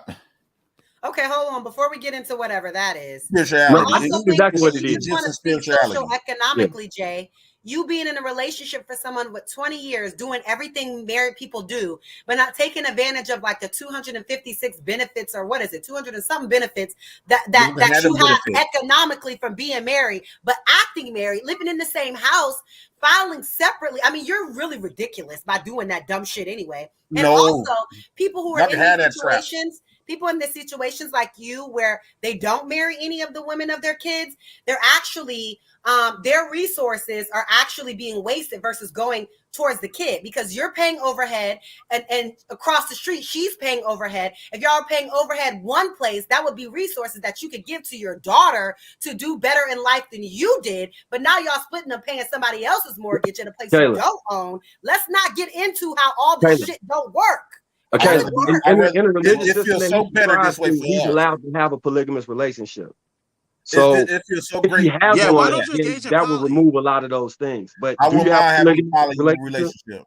Do you have one? You say you wouldn't mind? No, I wouldn't mind, but I got something similar to that. Like all my baby mamas, like I take care of all my baby mamas. Do they stay in the same household? Asking your baby mama? No, but we always in the house together. Well, then back to Kayla's point, you living improperly, bro, because you're not combining the resources. What she was talking about is because when we get tired of each other, they go to their house. I stay in my house. I don't Again, because you guys being happy with yourselves, or I'm tired of her, is more important than these resources for the kids. Why are you paying rent your three kids have to different trump places? all. I don't disagree with that. I don't disagree with that, but I'm straight. My kids are straight. My kids not wanting for nothing. Put all those resources under one roof. One roof. It will. Yes, I'm not disagreeing with that. More money, the better. The more, the better. But our situation is different. So, but we got to do it this way, and it's working so perfectly fine. I'm on my baby mothers. None of my baby mamas got me on no child support. That's not a metric of things working fine, bro. In my kids' lives. You're That's not comparing my living, baby mamas out too. but you're comparing living to surviving. You feel like because you're surviving and you're making and you're getting by, that you're really living and being fruitful. But that's just not what's happening. I don't want to marry them. Don't do shit because we said so. Why did you have sex with them? You didn't want to marry them. Well, not have sex, but why did you have sex? Better yet, because we're all adults. They're gonna do whatever. I just wanted to fuck.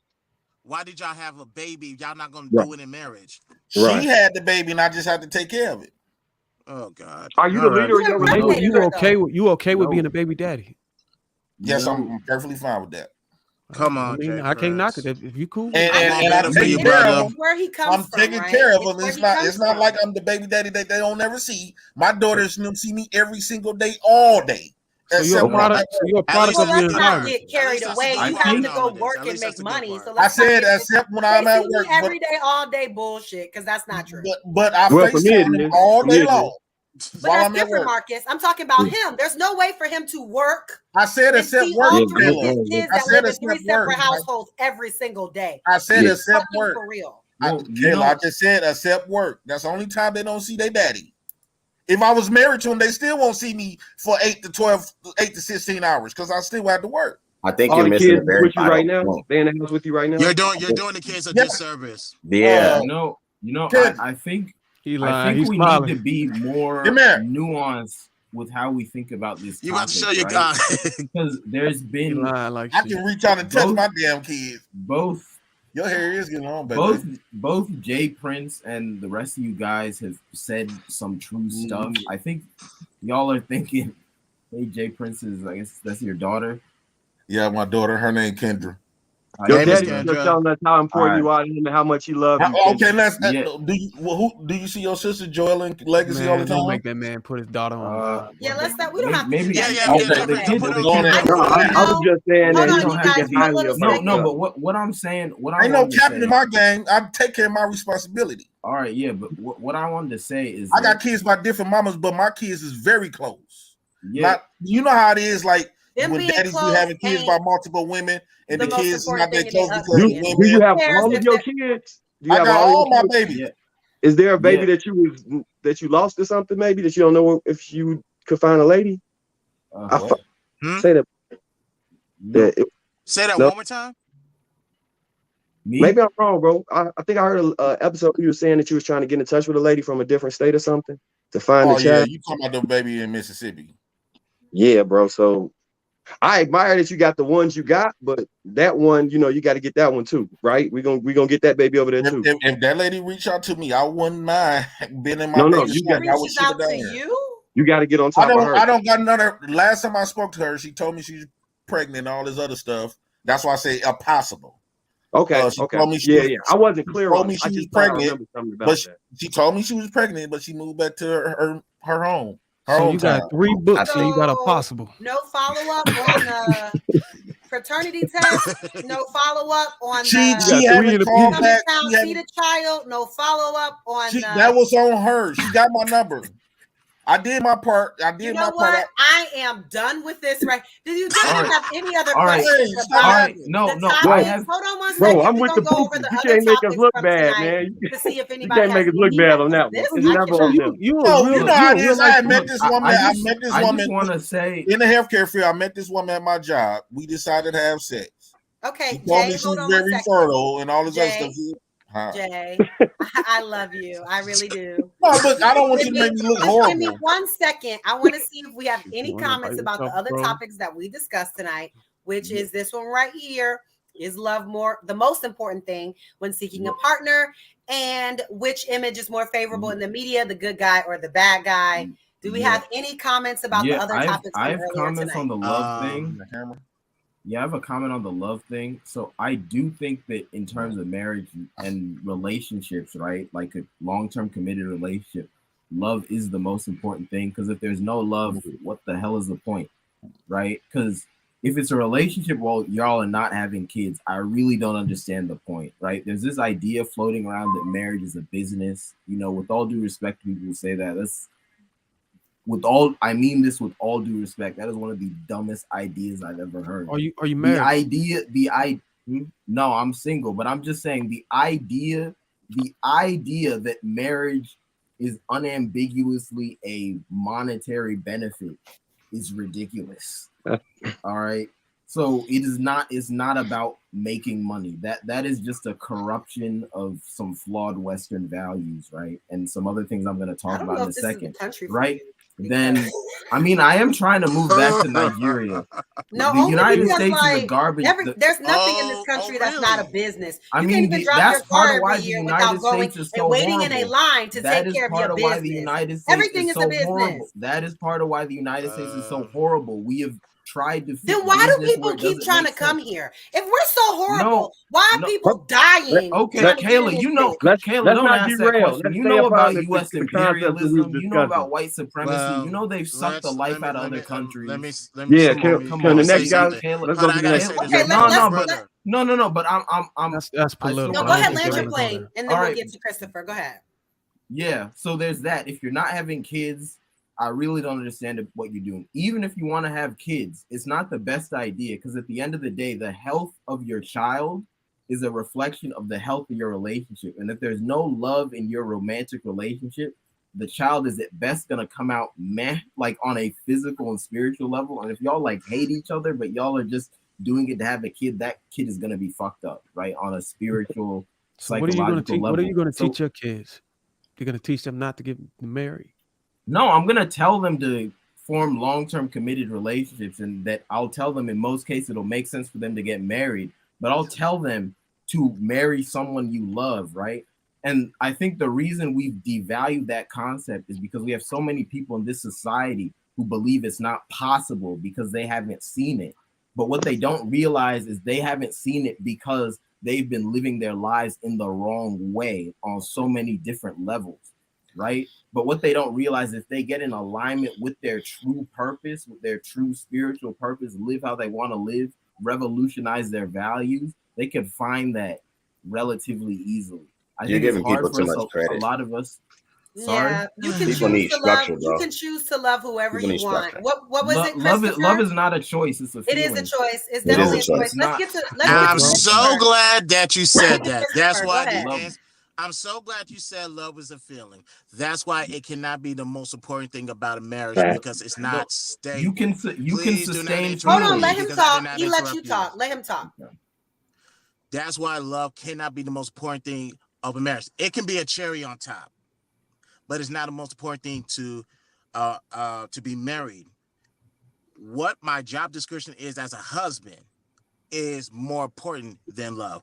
What my wife's job description as a wife is more important than love. Because we got that part down packed, the marriage is running smoothly. We also love each other. That's the cherry on top. Once we put our duties and our responsibilities on autopilot, yes, it's easier to fall in love and remain in love with my wife. So that's why feelings cannot be the foundation of a marriage. Do you know Chris, can why I there's ask so you a many? question? One second. Do you know why so many divorces are happening in this country? Because they put their feelings a Yep, part of they the marry marriage. off of feelings. You can please got it, you bro. You got to stop. They put their feelings as the foundation. If there's some days I love my wife, there's some days she hates me. I'm just being real. Had that been the foundation, we would have been divorced. We wouldn't be married 5.5 years. Mhm. So Can I ask you a question, trust Chris? me, Jay. Give me one. I'm almost done. And Kayla, what was that second part you asked? There was two different topics on his love of choice, and then why who do we feel like the media which image is more favorable in the media, the good guy or the bad guy, which was leading us into the whole Russell thing. But like that was just another topic that we were talking about tonight. The more favorable is the good guy, but the media is projecting the bad guy. They're pushing that narrative out there because being a bad guy sells more and is much more sexier. So they want to push that image, not knowing that there's consequences to those actions. And usually who pays for that? The kids? The stepdad. Oh, and this was another topic. This was the last topic. This was the first topic we also talked about. Does being a celebrity automatically make you a role model? People who just happen to get famous, or is the way they live their life now need to be like to be a role model? I disagreed. I feel like if you're in a particular place, like you're a teacher, you're a police officer, yes. But if you're just a famous artist that happen to get famous, I don't think it's your job to live your life a specific way because you need to be a role model. You know what I'm saying? But these were just all the topics we were talking about tonight. But yeah, go on. Whoever's next or whatever. I was gonna say. Well, let Christopher finish. Yeah, go ahead.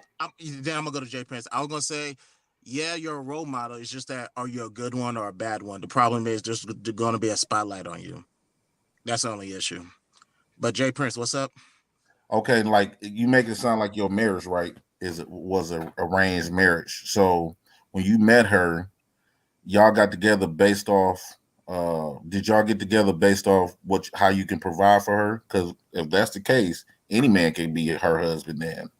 So what was the guidelines of y'all meshing up together? Well, she outside of the usual three that I would want that all women should bring to the relationship, she puts family above everything and she practices great discernment. I have great responsibility handling my personality. Handling my shit. I was trying not to cuss. Handling What is my your stuff. shit? I mean your stuff. What was it in the beginning? Was it finances? Everything's gonna be powered. It's powered by finances, basically. It's powered by finances. Okay. Have you ever heard a saying called same way you met him, the same way you lose same way him? you keep her? Yeah.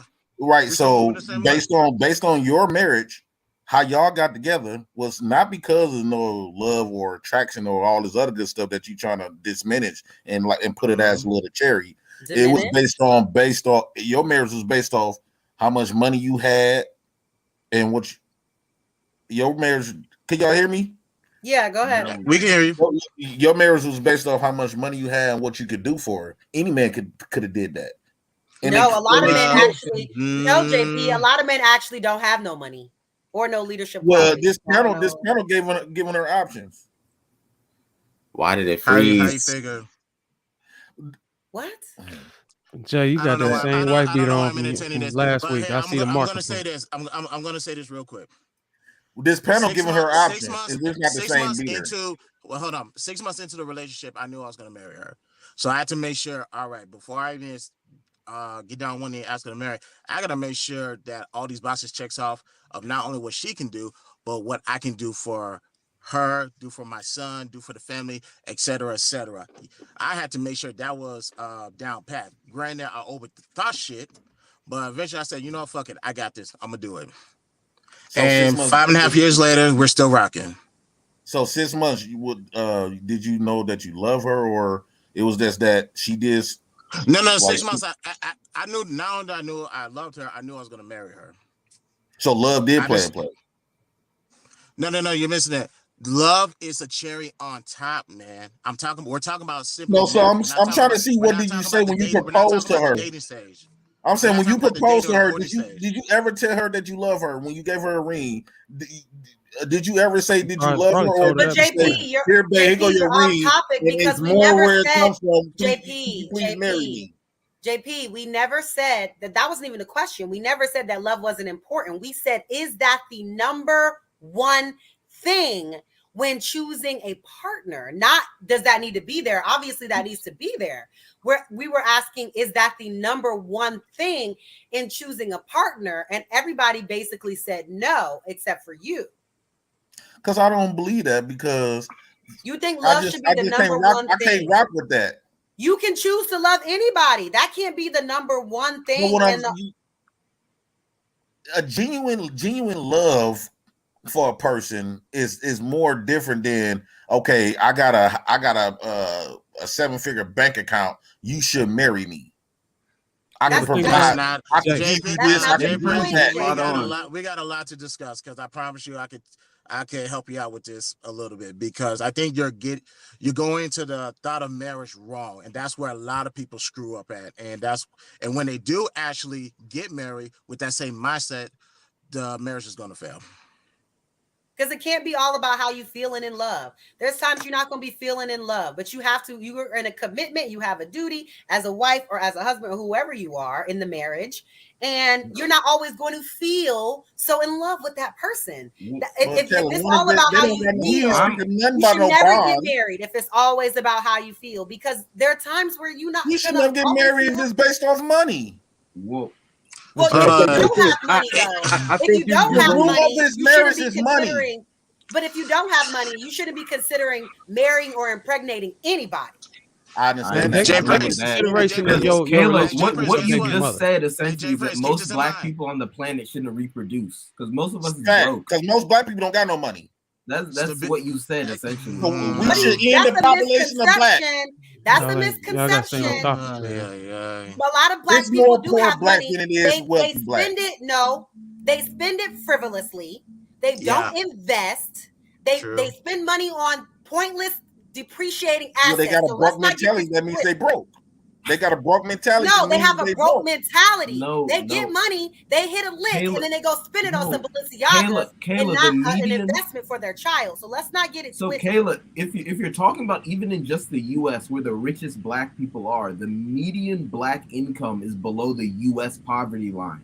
Not the richest black people. We're only like 3% of black right, because the way that this tax fraud is going on, I just don't know if I believe that. It's not. But then, especially if you're looking globally, right? Because the vast majority of black people ain't in the U.S. and the developing world, people are broke. Yeah, I gotta go. Hey, Kayla, blessings to you and Kay. I gotta check out. I'll see you guys thank you later. so much for coming, Chris. All right, Christopher. Appreciate you. Let's get to JB really quick because he hasn't gotten to speak. All right, can y'all hear me? What's happening, my guy? What's up, Jay Prince? What's happening, man? I got a few things to touch on, but I got to start with this. What's your name, brother? Shimoge. Shimoge. You live in America? Yeah, I live in Atlanta right now. Born and raised Oh, in the U.S. Okay, so you're born and raised Right in the down the U.S. You live street. in it. Right down the street. Okay, so you live in Atlanta. So you said America's horrible. Tell me Yeah. where it's better than. Tell me one place that's better than America.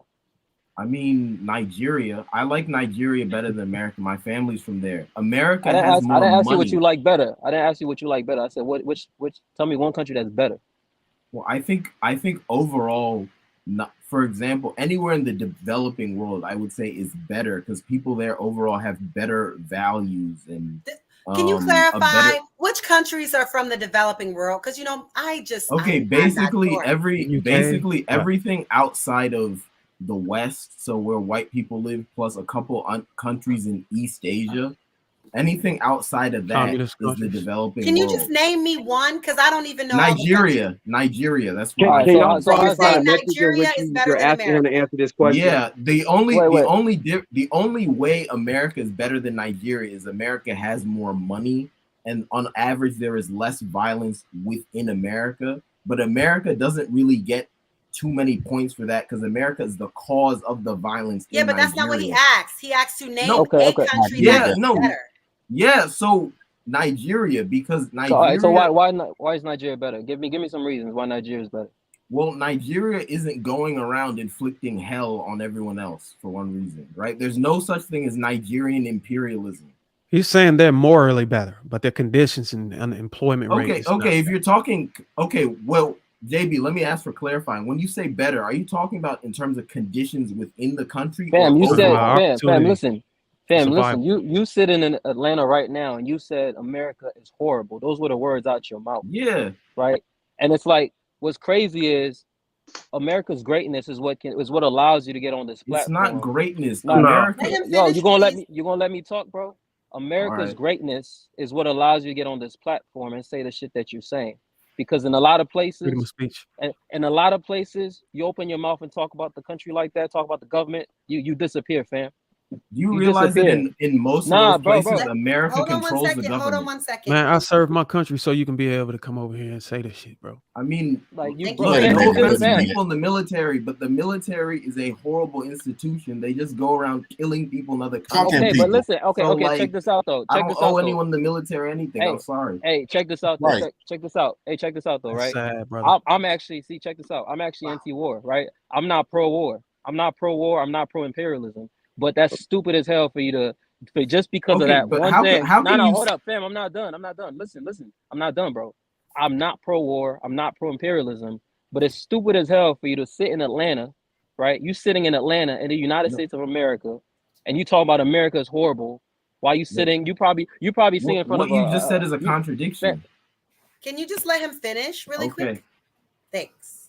You probably sitting in front of a multi-$1,000 computer or phone, enjoying, by the way, the imperialism, by the way, just as a side note, enjoying the imperialism while you talking shit. Like the nerve of you niggas, man. Like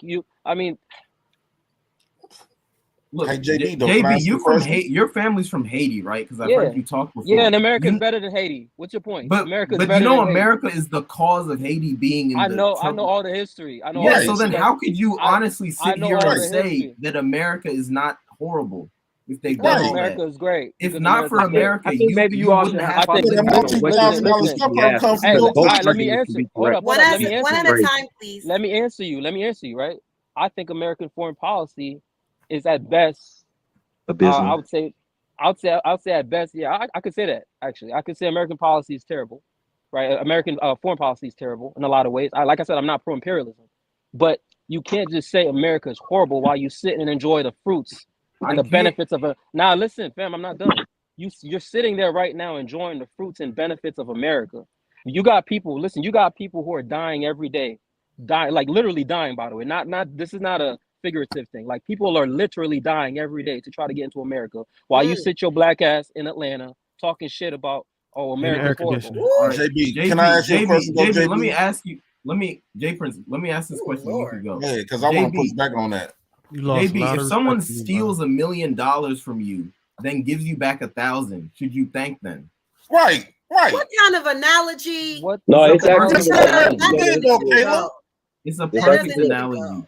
They stole everybody else's shit. That multi-$1,000 stuff that JB referencing comes from a lot of these we know countries. America got its skeletons, and we know that sometimes the oh no, way we're they not went going about to the war. diminish it. We're not going to minimize Show that. you a lot of other countries. People That's love not brands. in my. I can't control that. I Man. mean, brands, listen. and half of How their come shit you is can't control stolen it? too. You went in and fought it. You talk as if other country. You keep saying the military. You fought for this country as if America was getting fucked with. No, you weren't. You weren't protecting America. You was helping America going other countries, stealing and robbing people's shit. Jay Prince is spot on. That's not So what America's I the only Wait. America's the only one that did that. America does it way more than anyone else. 90% of France's wealth comes from Africa. So let's not act like America's the big bad wolf. When other countries do the same shit. Backs up That's just like me, Kayla. If I go rob your house and then me and my family enjoying it, So y'all got. and everybody's gonna say I'm a great dad because I robbed Kayla's shit. Hold up. So y'all got all the morals in the world, but you talking about Nigeria, right? One of the most corrupt nations in the world. Hold up, I'm not done. Fam, I'm not done. Hold on, one at a time, please. I'm not done. You got one of the most corrupt nations in the world. Some of the biggest scammers come from Nigeria. Okay, Hold up. Nah, fam, listen, I'm not done. Come from Nigeria, scamming the fuck out of old people, right?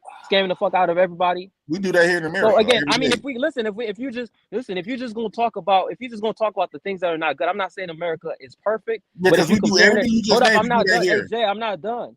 Everybody, please. Like, I'm not done, fam. Like, I'm not gonna say America's perfect, fam. But guess what? If you're comparing it to other countries, America's the fucking greatest. That's why people will wait. 20 years. I personally know people who waited 20 years to win the visa lottery to get into America, while your black ass sits in Atlanta talking shit, bro. Like, this is crazy. And Shamo, this is insane, bro. One fun fact that you coming from Nigeria, you got access to a lot of grants and stuff that we don't have coming out as a U.S. citizen, a black U.S. citizen. What grants are you talking about? Business, all that stuff, man. You got to look at find it, them man. with some age information. All kinds, man. Grants? You look at it as a minority. What grants? Look, like this is another thing that pisses me off. People have all these stereotypes about Nigerians that aren't true. Like JB. Yeah, but hold on. You don't know if that's not true. You just trotted out because I'm Nigerian. I know it's not true. What grants? So just because you don't know about them, but he's telling me I had access to grants. I've never seen any of these. Well, because you didn't find it. Just because you didn't see it. Man, name a Nigerian specific grant. I went to college at Virginia State with like 3 or 4 people from your country, man, and they had all these type of grants, and they had all these things set up for them. Okay, are you talking about people who were born and raised in Nigeria who had some sort of scholarship to go to school in the U.S.? Is that what you? And you can call it whatever you want. The opportunities here. How was that? Look, all I'll say is, go ahead. All right, let me just say this, right? First of all, JB, I can't let that scammers comment rock. I'm sorry. That is just such a prevalent stereotype about us that is not true. Like that joint, all those people online claiming to be Nigerian scamming people, we have no proof they're Nigerian. Those could be white people in their mama's basement saying I'm a Nigerian prince. So that stereotype is unfounded. And as far as scams, again, when you're talking about, well, I'm just saying there is no proof that. Well, you don't know they are Nigerians. Yeah, so you can't say he's wrong if you don't know. I can say he's making an unfounded statement. I can say he's making an unfounded statement. But you haven't found it because you haven't found it. I'm saying there is. So where did the Yahoo Boys come from? Where did the Yahoo Boys come from? Yahoo Boys is just a Nigerian slang term for scammers, but there are scammers everywhere. That's not what I asked you. I said, where did they come from? Yeah, answer the question. Where did they come? The Yahoo Boys is a slang term in Nigeria for scammers. Right. It originated in Nigeria for what reason? Why did it originate in Nigeria? Every place has a term for scammers. Every place has a term for scammers. I'm asking you a question, fam. Why did the term Yahoo Boys originate in Nigeria? I mean, why did the term scammer originate in the English language? You see how he can't answer a direct question? No, you're being disingenuous with the questioning. Because you're trying to claim that because we have a specific slang term for scammers, that we have more scammers than anyone else. But that's just faulty logic. Look, I'm just gonna say this and move on. That's just ridiculous. It's an unfounded statement, and it's dangerous to trot out that kind of, quite frankly, white supremacist rhetoric without any basis. is just an extension of the idea that black people are all criminals and thieves. They just gave a specific one to Nigerians, right? Oh goodness. All right, and then again, I got nothing against Nigerian people, but when you say that, you know, me being as a soldier, you got no respect for me fighting for my country. That's sad, man. I'm sorry, bro, but do you know what the U.S. military does to other countries? You want to talk about America did the worst outstanding robbing out of all people. Yeah, and thank you, Jay. And minimize that because we stay here. America didn't do nothing. They stole this land. Thank you. Hey, look, they robbed this place. You know what's crazy? Jay Prince, spot on. Hey, Bruiser, you know what's crazy? Let's go around saying all this. Hey, hold up. So, Bruiser, you know what's crazy? Bruiser, you know what's crazy? Bruiser, you know what's crazy? While he's saying all this right now, I guarantee you, in fact, I'll bet money on it that this dude right here probably has at least 10 cousins right now in Nigeria that wish they could have his place, bro. That's what's crazy about these niggas, bro. Just like, I guarantee you got like 10 cousins at least that wish they could have your place. That's what's crazy. Like, you listen, you are in this country, you're in this country enjoying the fruits, the benefits, okay? And then you got the nerve to just sit here. It's funny because, again, like I said, what's crazy is the fact that you can get on a public platform, right, live and talk down on America is the very reason why America is great, fam. That's the very reason why. And the fact that y'all think that I serve my country in honor of what they do, all of the evil deeds or things they do, that's beyond me, man. That's not what I put the uniform on for. Look, man, I don't know your particular what they stood for from the Bruiser. Thank you for your service, Bruiser. Look, let me make this clear, Bruiser. I don't know your particular reason for joining the military. But you can judge it though. Look, all I'm gonna say is that I because of what the military does, I don't give someone more respect just because they were in the military. I'm not saying I hate you or anything. Again, I don't know your particular story, your particular reasoning, but being in the military is not an honorable thing.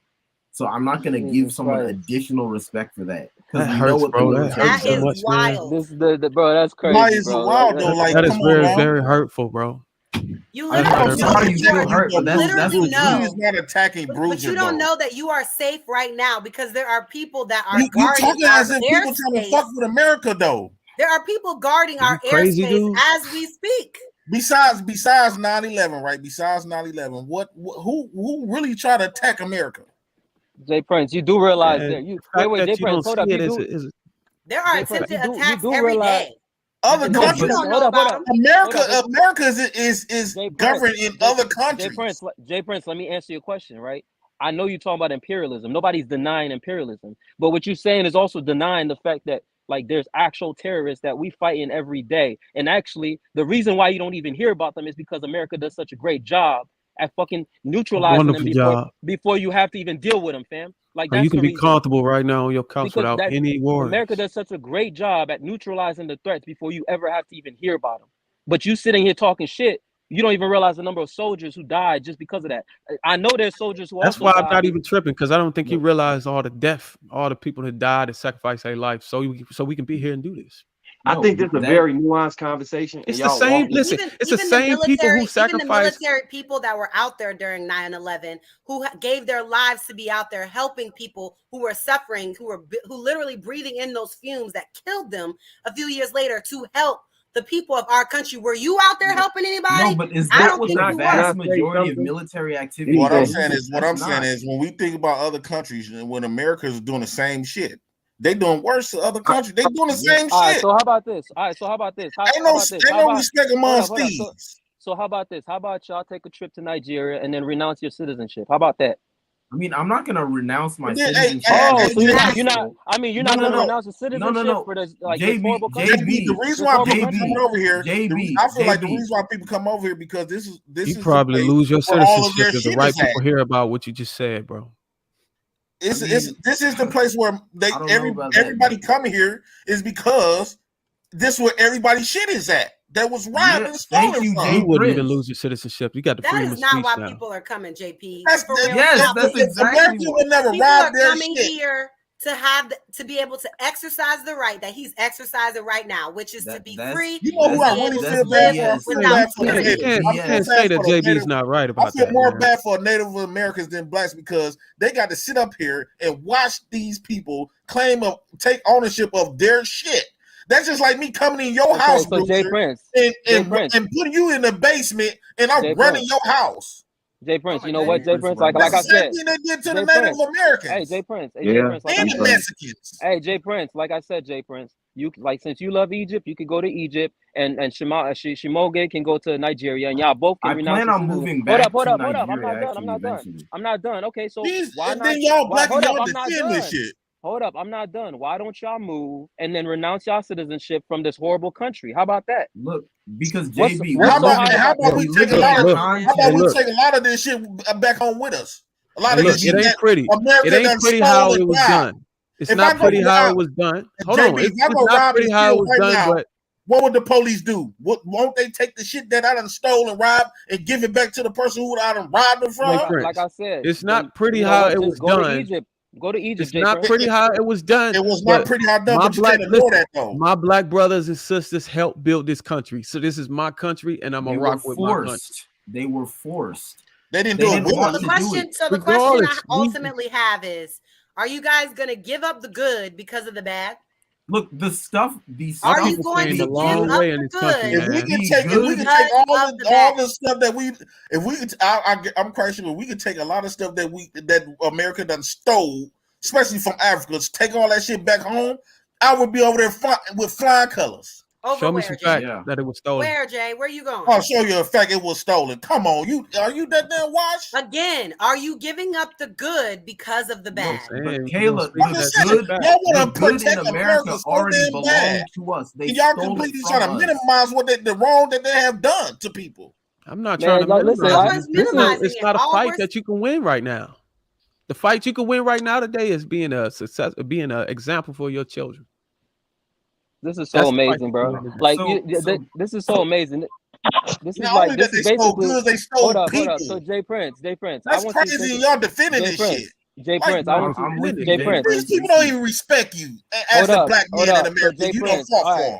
All right, so Jay Prince, see, you getting disrespectful as hell, bro. Like, all right. So no, I'm not saying I'm not disrespecting Bruiser, but Bruiser know it. I got uncles and stuff was in the Marines and the Navy, and he complained about it. He said my uncles, he said, man, I will never go back and fight. He said he regretted, but he was there already. Hey, Jay Prince. He said they still don't respect me. Jay Prince. You got veterans sleeping outside homeless. Okay, Jay Prince, before you respond, I want you to just hear me out real quick because I'm gonna say this to you again. Jay Prince, before you respond, I want you to hear me out again because I'm gonna say this for you one more time, right? The reason why you can downplay how safe America has made you is because America has been so great at neutralizing all the threats that could harm you, right? So, for example, if you look at what's going on between Russia and Ukraine right now, there's a reason why most countries, so you can hate imperialism all day, but there's a reason why most countries won't dare step to America a certain way, right? And then the ones that try it, and not countries, but the ones that try it, like the terrorists and whatnot, we neutralize them. So because all you know right now is 9/11, you thinking there's no threat.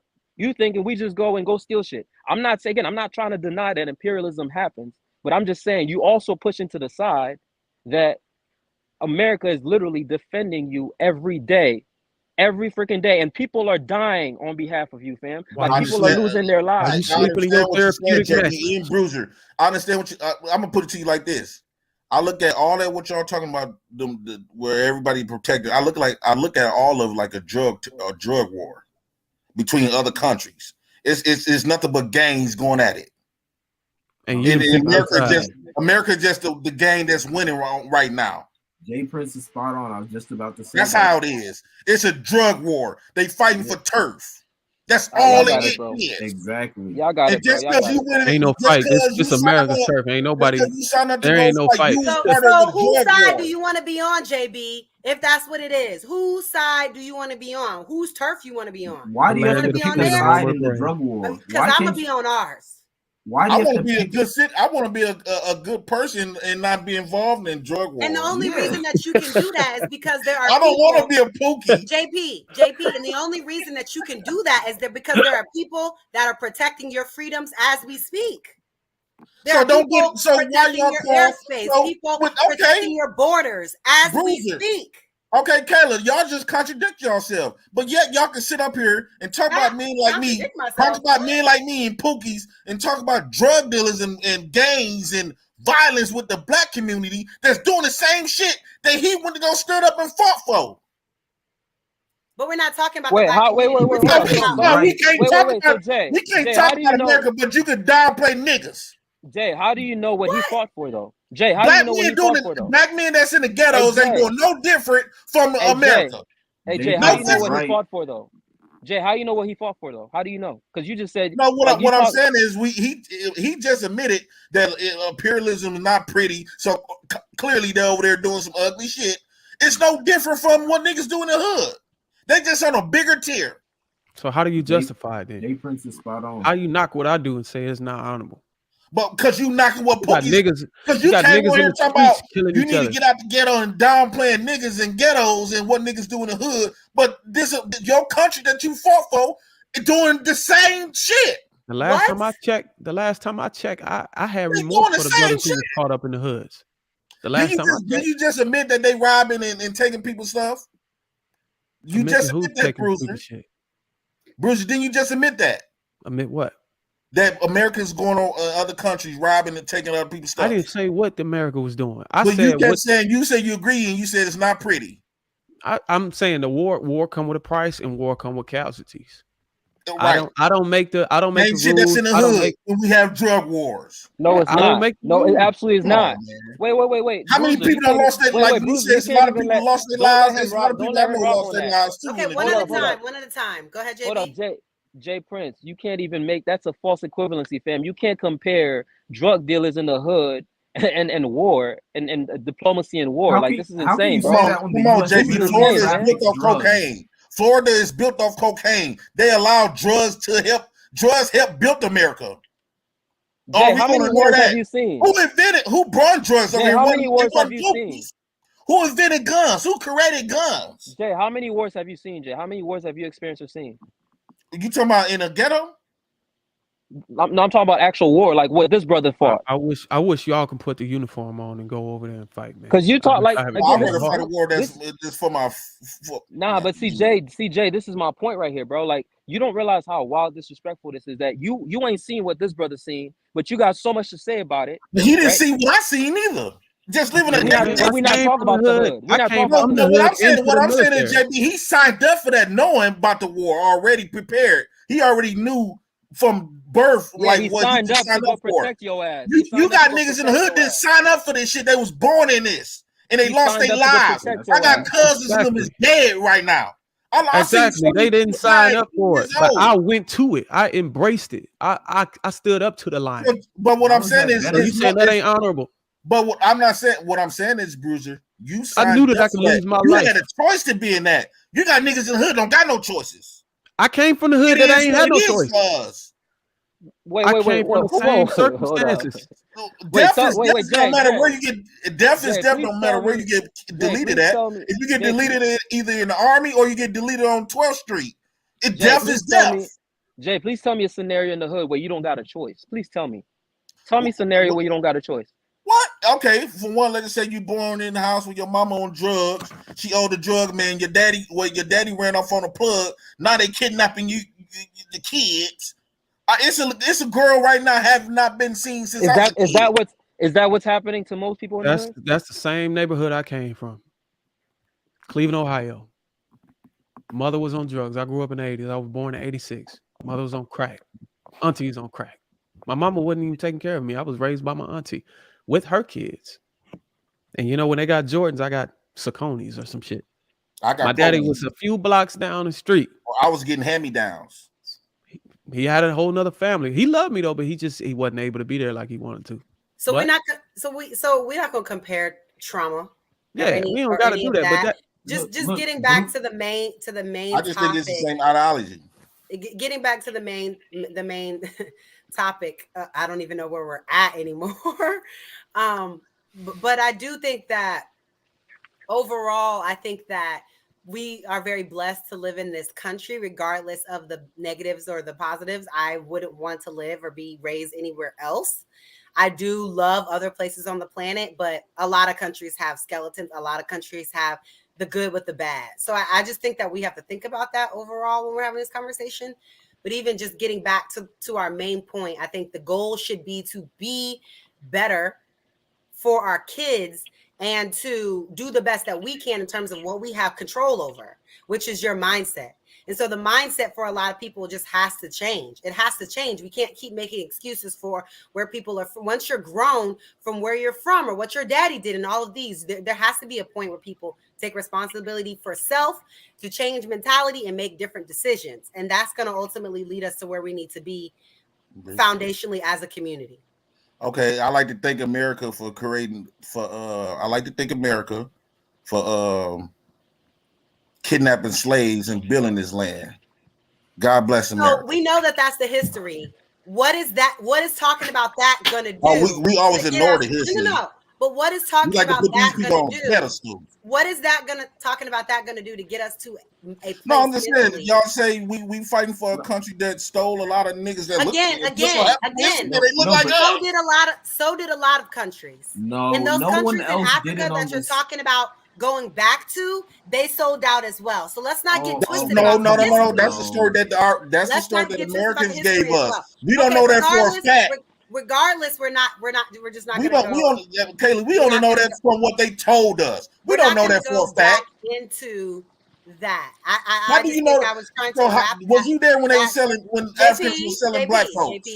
JP, just trying to wrap up that particular subject. I do think that we all can say that we are grateful to live in this country, and nobody has conceded to leaving. I haven't heard anybody say that. I said I'm planning to move out. Three of my sisters just moved to Africa. Word of advice. Keep your 33. Keep your personal opinions about this country to yourself, if you can. If it's not good, because I mean, God forbid one of y'all have to go get a security clearance in the future for a job, and they pull up this video and deny you. I mean, that's fine. When I'm on my purpose, they're gonna know who I am. I don't want to be close to no clearance. All of that is great. Clearance. All I'll say is that you have control over yourself. You have control over the certain things in your environment, and that's all you have control over. So spending time talking about things that you don't have control over, things from centuries ago, I do think that that's counterproductive. And what we're talking about and where we're trying to go, the mentality that we are trying to promote to our people in terms of having the tenacity to change your situation and all these different things. I don't think blaming, slavery, America's down. None of those things are going to get you to where you want to be, regardless if it's leaving this country and going somewhere else, because it's not that simple either. That takes resources and a lot of other things that you're going to acquire here in America. So I do think that is just something that we should think about. I do want to get final thoughts on all the topics, because Christopher did give me his, but I didn't get everyone else's in terms of the other topics we talked about tonight, which were, is love the number one thing you should prioritize in terms of finding a spouse? And does being a celebrity automatically mean that you are a role model? So we'll go around and kind of get everybody's last thoughts on that. And we'll start with Bruiser. As we bring the, winding the show down. Being a celebrity don't automatically make you a role model.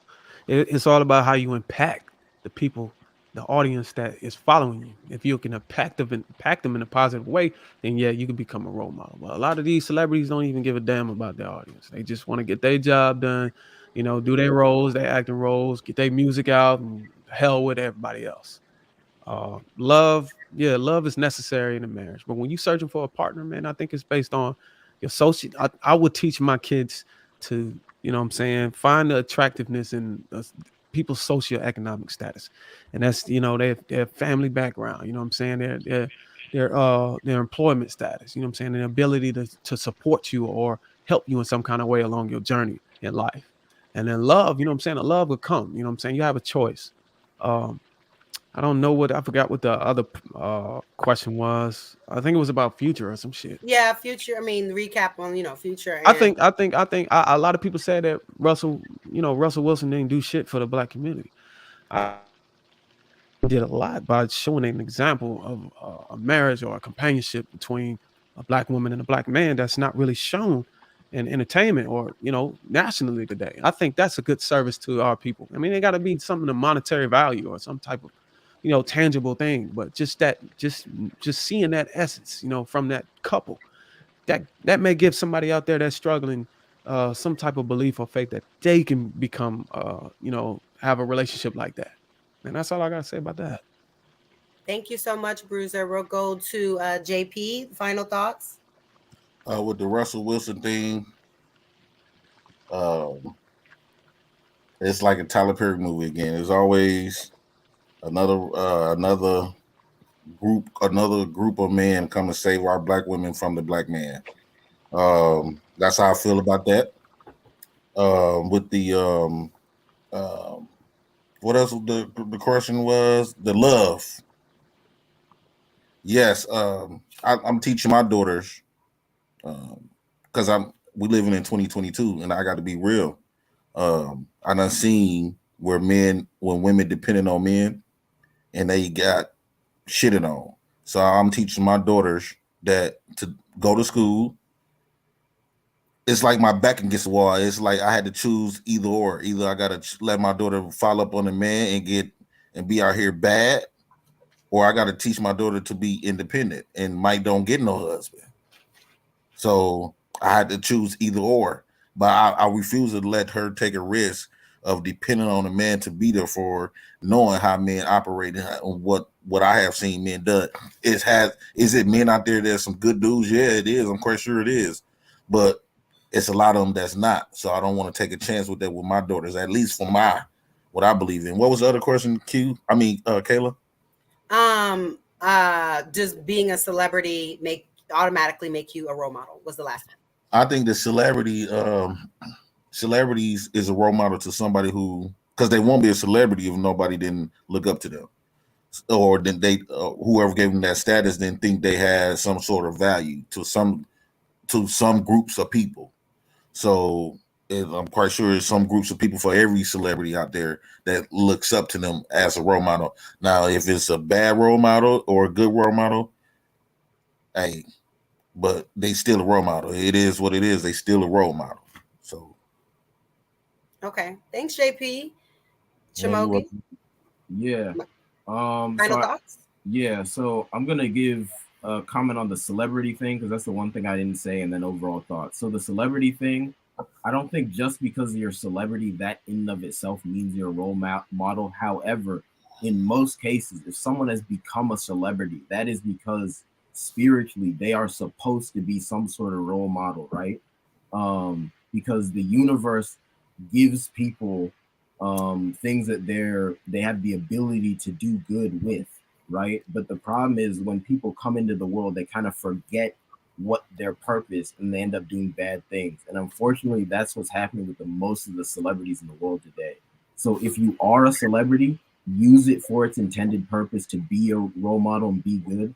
However, we who are not celebrities need to see them and realize that, all right, they're not operating in their purpose. And so not spend too much of our time and energy focusing on them and projecting onto them, especially if they're not behaving well, right? Then as for overall comments, I think a lot of the discussions we've been having and how to improve things, I think it centers on basically, not having an independent mindset as Black people. But by that, I mean, we're not plugged into what we've done as a people in the past that have worked. And we're also too plugged into the bad things that white people and other groups who have it out for us have told us to do. So like this system they've created, both like a financial system, educational system, and even a cultural system that dictates things like marriage and how we view love, that's not going to work for us. So if we want to advance, we have to like create our own, right? Like, I've graduated from Harvard, right? I've been to the top of what is the system, right? So I don't say this as someone who's just on the outside looking in. I've done all the things they tell you you're supposed to do, and it'll give you a good life. And I've seen that's not true. All that glitters is not gold. So we can't just think we just have to listen to, Fox News rhetoric or whatever, and then that'll get us ahead. That's not going to work. So we got to chart our own path. Okay. And I want to apologize to Bruiser. I don't want you to think I disrespected you from being in the military. I just want to add that before I leave. I want you to know I sincerely apologize if you took it offended. If you was offended, I was just giving my own opinion. I'll say this. I appreciate your apology, but there's a lot of people that's not here today. Thousands of lives are gone, and they're not able to accept your apology. You get what I'm saying? So on their behalf, you know what I'm saying? If it's possible, I accept it. But you got to know that, man. It's people that serve this country, man. It's not here today, man. For you to say that, man, it's very hurtful, man. There's a lot of people out there that's serving their country today, man. Like right now, you know what I'm saying? And hearing you say that is just very hurtful, man. You got to be careful with those kind of words. And to see how you take it, I can understand the gratitude of it. I'm gonna watch my mouth when it comes to military and all the other stuff. And I appreciate y'all do the same thing when y'all talk about hood and pookies, because there's a lot of dudes that lost their lives too. Oh, okay, Because we can't just make fun of them either, because I got a lot of family members just dead. Yeah, I agree with Jay Prince on that. And I'll just say, again, for me personally, this is me speaking for me. Again, Bruiser, for the millionth time, I have nothing against you personally as an individual. Right. But when it comes to the military, right, there's lots of people who are in the KKK that are dead. Does that mean I have to respect them because they died? What the fuck, bro? I don't know how that aligns. So you know what? This was final thoughts, not debate. So we're gonna go to JB for his final thoughts. I'm so done with this shit, man. Like this man, he just said he went to Harvard. Again, shout out to America. Shout out to America. I'm gonna just say this real quick. Hold up. Hey, Shamoge, just for you, brother. I put my email in the back, right? So here's all you got to do, right? If you actually file that application, right? So take a trip to Nigeria, file that application to renounce your citizenship. I'll reimburse you every penny that it costs you to leave this country and renounce your citizenship. And I said this live on here. I'll reimburse you every penny. And matter of fact, I'll add hold up. I'll add $1,000 to it. Hold up. I'll reimburse you every penny, plus I'll add $1,000 to it. All right. JB, your family's from Haiti. You know better than that. Hold up. Other than that, I don't want to hear it. It's final your thoughts. family's from Haiti. You know better than that. Yeah, That's all that I'm has gonna nothing to do say, with brother. anything. It's final thoughts, so we're gonna let him talk. He let you guys talk, so if we could just respect that, thank you.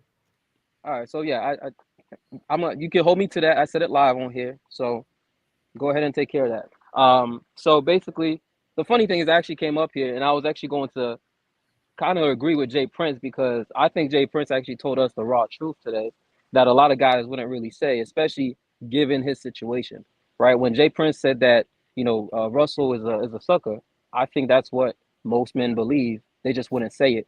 And especially with given Jay Prince's situation, I can appreciate that he was honest about that. So that's actually mostly what I actually came up here to say, and then I heard the American thing. But anyway, I'm gonna hop off. Appreciate the conversation. Shamoge, like I said, my email's in the back. If you ever want to hit me up and send me that invoice, tell me how to send you the money when you're in Nigeria, go ahead and take care of that. My Haitian brother, you know better than that. Awesome. It's been a wonderful show, RJB. you guys. It's been great. I really think it has been some progressive conversation, regardless if we agree or not. It's been some very good progressive conversation. And I think the different viewpoints is what helps us grow when we could, just talk about it, just have the conversation, as JB, as JR will always say, right? Any last words, Kay? No. Okay, wonderful. Well, I'm just going to read our super chats really quick. Shout out to all the people who have supported us. We really appreciate you. Shout out to MC Heavy Tits. I just want a man that can live off the land. Hey, I hear that. Shout out to Lakeisha Turner. Go K. Shout out to Black Thoughts. A Black comfort zone is detrimental to our living. I agree. Shout out to Omar Smith. Good evening, Kay. I would like to offer you and your husband an invite to tour our school with Mr. Logic and the Lapeef Network. I was told by Mr. Logic the target date is June 27th. Black people are building together in real life. That's dope. Next, Tia Marie. All the information and opportunities in the world can be available, but it means nothing if folks don't choose to take advantage. Exposure and choices. People choose to watch World Star and not World News. Facts. Okay. Dr. Hound. Silver spoon or plastic forks? Okay. Gina 789. JB preach. If he got other kids, he shouldn't be no stepdad to her kids. That's only if his kids is in his life active. Shout out to Kevin C. Thank you so much. Childless men should not be encouraged or shamed into stepdaddy duties. Men and women with kids can marry and remarry each other. That's a workable scenario. Next is Zoo King. Most y'all women got Russell in the cubicle next to you at work, and y'all curve them for the street dudes buying bottles at the club. Ooh. Next is Christopher J. Thanks for coming on tonight. African Americans are 14.2% of the population, 42.2 million. Good update. It's not 13 anymore, y'all. Shout out to Dub Will. Rapper core fans are Black. White people may put the most money in their pockets. However, Black people determine what's cool and authentic. If we ain't with it, they ain't with it. That is very true. Shout out to Gary becoming a member. Lil Wayne told me when he go on stage and then look in the audience, it's majority of the attendees are white. Shout out to Machine. Thank you so much. Kayla, stop running to extremes. Most couples are in the middle when it comes to decision making. Your man knows you're not a slave. I hope he does know that, because that would not be the case. Sir Chi, my little cousin, always starting something. He sure did tonight. Still low key 21. Nick was straight up and gave all his baby mamas a choice. They chose that situation and planned every pregnancy. Plus, he set up all his kids' financial future. I guess that is the difference between him and Future, but they still both making broken homes.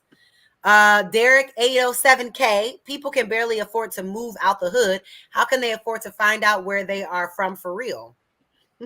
Okay. Michael Wilson, JP. I am a Navy vet, and like Bruce, and just like Bruiser came from the hood of Baltimore. If you're out of line, bro. Nigeria and Ghana sold them.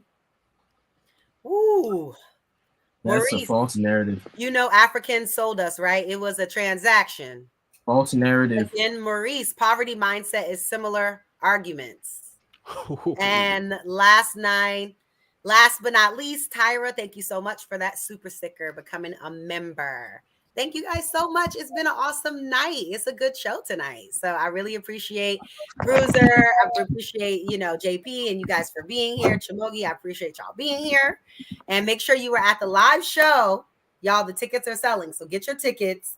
Live show in Atlanta. We already got tickets. It is going to be very, very lit. So make sure you get your tickets, because honestly, like this, we have 2 shows this weekend. It's not just one show. It's 2 different shows. So it's more than just, one time. It's going to be a whole weekend of events. So make sure Say it again. Say it again, Kayla. A whole weekend of events. Okay. So y'all should honestly be there. Like, it's going to be a doozy. And don't forget that you can get VIP tickets are still on sale, which include like a bunch of Yeah, I just added a few more because they had sold out. So I just added a few more. Which it's include lit. a bunch of shit. My Houston vlog is in the chat, so y'all can see how lit Houston was, behind the scenes stuff that's in the chat. Check that out. And we love y'all. We'll see y'all on Thursday. Right here on the Lapeef Network, y'all. Check out my YouTube channel. Hey, no, we ain't doing. Hey, who was that? Who was that? Oh goodness. They are. Don't worry. Oh goodness. But yeah, check that vlog in the back channel though. See, I'm gonna start taking names back off again. They are. It's like no. Y'all gonna be ready for Atlanta? Y'all gotta be there. Check out my vlog. I'm telling y'all, it's gonna be All right, fun. Kayla. Okay, we got it about the vlog. What? Okay. I gotta get the people excited. You got it. Okay. Bye, y'all.